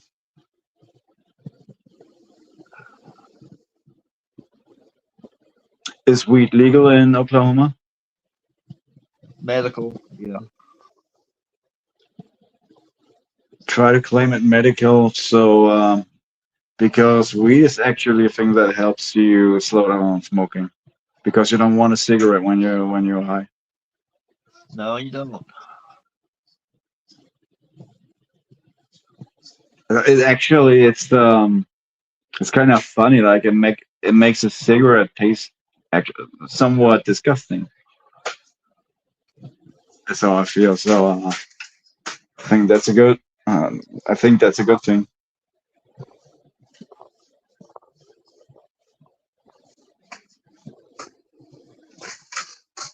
I smoke about a pack a day.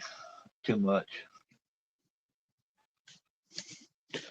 Yeah, but that's like for an active smoker, that's somewhat the standard.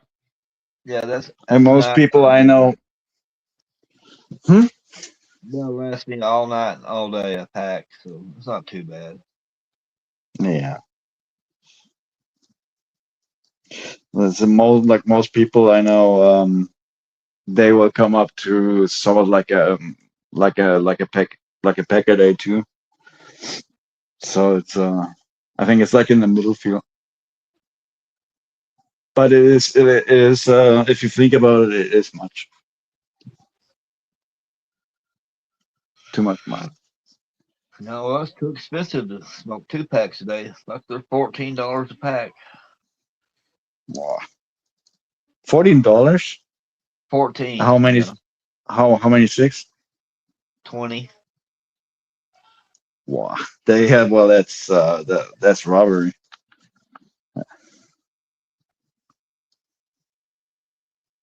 That's way too expensive for only 26.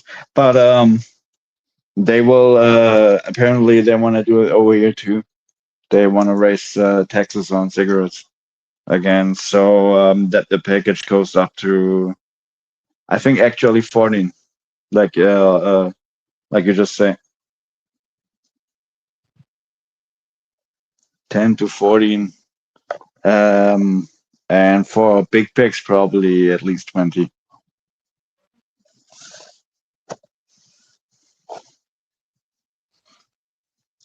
I switched to a cheaper brand. What I buy now is like they're 8.09, I think.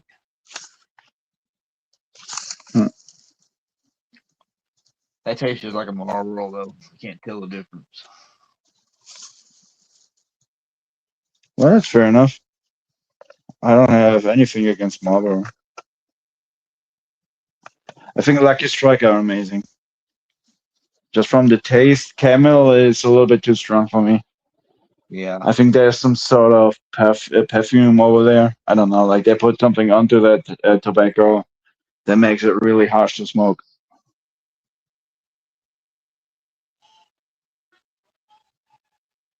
Do you ever do cigars?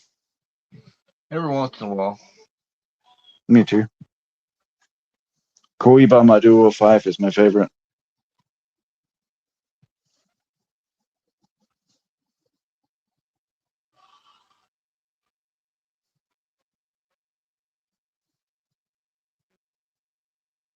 Oh, that's right. They can hear you now. Welcome back, Maria. We hear you.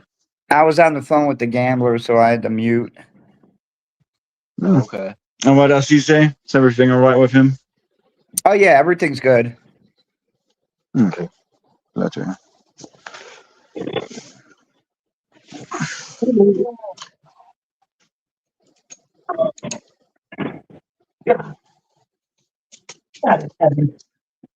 What? I watched him at the casino the other night. I thought that was funny. He had a good time.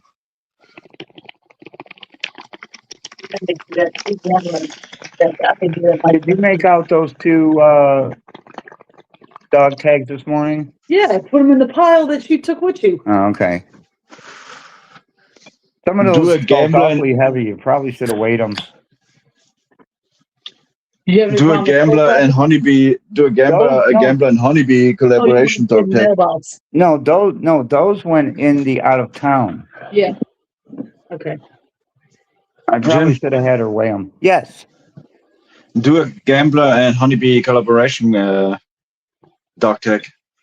I can't afford any more dog tags right now. Okay. We'll take donations for it. But they're at least a little bit more cheaper than coins, I guess. Well, they are cheaper than coins. Now, if we get pre-sales on them, I don't know what type of theme we'd use for the gambler, but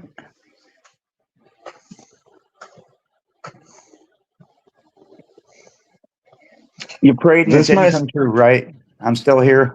No, I wanted to say a prayer before I eat. Why? You never my do. song. Maybe I like to get back to it.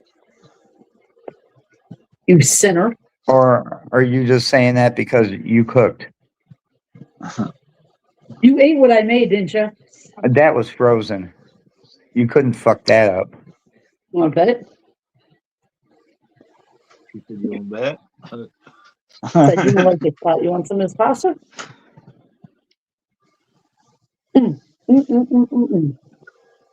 Look at this. These are the same part numbers on these spark plugs, and look at how much longer that one is than the other one. I see. I'm sorry, I'm just not That's not good. really interested in spark plugs. No, but it's the same Mario, part number. I just want to ask Mario, what's your thought on spark plugs? Like, you gotta know any kind of reliable ones? AC Delco. I'm trying to see what the name on it is. It comes out of a Maserati, and he only buys for that Maserati. He only buys, the OEMs. Yeah, original parts, right? Mm-hmm. I mean, you gotta. At this point, you gotta have to. I wouldn't buy no second market spare parts for Maserati. And on the other hand, if you can afford the car, and then you can afford the spare parts, so what?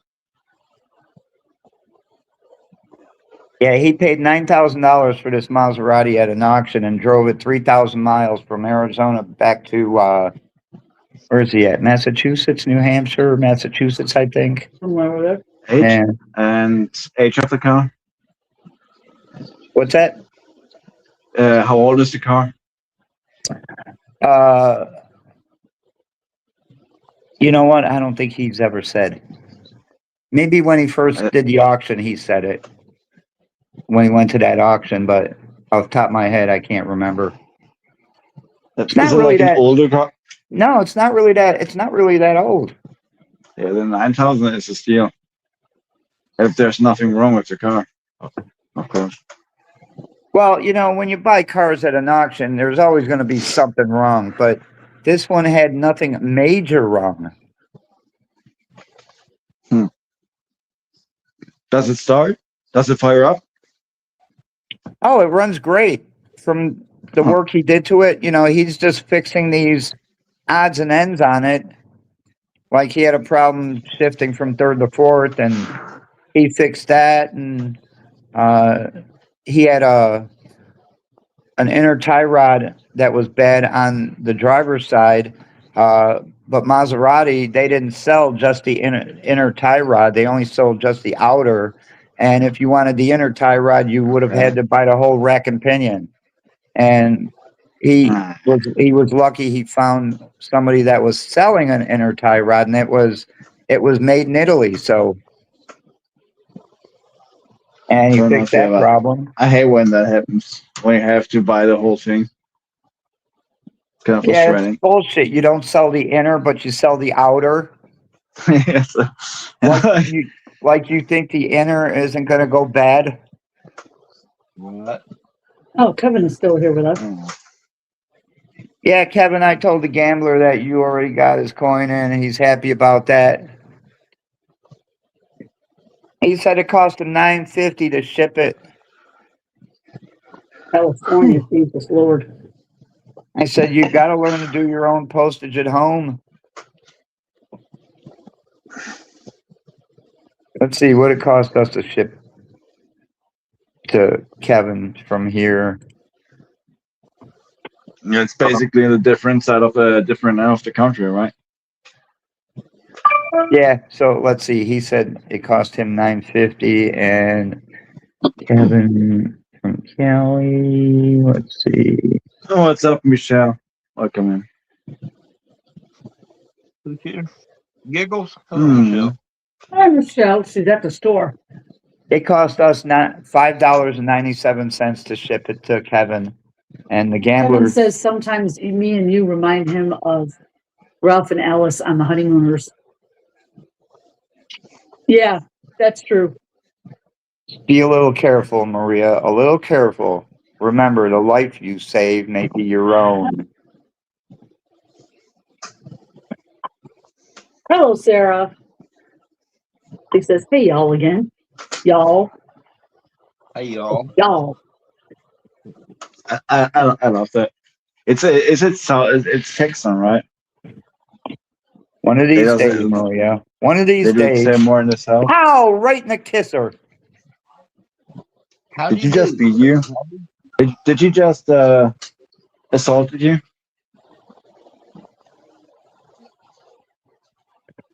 Did I assault her? Nah. Did she assault you? Yeah, she did just by talking to me.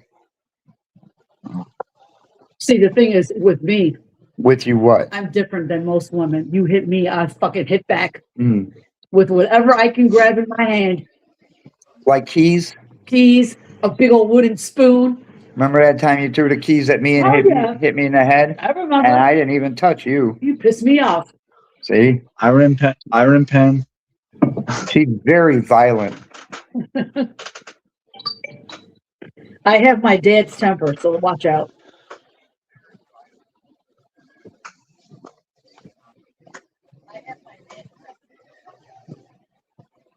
What happened to Teddy? He fell asleep? I don't know, but somebody's got you on in the background. 100%. I didn't hear a CPAP machine. Sometimes he puts it on when he's on a panel. Michelle says, damn, so much freaking drama going on today. Why? What's going on? I haven't heard anything. Me neither. Kevin said he was surprised when he saw the gambler pay $9.45 for the shipping. Yeah. That's because he took it to the post office. Yeah. It's all sunshine with us. So what happened, Michelle? Yeah, what drama? You missing out on something? Ted isn't on the panel. He was. I don't know what happened to him. He fell asleep, obviously. Mm. Because shortly after he went off panel, he went offline on Facebook too. Sarah said hi to you. I said hi to her. Sarah. So any tornadoes in Oklahoma lately?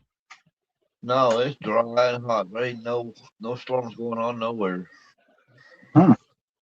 But it's still season, right? Oh, yeah, it goes all the way through November. Yeah. Huh.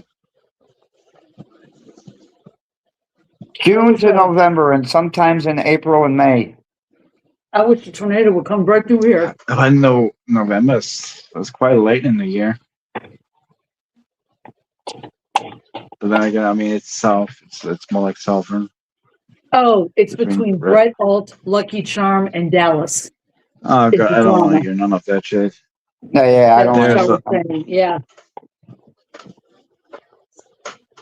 They gotta fight it out. to be. They gotta figure it out on their own. No, when you ship Ground Advantage, it automatically comes with $100 in insurance. So maybe he insured it to be that right. Yeah, we don't want to be part of that trauma. No, I don't want no part of that. What? Insurance means they gotta treat the package correctly. Yeah. Yeah, just try to get paid out when the mailman keeps your package. Oh yeah, I heard about it. There was something wrong with Music Lovers package, I think. Yeah, The mailman stole it. the mailman stole it. Yeah, I mean that happens too, Let's go to the unfortunately. United States Postal Service.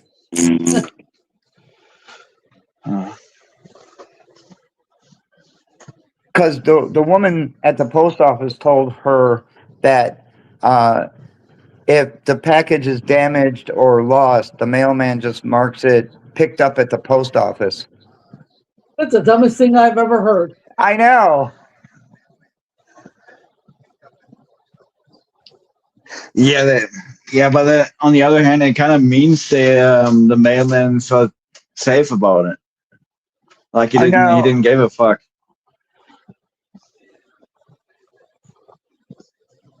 He should be investigated, and the postal inspector should go into his home and see how many packages are in there that he stole. Kevin said he was shocked that Like it's kind of obvious. On the 25th. Yeah. It got there when pretty it's at quick. least. Sometimes you get lucky like that, Kevin. What is it? I was shocked that I received it on the 25th. Sometimes the mail gets through pretty fast. Yeah, you know that on sign, the other mail hand, gets through no matter what kind of weather? You know why? Because the mailman rides with me. That's why. On the other hand, I mean, here's the thing. America is the biggest country, so our postal service is obviously functioning way more, like way better. But America is a big country, and they don't pay much either. They're probably that's the thing, you know, like that's where the circle closes, because that means they are understaffed permanently. Rural carriers, if they're just starting out, they only make $17 an hour. Oh yeah, and I just lately checked out You gotta have I your just own. checked out the rent prices. You gotta have your own car with the with the steering wheel on the right side, like in Germany. No, we have our steering wheel on the left side. You're talking about the UK. Oh yeah. Oh, do you drive on the right side of the road too? Yep. Oh, good. Finally, a normal country.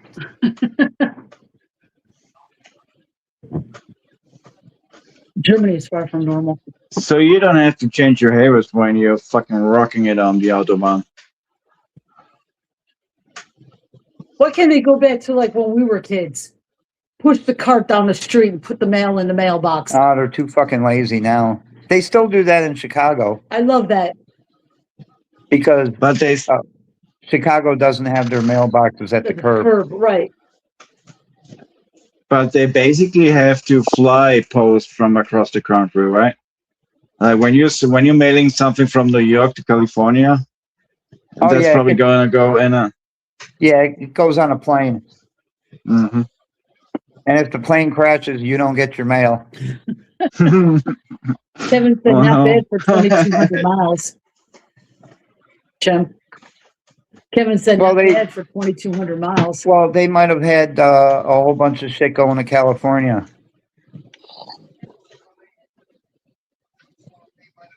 Gavin Newsom. Gavin Newsom.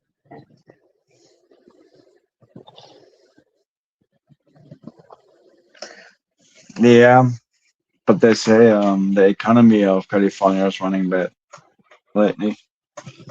Well, look who's running California. Oh God, Yeah. dumbass. Yeah.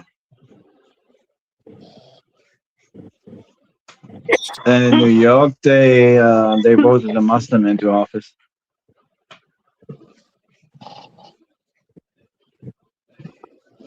But that was just as of lately too. Why do mailmen steal mail? Greed. Mail carriers typically steal mail for quick financial gain, driven by high-value targets like checks and credit cards, external criminal recruitment, and systemic workplace vulnerabilities. While the vast majority of postal workers are honest, internal theft does occur. Welcome back, Karina. Karina. Oh shit, Karina. Yeah, I mean, like it's kind of obvious. Why will mailmen steal posts? It's obvious if a person though. Yeah, but you know what? You never see them go to prison. Yeah, because it's probably hard to prove. I would No, say. it's not hard to prove. They got them right in the bag, so to speak. Right in the mail Yeah, but bag. but they gotta prove it, and for that they have to basically find the package.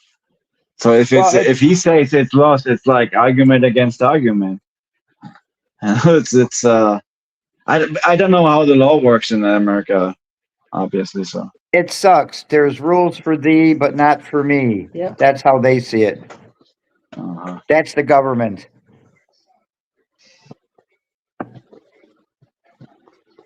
Because me is the government. Thee is you.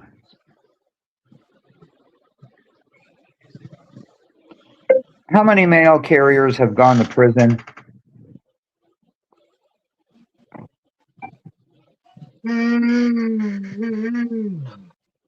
Uh-oh, who's tired?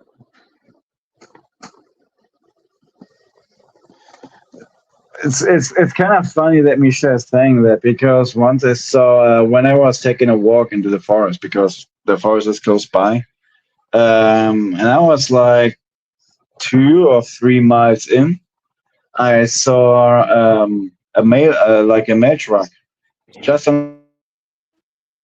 Oh, that's great. The Postal Service hires felons. Oh, that's just lovely. And was trying to decide what to keep. Oh, asshole.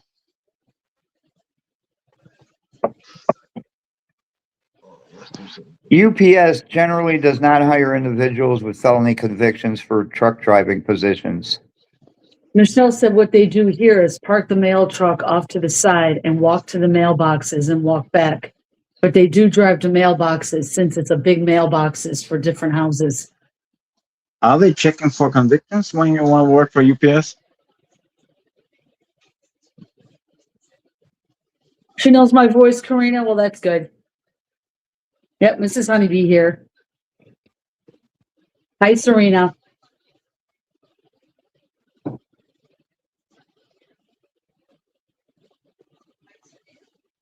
Serena? I used to like it when they would push the cart with the mail. Always friendly mailman. Yeah. Stop and talk to you, say hello, you know. Josh Hawley, they had the Postmaster General in front of the Senate. Oh, he's wicked. I love him. And he was asking him questions, and it was just funny because the guy had no answers, and he's like, didn't you just get a raise to $300,000 a year? Yeah, I remember you watching that because he said he doesn't know. What do you mean you don't know? You're the Postmaster General. You're supposed to know everything that goes on in the post office. Dumbass. Oh, but he sure gave himself a raise, didn't he? Yeah. Well, Karina, tell her I hope that she's having a good day today.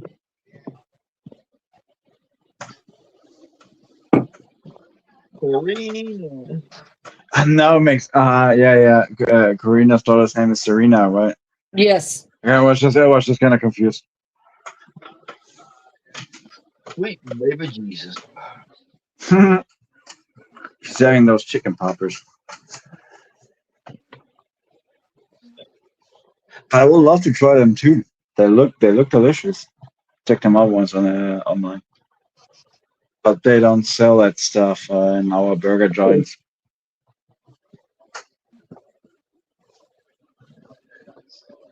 Oh. Oh God. Yeah, right, buffalo chicken poppers. They look actually delicious. I would love to try them. But making myself, I'm not that much of a cook.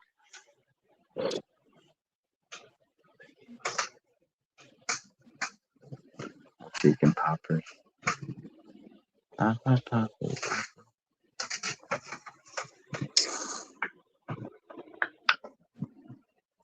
All right, I'm gonna clean this up. And maybe start it down for an hour. Corinne, I gotta ask, like, you gotta answer honestly. Did you ever really eat a whole 72-ounce steak?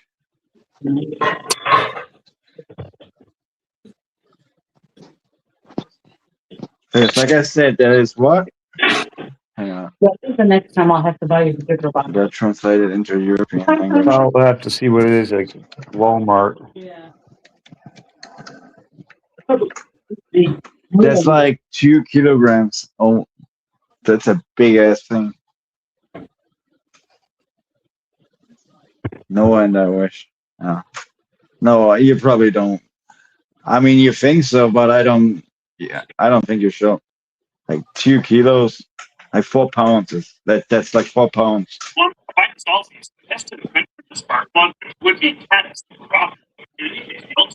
Oh, Joy went in. Joy, sorry to say you missed Teddy. What's that? No, Joy just went in. She missed Teddy. Hello, Joy. How are you? Hope the work was alright.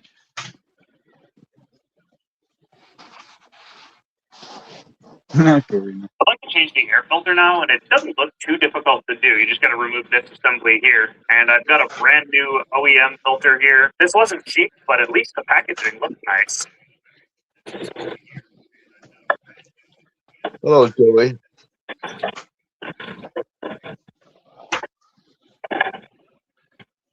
Let's see. All right, let's do this for Karina. Look at that. You gonna eat the whole thing? Watch me. Wow. Just like a wild person. I told you I could do it. You did it. Yeah, that looks about right. That's what a 72-ounce steak will look like. I mean, look at that What thing. is the cost of a Maserati air filter? Look at that. You gonna eat the whole thing? Watch me. Wow. Just like a wild person. I told you I could do it. You did it. No, you can't. And I don't want you to try, Corinne, honestly.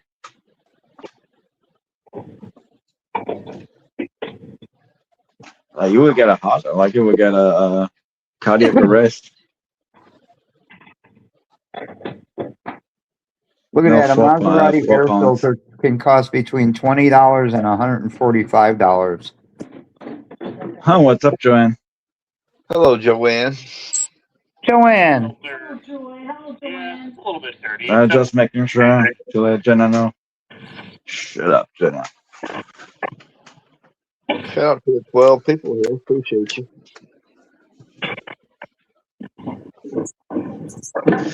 Monday evening, at least. I mean, for us, evening always proved to be a good time. It's like it's 2 p.m. over there right now, right? Like half past 2 p.m. 1:25. Oh, okay, so it's 1 hour delay for you.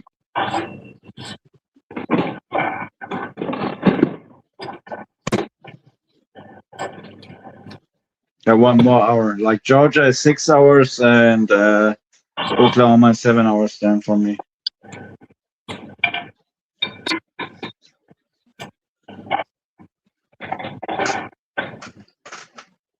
And Ted is 6 hours too.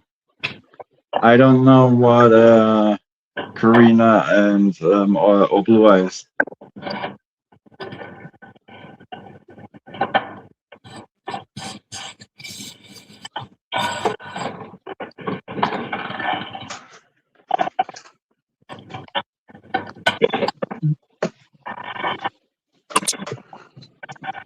Long to Rodrigo. I want to. Oh, wait.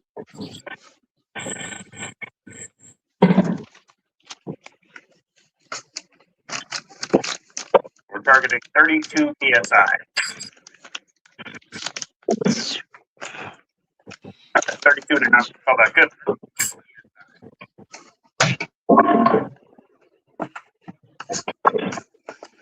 Next, I want to flush the power steering fluid, and this is the reservoir right here. Now, the theory here is what I'm going to try is disconnect the return hose, which is that little one right there.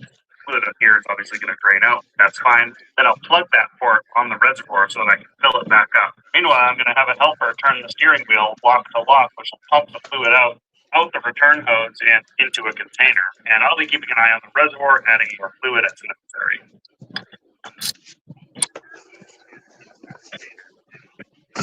Container down here.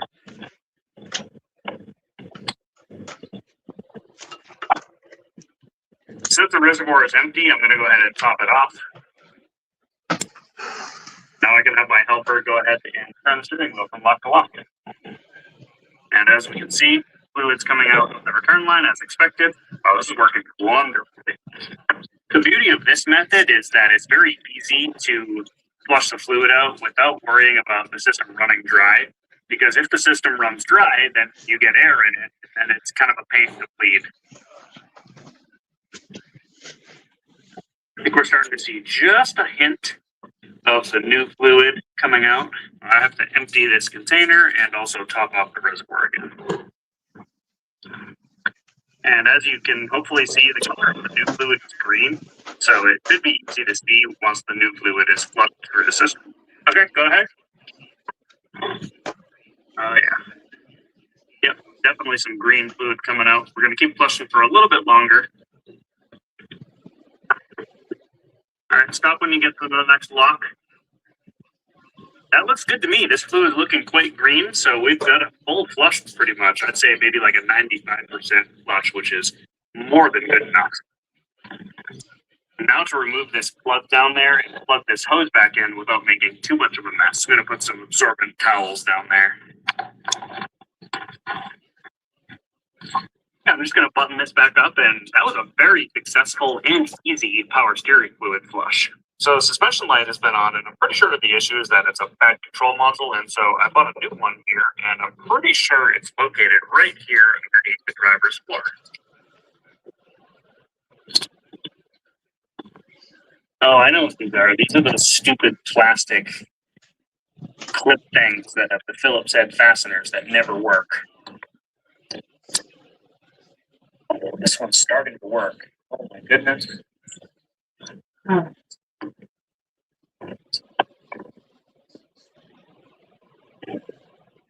And there it is.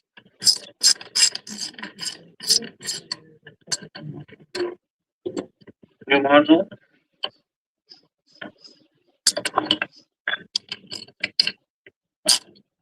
Well, that was very easy to replace. It's almost like they knew it was going to go bad. Now the question of, did that fix the suspension issue? Continue saving the cans, maybe we'll get more for next time. Honey, how about that?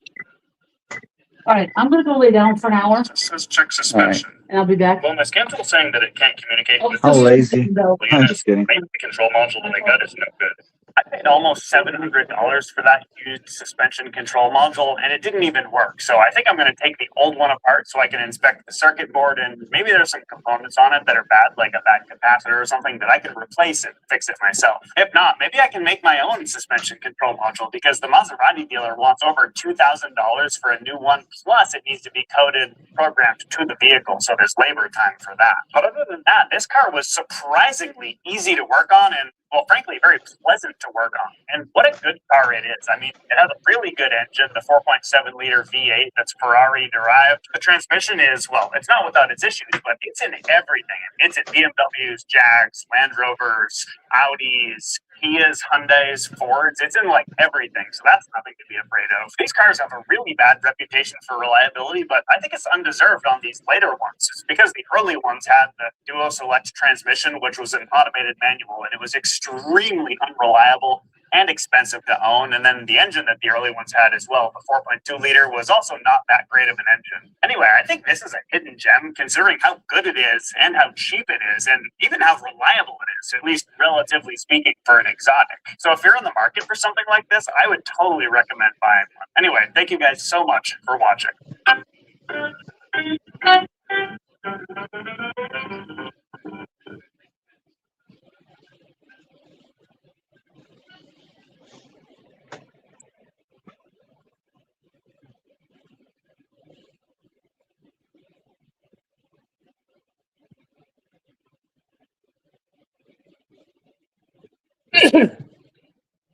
How hard could it be for a total beginner to wrap a car? I'll be attempting to wrap this cosmetically challenged Range Rover using a premium quality vinyl wrap. And this is what I picked up for wrapping film. So this is KPMF is the brand. It is a really nice dark metallic green. And then this here is for the trim and the roof. I'm going to do a satin metallic silver, and the brand here is Avery Dennison.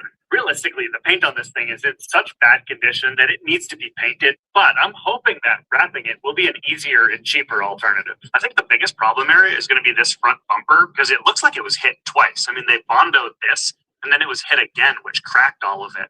Now, if I just simply wrap over this, it'll look terrible because of this uneven surface, so I have to deal with this. Now that we're in the shop, I picked up this flexible epoxy that's intended to be used as a body filler on plastic bumpers like this. Step one is going to be to remove any loose paint and Bondo. See if any of this comes off.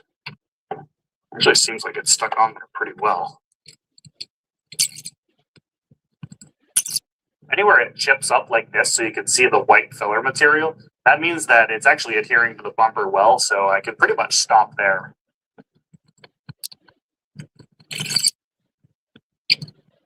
Next, I'll sand the area where I'll be applying body filler. I'm using an orbital sander with 80 grits, and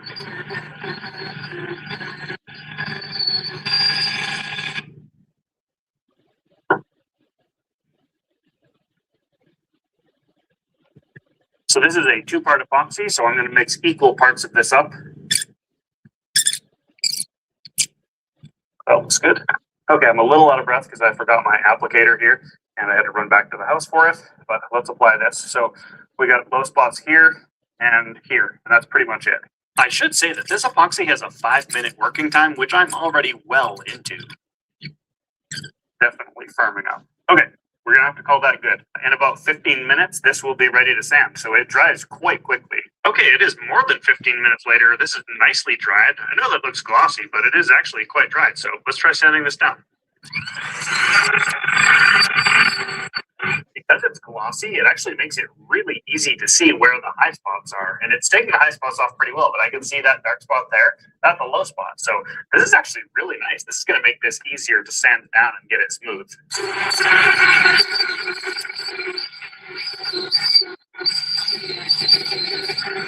I'm pretty happy with how smooth this is. I went over it with 80 grit first, then followed it with 220, and now it's very smooth to the touch. I don't know if the vinyl wrap film is going to adhere to a sanded surface like this, but in my opinion, the best way to find out is to try it, and in the worst case scenario, I can always wrap the bumper again.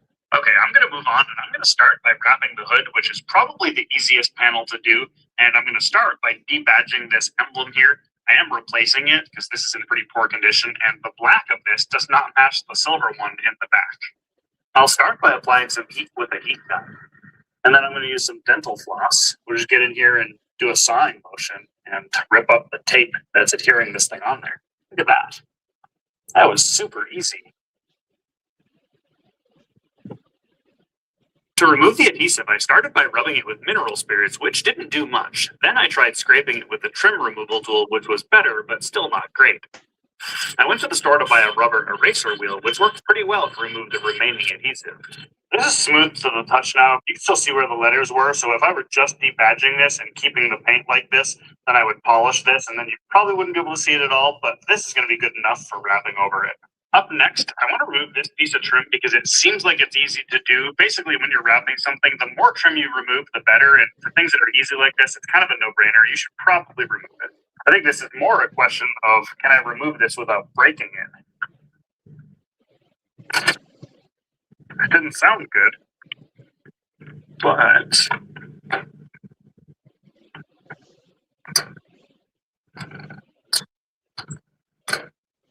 we're in business.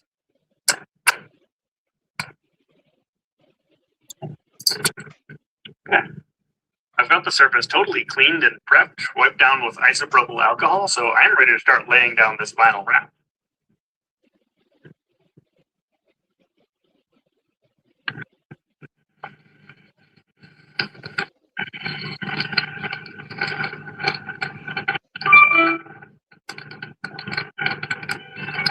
At this point, I think it's appropriate to cue up the circus music for this first attempt. Don't worry, I'll get better at this.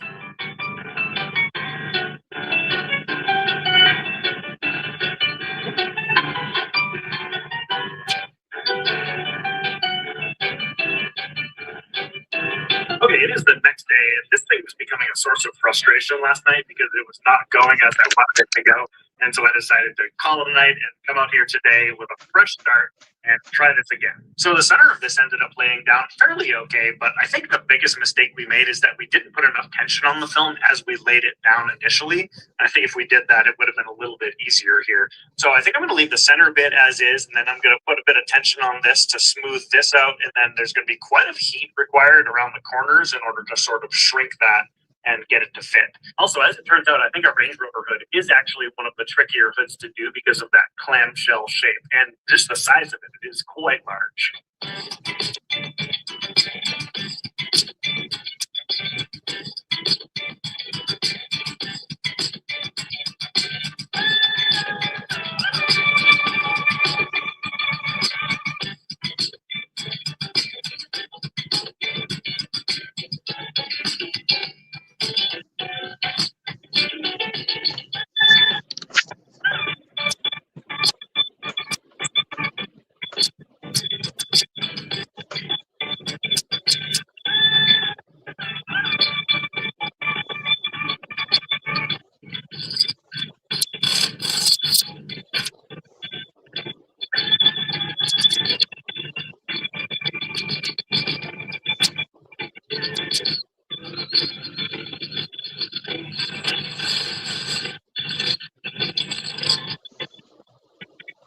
Okay, the hood is done. I have to say, it gets a lot easier once you sort of figure out what you're doing. I feel like I can wrap almost any body panel on this now, and it probably won't be too difficult. The hardest part by far was these corners here, because you have all this extra material that you have to shrink, and you can sort of do that with heat, but in order to do that, it really helps if you stretch the material to begin with, and that gives you a lot of room to shrink it back with heat so that you can make it around this corner. I did manage it. I had to rip.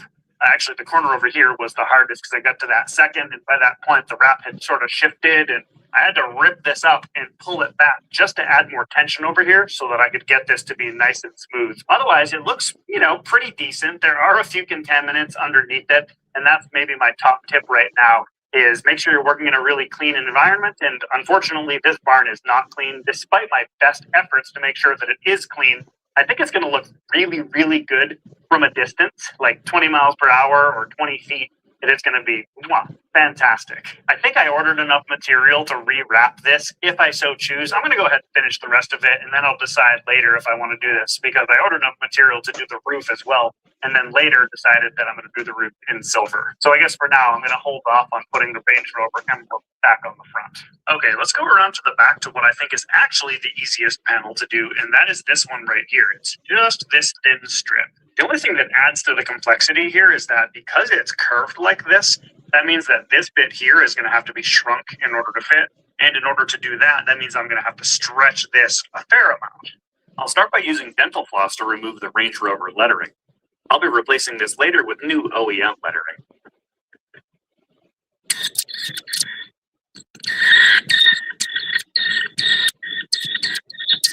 Looks like I might have messed up the paint in this one spot. The surface of this panel is not very smooth, especially on the top here. I can feel just by rubbing my hand against it that there's a lot of contaminants messing up the paint. So I'm going to take a clay bar and try to clean this up.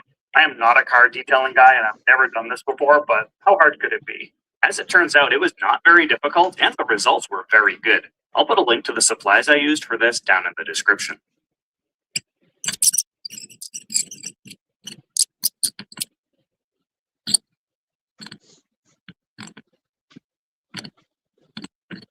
So I've got this bit all done here and it laid down really nicely. And now hopefully when I apply some heat to the top, it'll tighten up so that it'll fit there.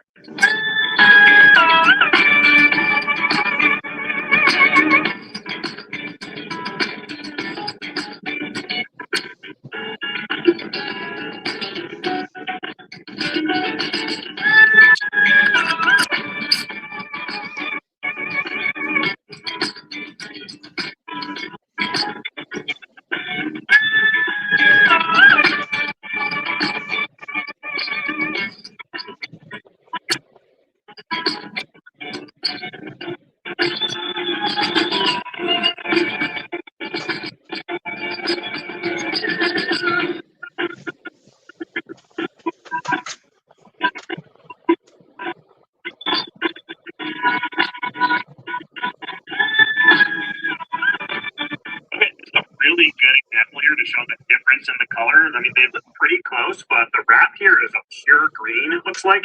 And then the paint color of the car itself is more of a bluish green. I really like this wrap color. That is fantastic.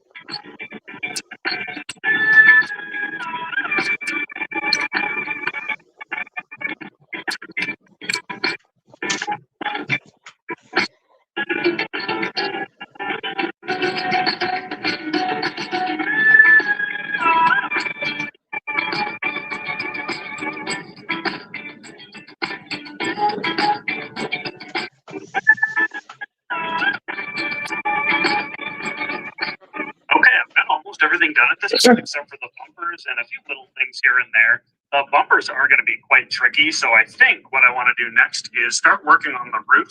And I'm going to start with this rear spoiler piece right here because that's probably the easiest part of it. But generally speaking, these are fairly flat, even though they're large, so I think they're going to be pretty easy. This has a little bit of a clamshell shape though, so I'm going to have to get a good amount of stretch on this so that I can shrink it into these corners here. And yeah, we're going to go with this nice metallic silver for the roof.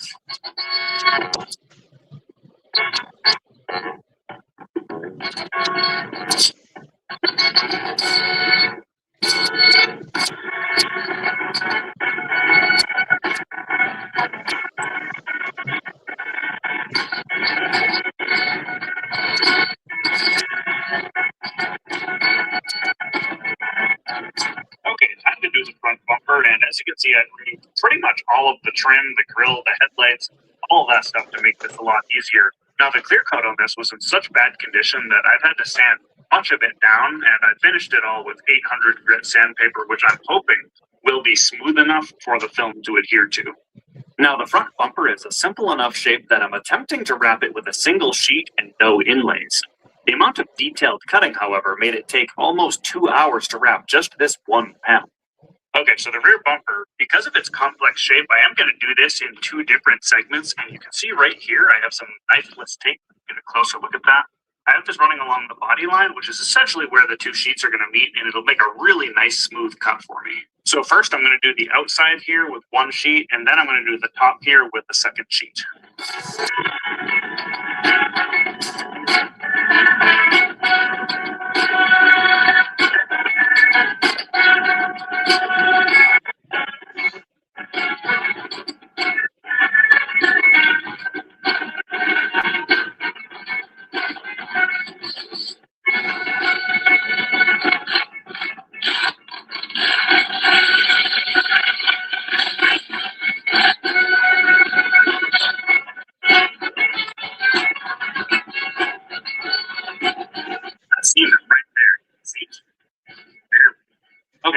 to do the mirror cap here. I've already clay barred this and wiped it down with alcohol so it is nice and clean. I have here a piece of scrap material. I think this is one of the cutouts from one of the wheel arches. And because this shape is so complex and rounded, there's going to be a lot of stretching required and heating before that.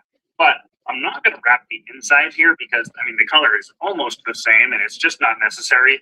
If it were a very different color, I would wrap the inside, but I would need 2 sheets in order to do it. What I'm going to do is use some knifeless tape here right along the inside edge so that I can cut it cleanly without having to use a knife and dig into the mirror itself.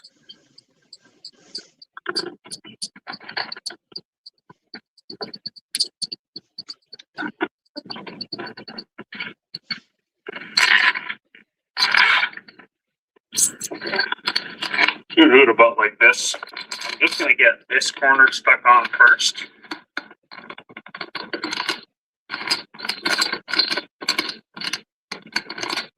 Right there.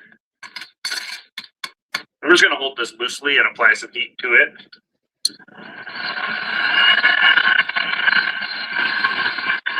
Okay, before it pulls off, get this a good amount of stretch on there. A little bit too long. Just fold this over.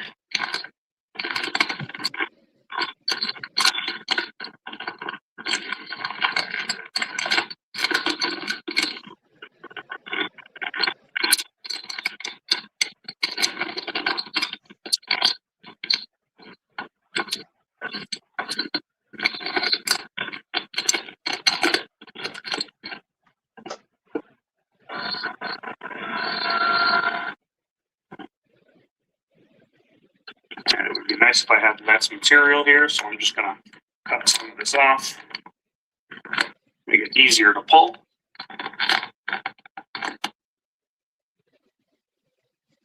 And we're going to pull. Like so. And we'll pull what's left of the knifeless tape out of there. And smooth this down. It looks really good. Now do it closely from the inside. You can see there is a seam here, but because the color is so similar, we don't need to do anything about it. Now, if the car were white or some other color that's very different, I could use another piece of wrap in here and then use another piece of knifeless tape, just like I did on the bumper, in order to get a nice clean cut.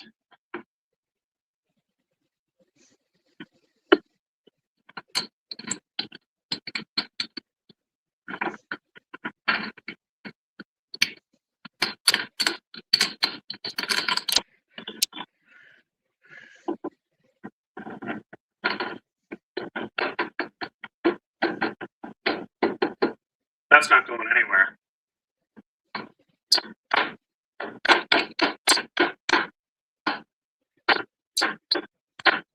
Now, if you remember from part 1, I had a cracked wheel, and I had to get this, which is quite possibly the ugliest wheel ever made, but it was a used wheel that the tire shop had on hand, and it happened to be the right size. Anyway, I picked up a nice used set of Autobiography wheels and a new set of Michelins to go on them, not used, so let's get these things mounted. First, I need to install TPMS sensors because it came with just regular valve stems.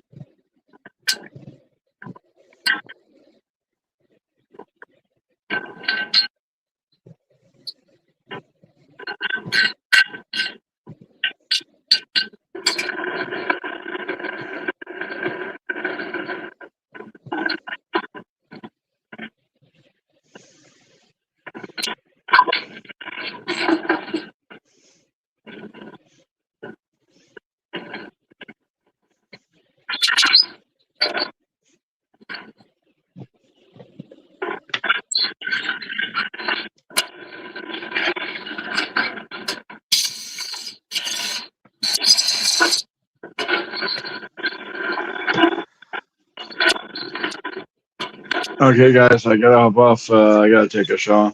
I need something. All right, Dominic.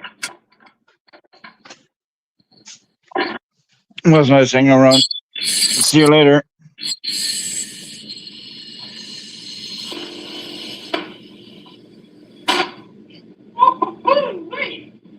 That was loud. We're up to 40 psi. Up to 50 psi. There it is.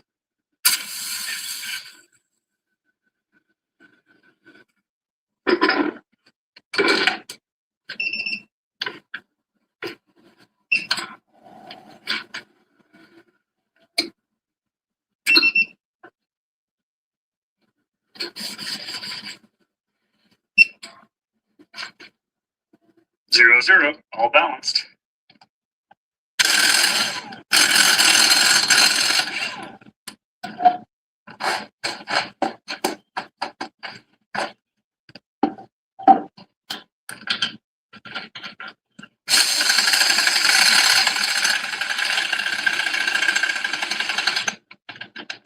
Next, I did a badly needed headlight restoration.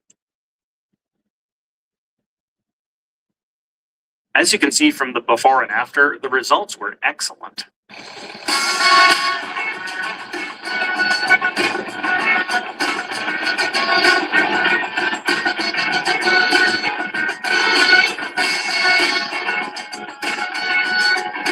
Well, I think that came out pretty well overall, but now I know why it's so expensive to get your car professionally wrapped. So if you're thinking about trying this out and wrapping your car for the first time, I do have a couple top tips for you. Number one, make sure it's very clean and clay bar the surface as necessary. It does a really good job of cleaning it because you will see any contaminants on the surface. If you can feel them with your finger, you'll see them underneath the wrap. And number two, start by wrapping an easy panel and learn as you go. But I would recommend ordering enough material so that you have enough left over so that you can rewrap any panels that you mess up.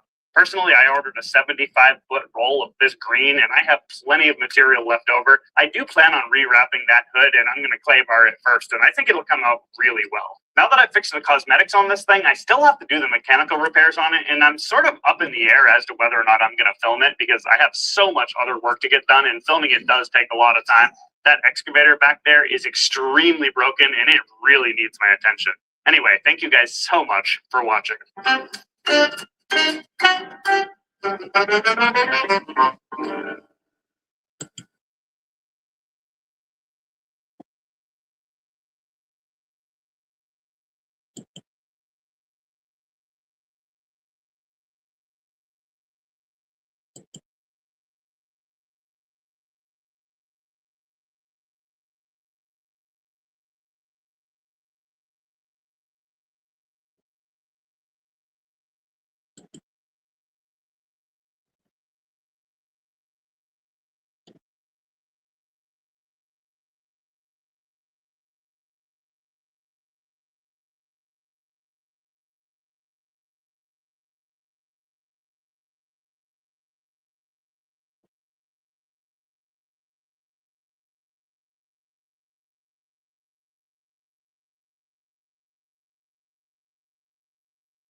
Junebug, Chrissy, how are you?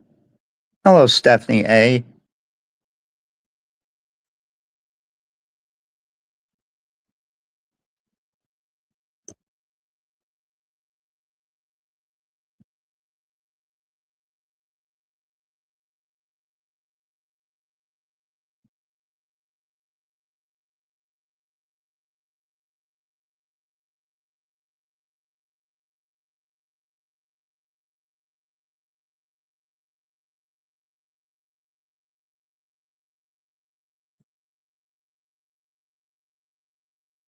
Phil, stand by. We're gonna get on the road.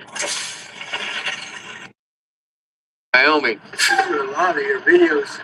Do you? Yeah. Here, babe. There from up here. Maybe I could get up in there if I turn my wheels. Dear Heavenly Father, thank you. Now I just need to take the line off. Let's see. Welcome to the quaint little town of Rawlins. We're not that highfalutin. We call it the chuck wagon. So you use this trencher to re-divert the water or something? Well, the guy that sunk it, he tries to get the trencher to pull it out. And you can see from these tracks up here, they started sinking. First pull started to pull, and that excavator just sunk in the mud. So they're putting pipeline in. They come across this marsh here, and the bottom just fell out of it.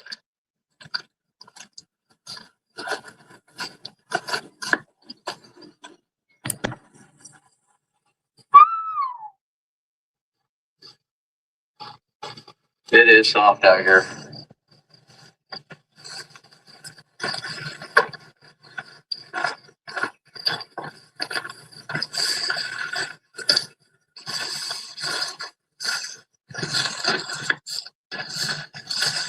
There's tracks under here. This is indeed a tracked machine. I know you don't believe me, but stand by. You're going to find out. Look, babe, it's a babbling brook. Watch out, there's water moccasins in this. Gonna babble your brook. It's pretty wet, just the way I like it. You can see the difference. Yeah. Yeah. Just got rain too, huh? Saturday. Here's the plan. I'm going to take the Mini X, dig this one out, put some rig mats in front of it right there. I'm going to park the 10x10 right up there where that trencher's at, because that's about where the hard ground ends. And then we're going to just winch it out up onto the rig mats. Once we get this one out, then we'll start working on this one. And basically do the same thing. He said it sank about 12 inches since they were last here. Fun fact for you, this little creek right here, it's actually called Muddy Creek. The guy that got these bad Larry stuck, he's not on scene here today. We got the trencher out of the way. Now we're going to start bringing our equipment in. Rig mats are here. Oh, he's a truck driving son of a... We got the chuck wagon set up. We're anchored in. The FTs are settled in with ant case. We're getting to work. I'm your swamper today, babe. Let me get this for you, babe. Always a gentleman.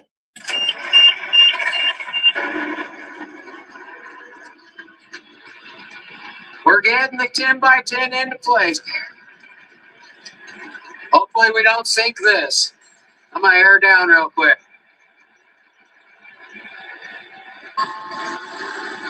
I want to get out and check, make sure I'm not sinking. Feels really soft.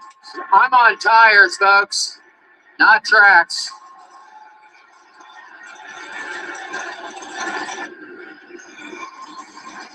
Tracks will stay above, but tires generally won't.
Yeah, I don't want to see you in here, Brett.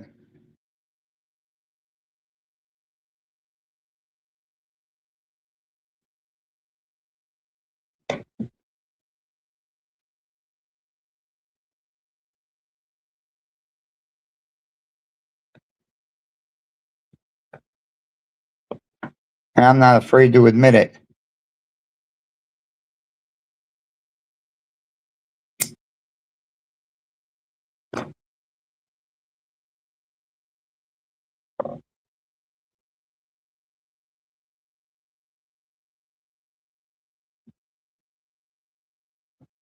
But it's not my channel, so I can't do anything about it.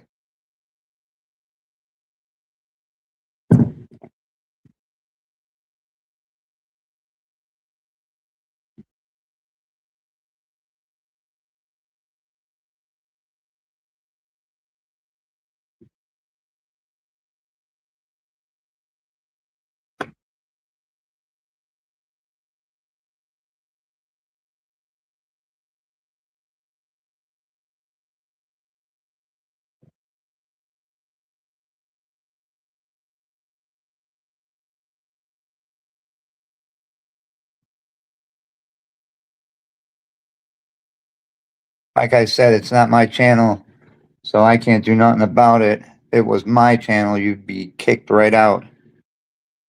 Trust me.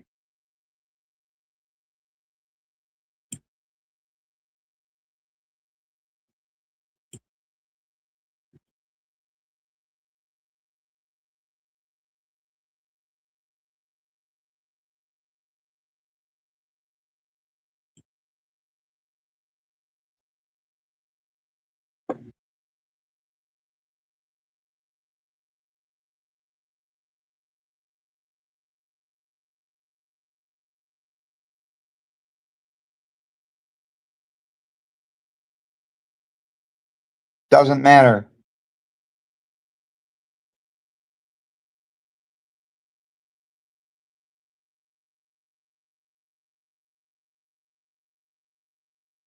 The fact that you believed anything means you're gullible.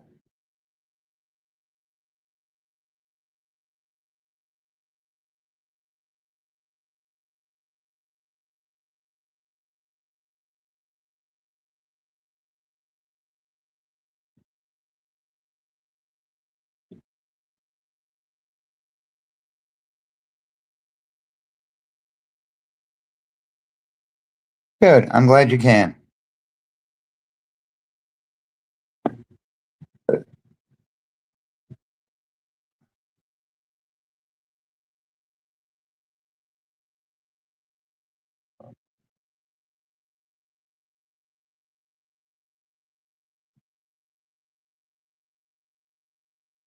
Thank you, Maria.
And Maria, we need to put the scooter ramp on the van because I'm going to pick and pull tomorrow.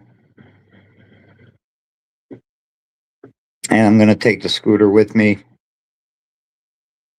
We also need to plug it in, make sure it's charged up.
You know, when I was at the recycling center today, I had to show my license 3 times.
Do we have any stamp collectors in the room?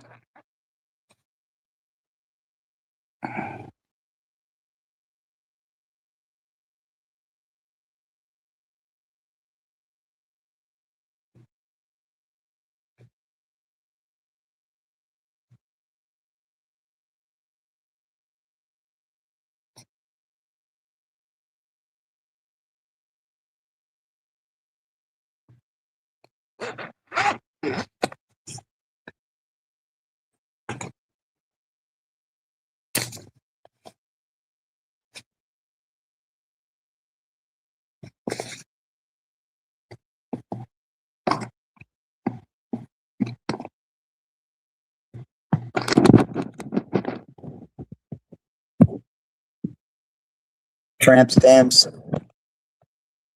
You're funny, Chrissy.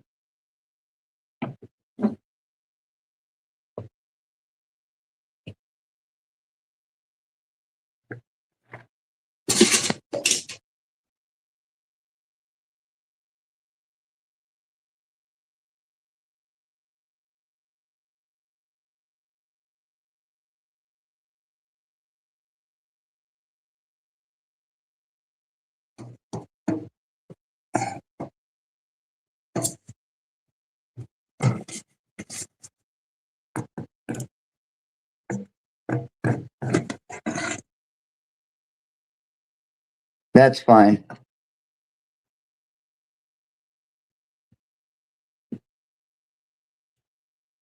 Maybe this Friday in Marbles, I'll give away some stamps.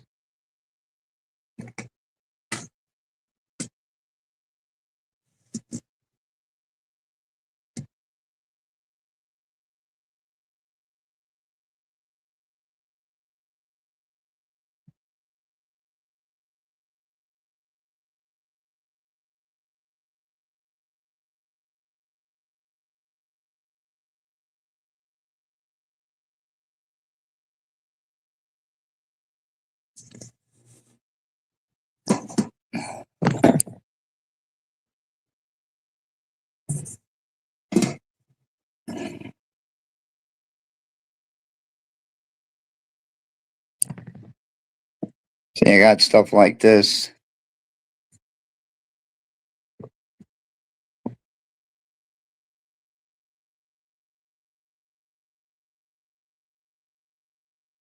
This is a 3-cent stamp from 1958. There is 2, 4, 6, 8, 10. So that's 30 cents worth of stamps.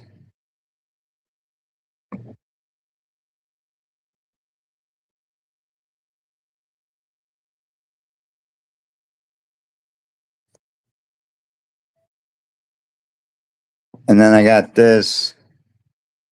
Well, I got more stamps than this, but this is the International Geophysical year 1957 to 1958. These are also 3-cent stamps. 6, 8, 10. There's 30 cents worth of stamps there.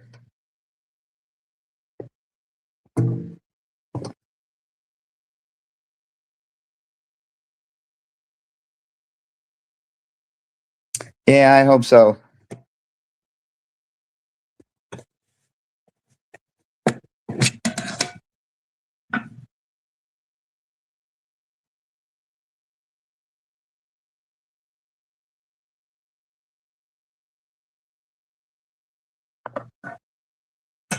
So what I can do for the races, I can give away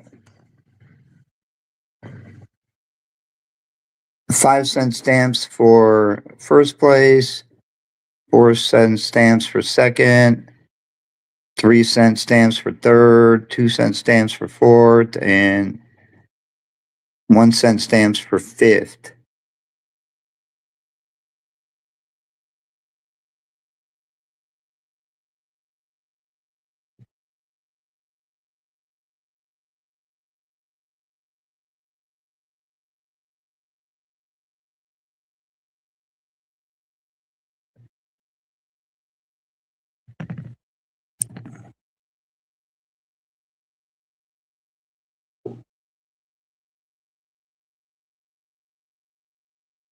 And I'll do that every other race.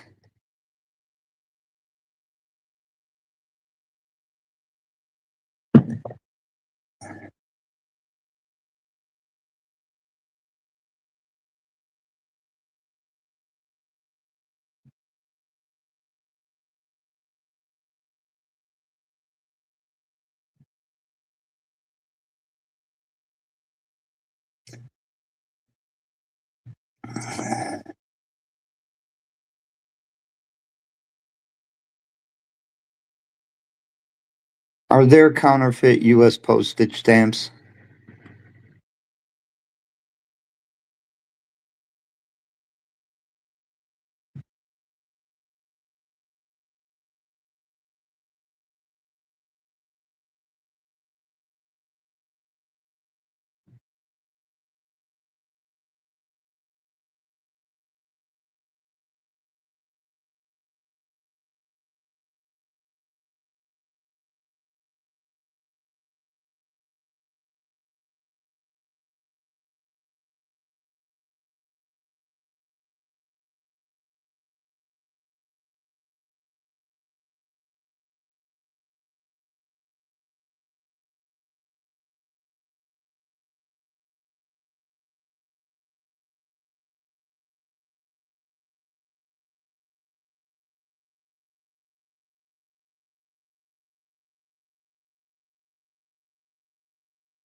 Hey,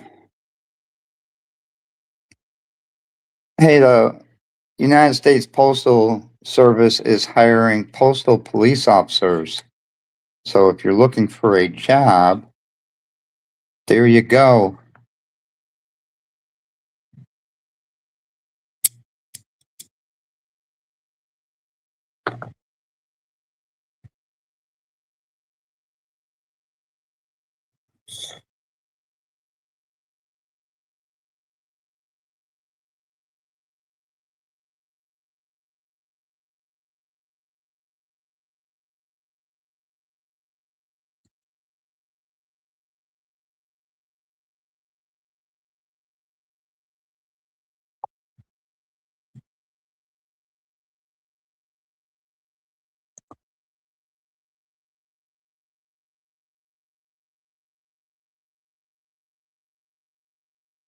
And just to let everybody know, we only have 4 more of the new honeybee coins left. So if you want one, now's the time to get one.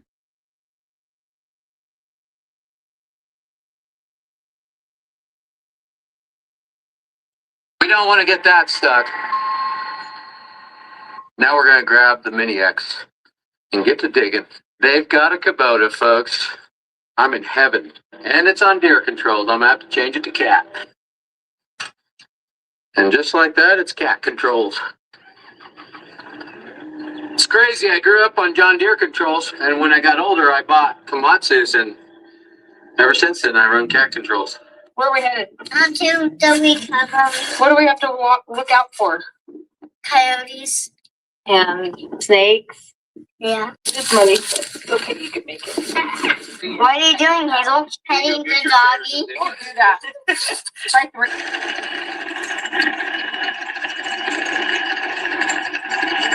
Bringing the rig mats in. It's time to get to work. I'm your camera girl today. I'm your swamper. I am your drone pilot. It's gonna be a long day, maybe a long couple days. So strap in, grab popcorn, and a nice cold beverage. We're going to get this excavator fired up and get this hoe out of the way so I could get in here and do a little work. I got to get this one dug out and get rig mats underneath it. Well, half the battle's done. It started.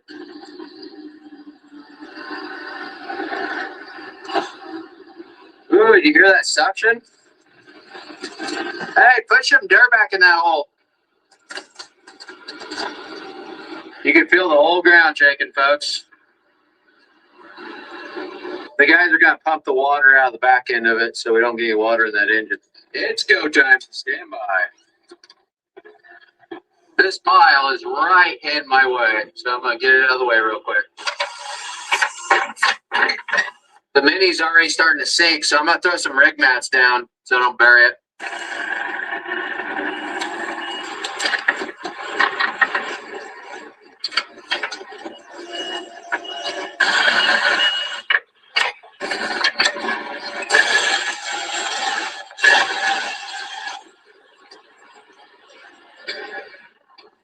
It's like building a road, folks, like the Egyptians did.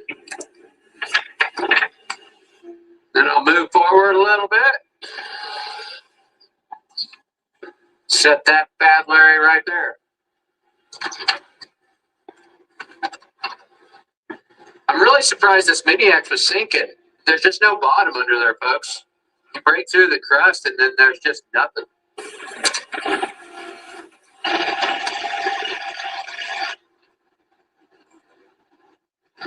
Plan is to get a rig mat right here and one right there and try to just turn it like that and get it to climb up out of there. I'm going to dig it out. Then I'll throw some rig mats in there. Stand by.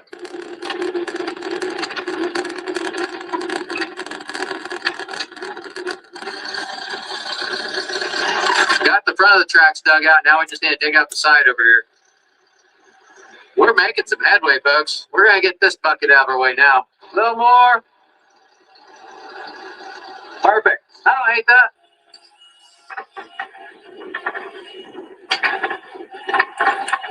Oh yeah, we can start to see track, folks.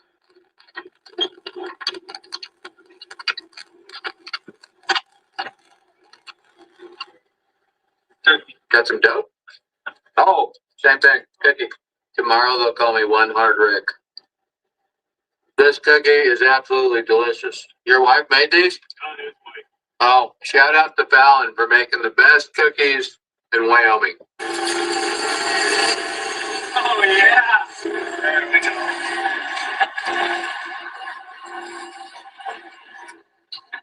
All right for Rig Mac.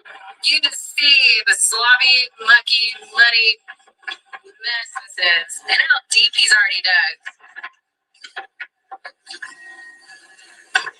I'm 6 foot tall. First Rig Mac going in.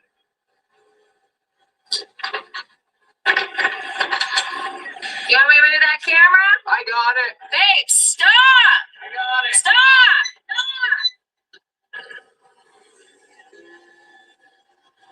We've got 2 rig mats in there. Now I believe I might have painted myself into a corner. How am I going to get out of here? I'm going to have to play musical rig mats. That'll get that excavator to there. We can probably come right up like that. Then we'll kind of dig that out a little bit, transition rig mats into right there. Stand by, folks.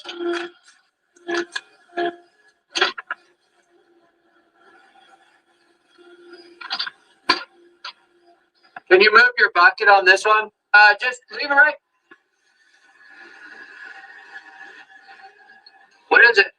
Snake? I guarantee it's a water moccasin. Yes, it's a baby water moccasin. Did you buy him? Yes. For a life? Now I gotta go to the hospital. Not a little gardener snake. It's pretty fast, though. I think it's like one of the racers. Oh, I just almost stepped on him. Now we're gonna dig the front of this one out because I need to get to the pull point for 1 to pull this out. But 2, I'm gonna run a snatch block off this machine and drag this machine out by that machine, by that truck. Stand by. Genius!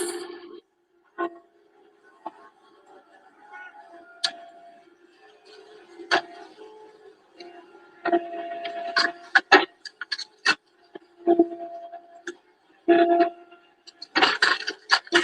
you kidding me?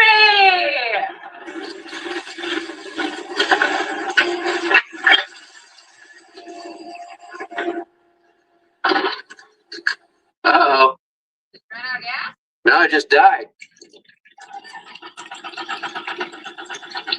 Where this gas gauge works.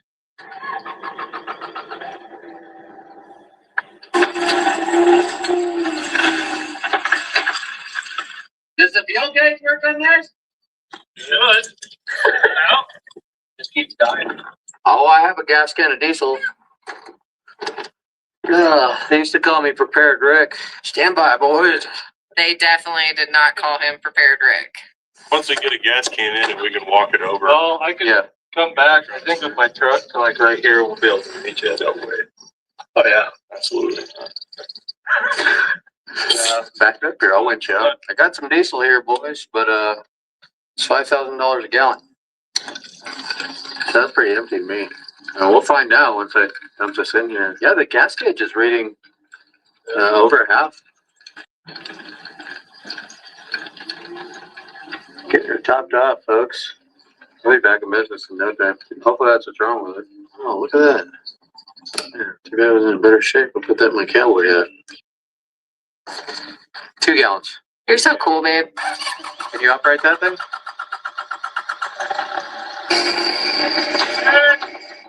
Feel the ground shaking? Like Nebraska on that dang ice. This is the shakiest ground I've ever been on.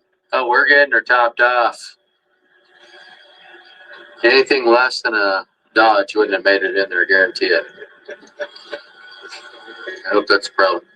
It's always nice when it's an easy fix like that, you know? Yep. Oh, spill the drop. No.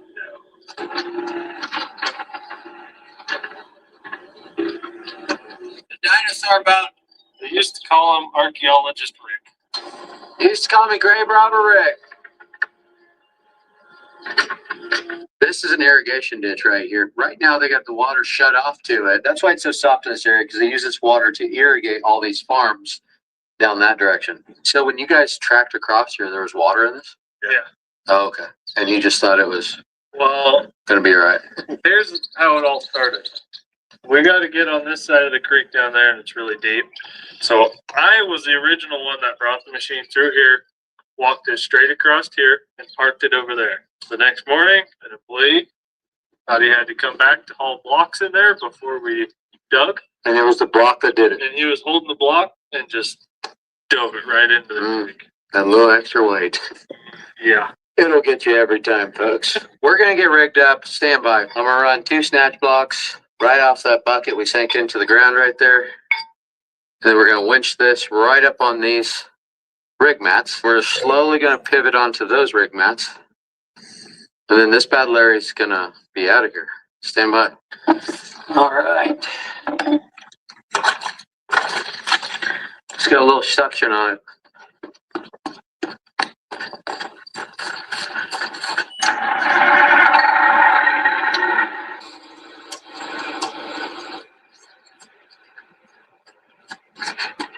It's leg day, folks. I'm doubling up my snatch block so it pulls harder towards the excavator than towards my truck. If it pulls harder towards my truck, it's going to want to pull this bucket that way. It's an old Indian trick, folks. Put a shackle on here. My winch line's going to rub on the bucket if I don't. Thank you. We're rigged up. We're going to start pulling. Stand by. Get my spades dropped. We're going to want to dig in for this one, folks.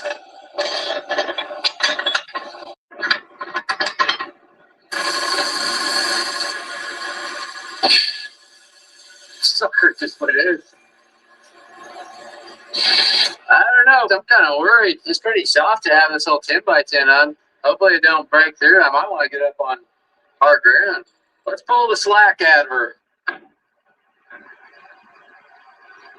Put your bucket like just up past that and just kind of take a little weight off, pull at the same time. I'm going to put a little pressure on it with my winch, and then I'm going to have you put a little pressure with your tracks.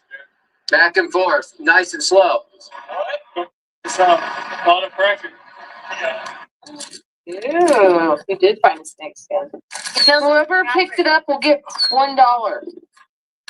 No. $5. No. $10. No. $20. Whoever picks it up, I'll make Wrecker Rick give you $100. Then go do it. And then go there. And what do it feel like? Rapper. Rapper. Oh my god. Hold it up. No. Yeah. Hey guys, we got naked. We got a fish and a car now. Go. Oh, Look at that. Ready? All right, come forward, Lil. Nice and slow. Slow down. Lay your tracks down, Lil. Track up. There you go. Okay, come up a little. All right. We got it on the first set of rig mats, folks. Now we need to re-rig our rigging and winch it that way. Looks a lot better out of there, doesn't it? I'm going to want you to swing your bucket up and over. Perfect. Try to twist a little bit. Try to walk up. Now try to spin again. Little more, a little more, a little more, a little more. All right, I think I can get it there. Go ahead, in yellow. I know you can run a wrecker, Mrs. Wrecker Rick. It is my name. This is Wrecker Rick. Oh, I get it. Most people think that I'm called Wrecker Rick because I wreck so much. Like they haven't put it together. Okay, go ahead and try turning a little.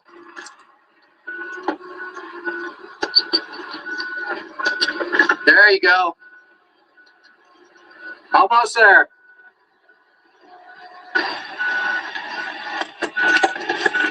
All right, you're out. Come on.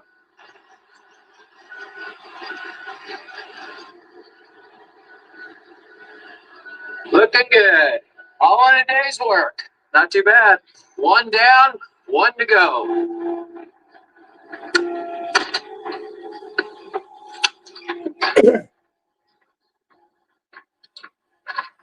get started on the next machine. It's a lot bigger, a lot deeper, and pointed even further in the wrong direction.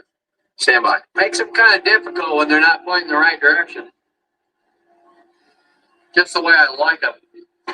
We need to hurry and get this out of here because the water's cut off to the other farms.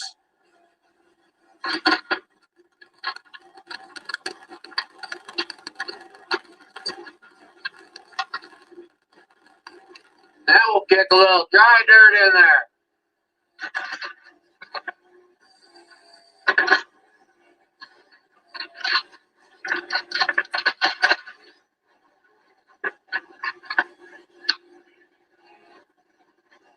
Rig mat number 1, engaged. Yeah, I'm covered in mud.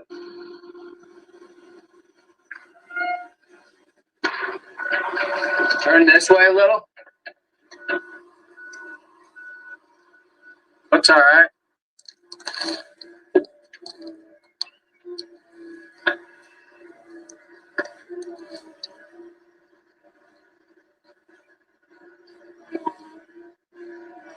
Now we're going to use this machine right here to anchor off of to pull that machine out.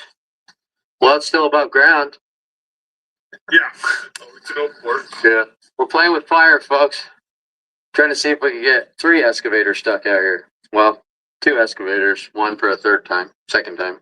You get what I'm saying? Like we'd have 3 of them stuck right here, not all at the same time. All right, moving on. You want to let it go? You gonna throw him to his home? Yeah. You, God love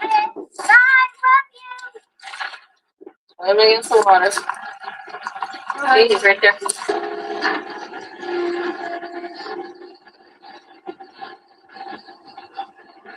One more time, folks.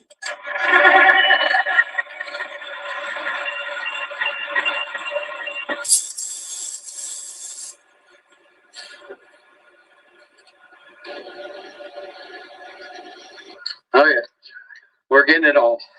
We're going to run a high line and a low line. The reason we want to run a high line and a low line is we run our high up there, and if it starts pulling this bucket out of the ground, I can pull on that top one and it'll ram it into the ground. They used to call me Geometry Teacher Rick. We need 3 snatch blocks, and I've got the perfect rigging for the top. A Wrecker Rick sling, baby. If I fall off of this, I'm going to own your whole company.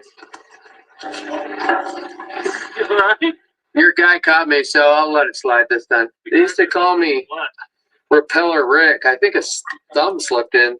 Got me a free one. Woo! I need one more shackle.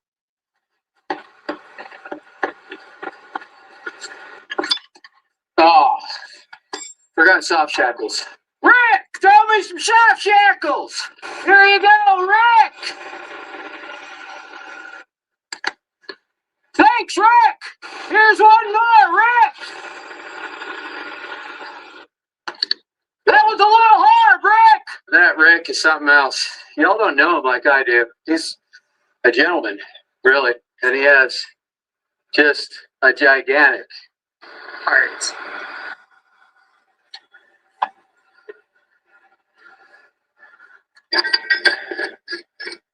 Oh, man. This one's still buried.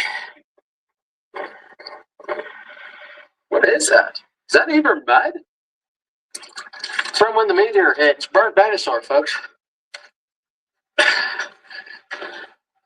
Good thing I tied my shoes this morning. I think I'm going deeper. All right, come on, boys. If I can pull my arms out of socket.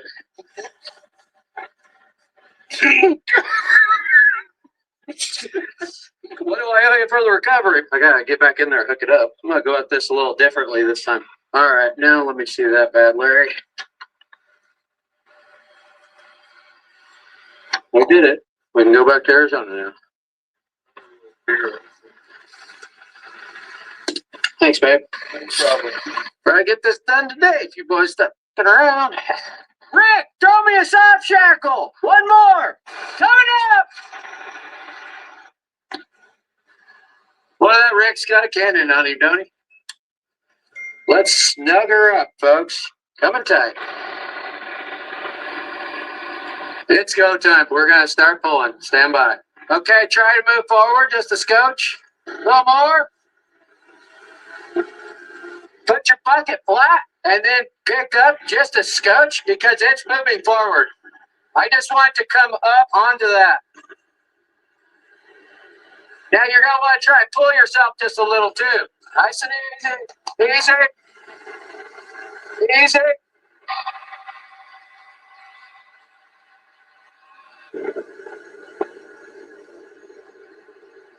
Slow down that side. Yeah, there you go. Hold it. Okay, come forward.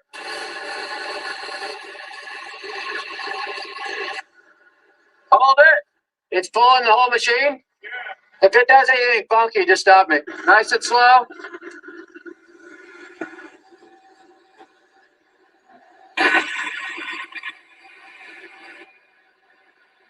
Hold it. Reposition your bucket. Oh yeah, you're on the first rig mat. There you go. Yeah, we got it. Just keep that pace.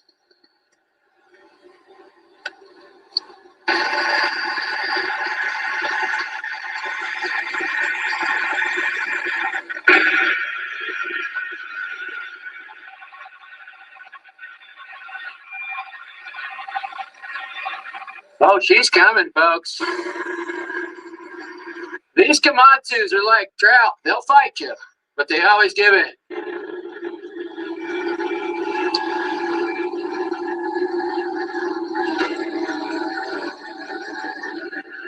I'm going to talk about some winch power, folks. The old 10x10's dragging this whole thing. Track's locked up. Watch this.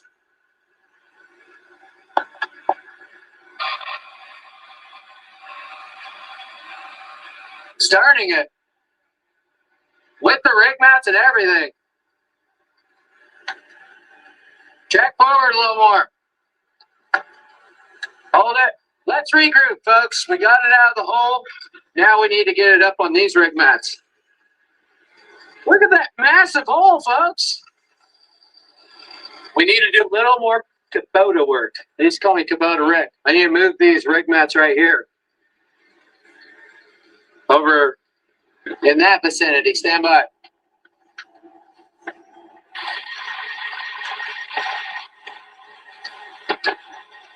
We're going to move this hoe back so we can get a pull in this direction. The suction wouldn't let us have it there for a second, though. Go up, and you can bring it to you, too. Slowly. Nice and slow. I'm letting off my rigging at the same time, giving them slack.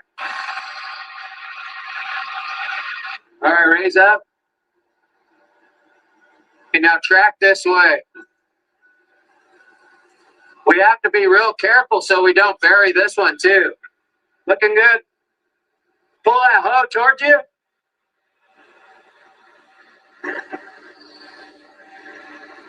Okay, put your hoe down right there.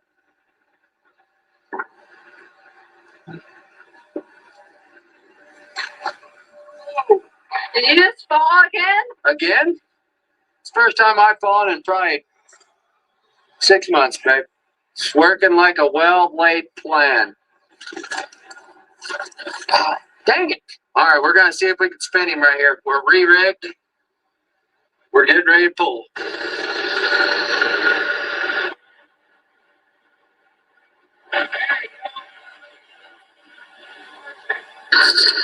Perfect.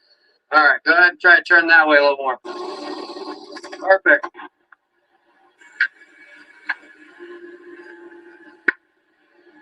Nice and slow.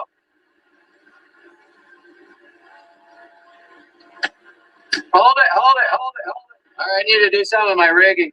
Actually, if I let you go, you could probably push down and bring your front around. Let's try that. Raise your bucket.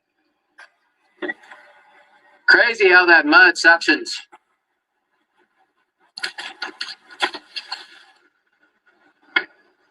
All right, Teddy. Pull the snatch block off so it'll pull straight off my truck now. Need the old pocket pliers. They used to call me Snatch Block Rick. You can get yourself a I Heart Snatch shirt at murphyspecialstore.com. For those pesky Kubota recoveries where you need 4 snatch blocks. We're pulling the front over, so the back don't fall off of that rig mat and go in the hole. Yeah, it's working. Perfect. All right, track forward. Boom. Okay. We've got her unrigged. Hopefully this old girl will track out. Still got my winch lines out, though, just in case. Oh, yeah.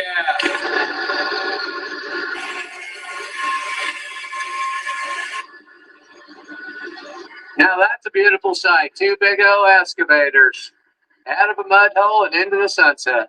Let's go look at this hole. Do you think that it's as tall as you are? I guarantee you that hole's taller than I am, and I'm 7'6". Look at this. It looks like there was a freaking battle here. Looks like we went to war here. We did. The U.S. Marine Corps came to play, because we had LVSR. It looks deeper from up there, to be honest. Whoa, whoa. I'm just kidding. I'm just kidding. That hole is It's a nice hole, Rick. super deep. Thanks. Hey, I get that all the time. Real black, too. Nice.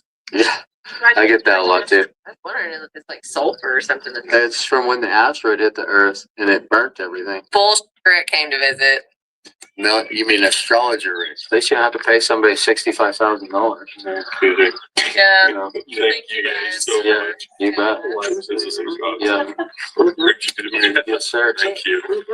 Thank you for inviting us, and thank your employee for getting me stuff. I do every day. I already thanked him. He didn't want to hang out? Oh, wow.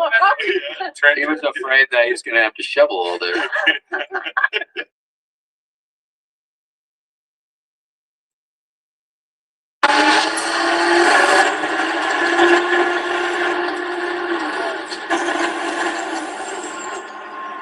Uh-oh.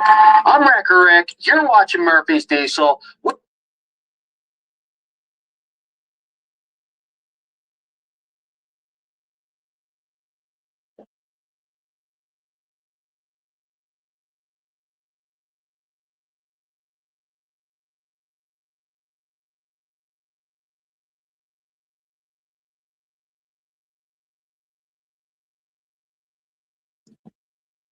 What do you mean no one's here? There's 7 people here.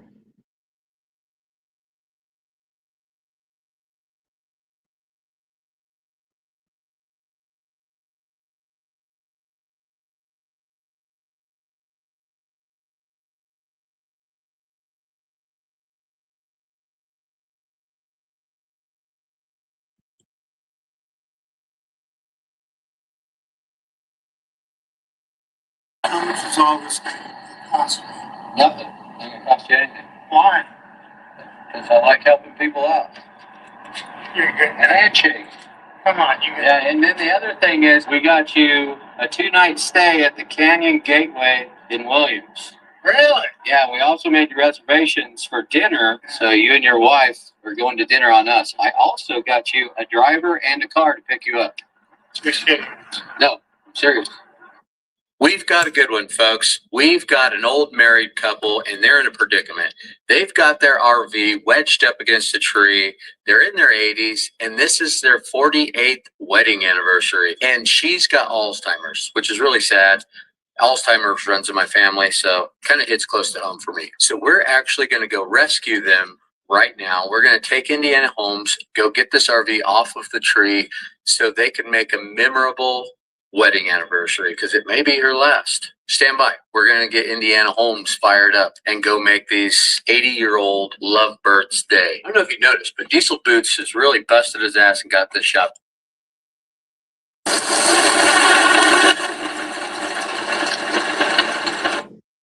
And like right, come right around here. At Toby, for Richmond. Oh, okay. And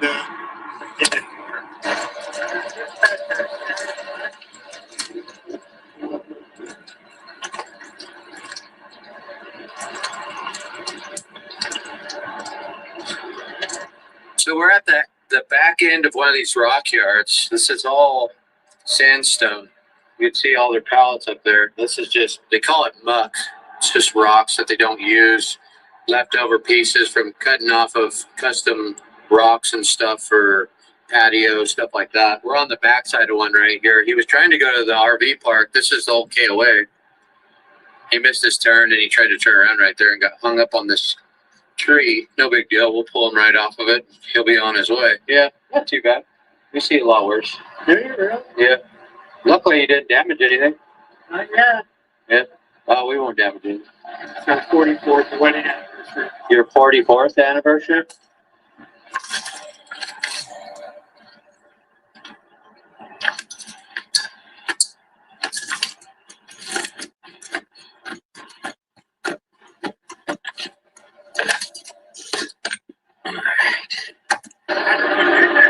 Just broke it off.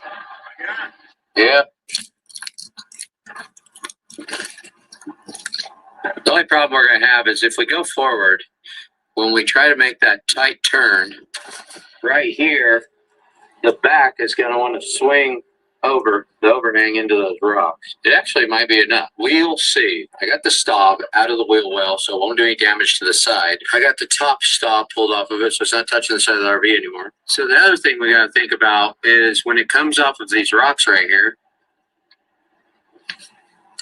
it's going to come over this way. Now, if I stack some rocks right there, it won't do that. And it'll be far away from the tree by the time it does that.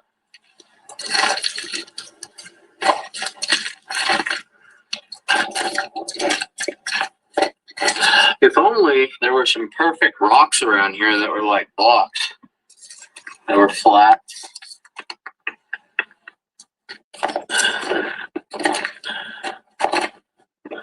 They used to call me Road Builder Rick.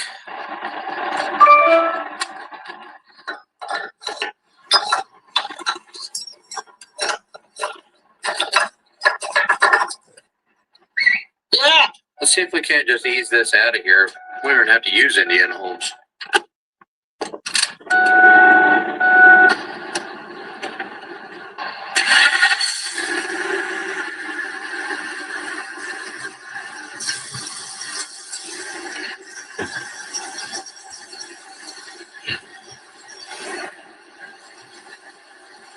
You might catch that bottom. I'm looking at it.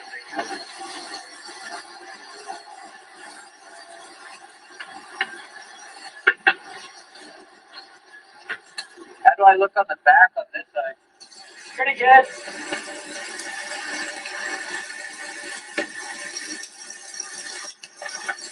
Hold it.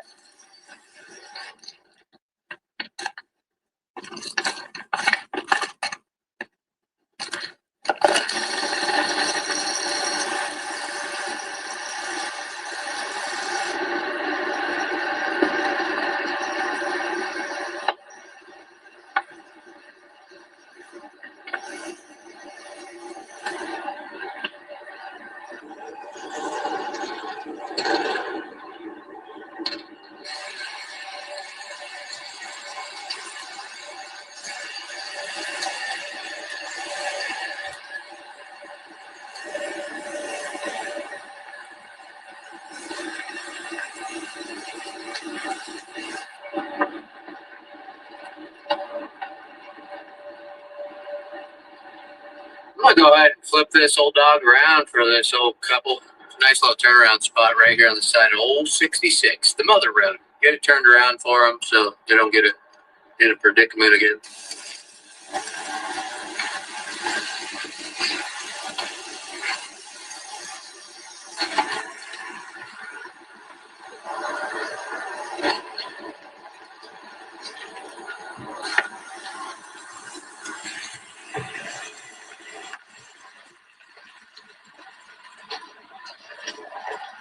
Well, I'll tell you, that's quite the place to turn around right there.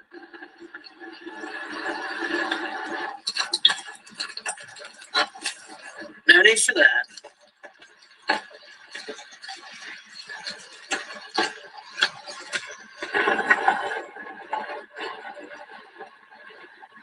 Want me to help you hook it up?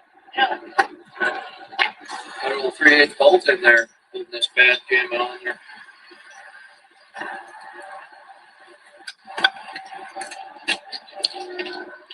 We're gonna go ahead and do him solid and get him an actual fish pin here. I had one of those damn things. Oh, Really? and then I have one that you put together with the lock. Yeah. And they broke that one off. Yeah. Well, now you got one. So. And a spare bolt. In case you did that. Never can tell. Yes, sir. I'll pull it forward and I'll guide you out there. Yep. Hopefully this isn't where I die.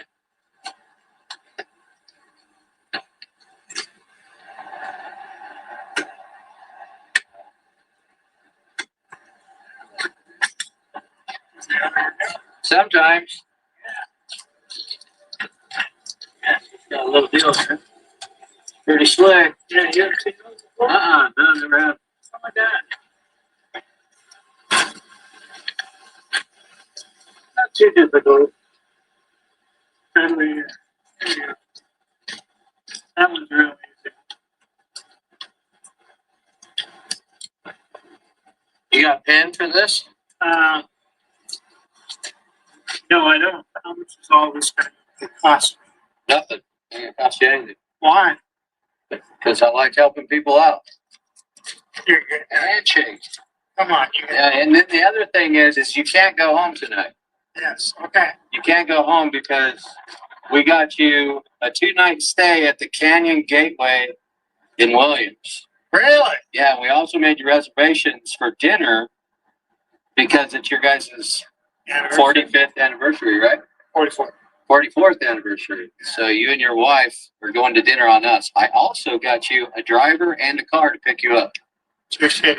No, serious. Wow, how did you do this? My dispatcher, that wonderful lady. Yeah, she hooked you all up. So, oh my God. Yeah, she said y'all have been married for 45 years, and I know how much I love my wife, so you know that's pretty cool. So we wanted to, so we wanted to get you guys a little treat for your anniversary. Okay, great. So sound good? Sounds wonderful. Yeah. Good deal. So how do we get to the spot anyway? Let's go to the shop and we'll get you GPS coordinates and everything. She all set up, and then is she's okay? I think she is. She didn't really. Okay. Yeah. Well, hopefully this will make her day better. I hope so. Yeah. So yeah, it's our favorite restaurant, mine and my wife's. So. Yeah. What time y'all eat? Around 5 o'clock. 5 o'clock? Yeah. Okay, perfect. Well, let's get you up there and get you set up, and then we'll get the driver to pick you up and take you over to the restaurant. Okay, great. Sound good? Yeah, thanks. You bet. We got him a 2-night stay at the Canyon Gateway RV Park in Williams. Boy, let me tell you, you got to know somebody to get into an RV park this time of year. We also got him a car and a driver to take him to dinner. Stand by, folks.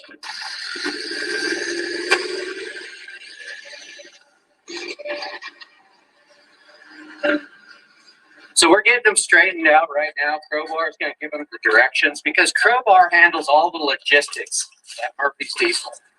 Ain't that right, Crowbar? Yes, sir. This is Crowbar. He's going to set y'all up. Nice to meet you. Jerry, nice to meet you. All right. So we've got you set up to go to Canyon Gateway RV Park in Williams. All right. So I'm going to give you that right there. All right. 2 free nights on Murphy's Diesel. Wonderful. Isn't that fantastic? I can't believe this. Yes, they're expecting you. So you're going to be, go up there, tell them Murphy's Diesel sent you. They've already got a spot ready for you. And taken care of. You guys are right. Thank you. People are going to hear about this. Are they? Oh, yeah. I hope so. Yeah, I work for nonprofits all the time. So do y'all want to go to dinner tonight or tomorrow night? Let's do it tomorrow night. That's okay. All right. Perfect. Perfect. There you go. You guys are too much. Yeah, thank you. Yes, ma'am. I hope your day's better now. Yes, look at it's clearing up. Yes, ma'am. Yeah. Yeah. Well, you all get up there to it's a nice RV park. So get up there, get some rest, and then tomorrow night we'll get you over to dinner. Great. Perfect. So, and we'll go over here and get yes, ma'am. You bet. There you go. Thank you. All right. Be safe driving up there because the roads are wet. So. Was that so hard, Crowbar? Huh? No. Who would like to see Crowbar, my cousin brother, in more videos? Look, you want to get entered before it's too late. It's a 20 priceless moments today. We're in Rouse to pick these crazy kids up from the RV park. We put them up in last night.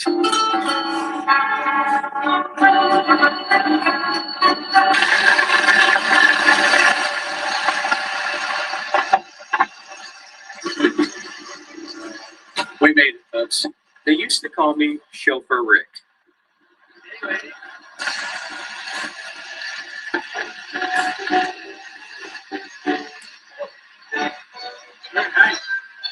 Are y'all done to do it? Remember yet? Y'all ready to party? Yes. Need help up in there? Yeah. Here we go. There you go. Now it's a party. Good? Yep, good. Thank you. Can I interest you all in a beverage? Yeah. A little bubbly, if you know that. It's wonderful. Yeah, this is the best anniversary ever. Is it? Oh, yeah. Well, we're glad to hear that. It's 44 years. 44 years. Yeah. Yep. Hear that, babe? Mm-hmm. We're almost there. Thank you very much. Yes, sir. You bet. Care for one, babe? Sure. One for the driver, because I like to party. Great. Thank you. Cheers. Yes, sir. Cheers. Cheers. A little clinky. Yeah, with our plastic cups. Are you guys, do you need some heat? Do you need some air? Wonderful. Wonderful. Right now. Couldn't be better. Yep.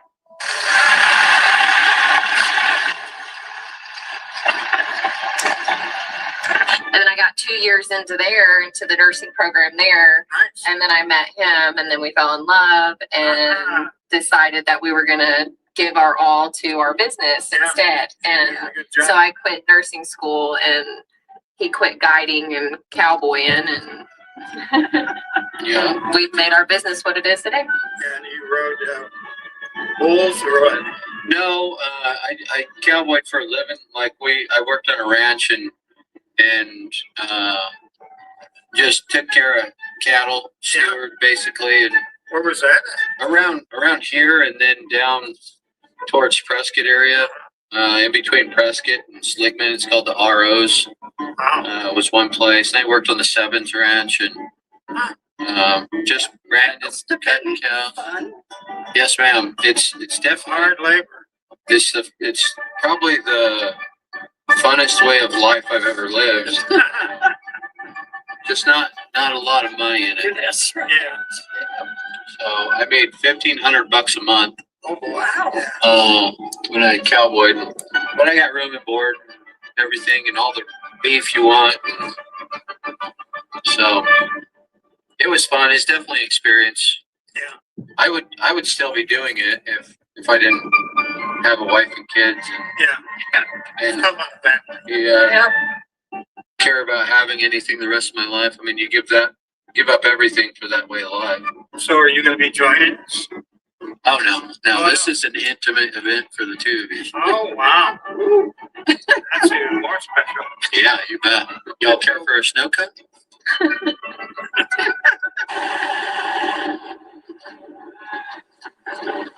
We'll have to go get us a snow cut while we wait for you.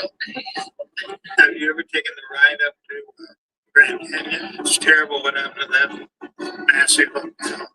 Yeah, well, the Forest Service, they wouldn't let anybody log up there, and the loggers used to take care of all of that, keep all the fires from starting. It was bound to happen one day. I actually used to work for the Forest Service up there at the canyon. Did you? Yeah, and that's what I did is I was in fire and fought wildland fires. And yeah.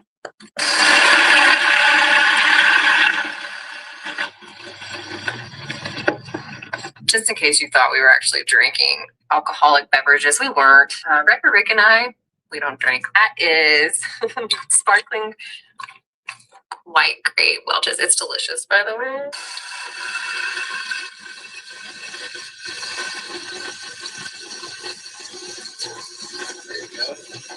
There you go. Y'all ready? We're ready. All right.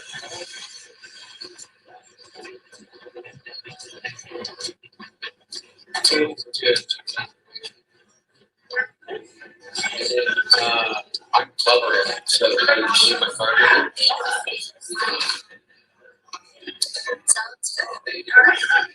You guys have a lovely meeting. So, thank you.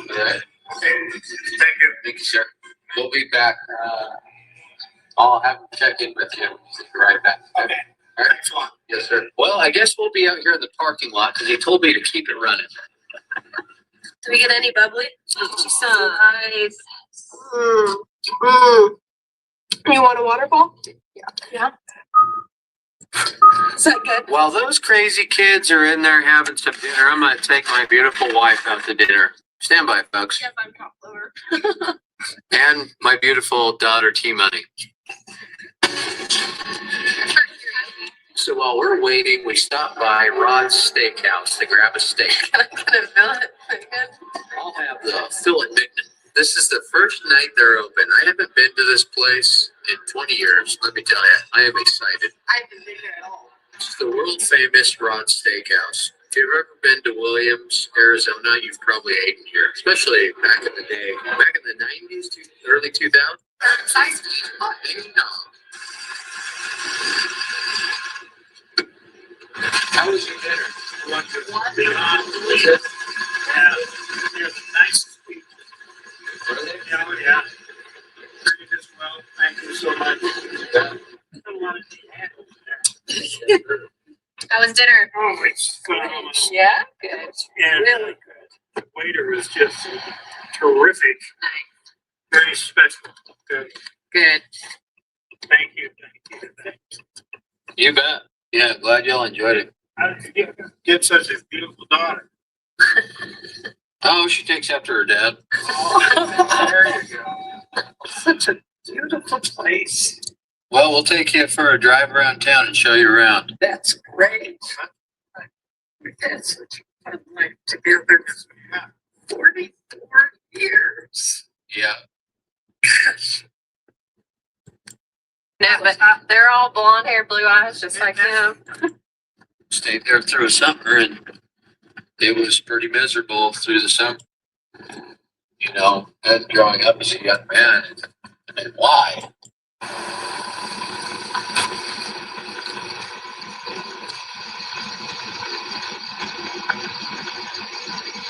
Well, we're starting to get a little sprinkles out here, folks. Mrs. Rick is always prepared.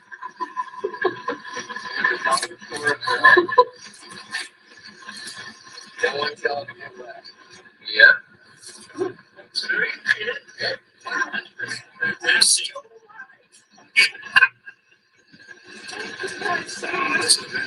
Yes, ma'am.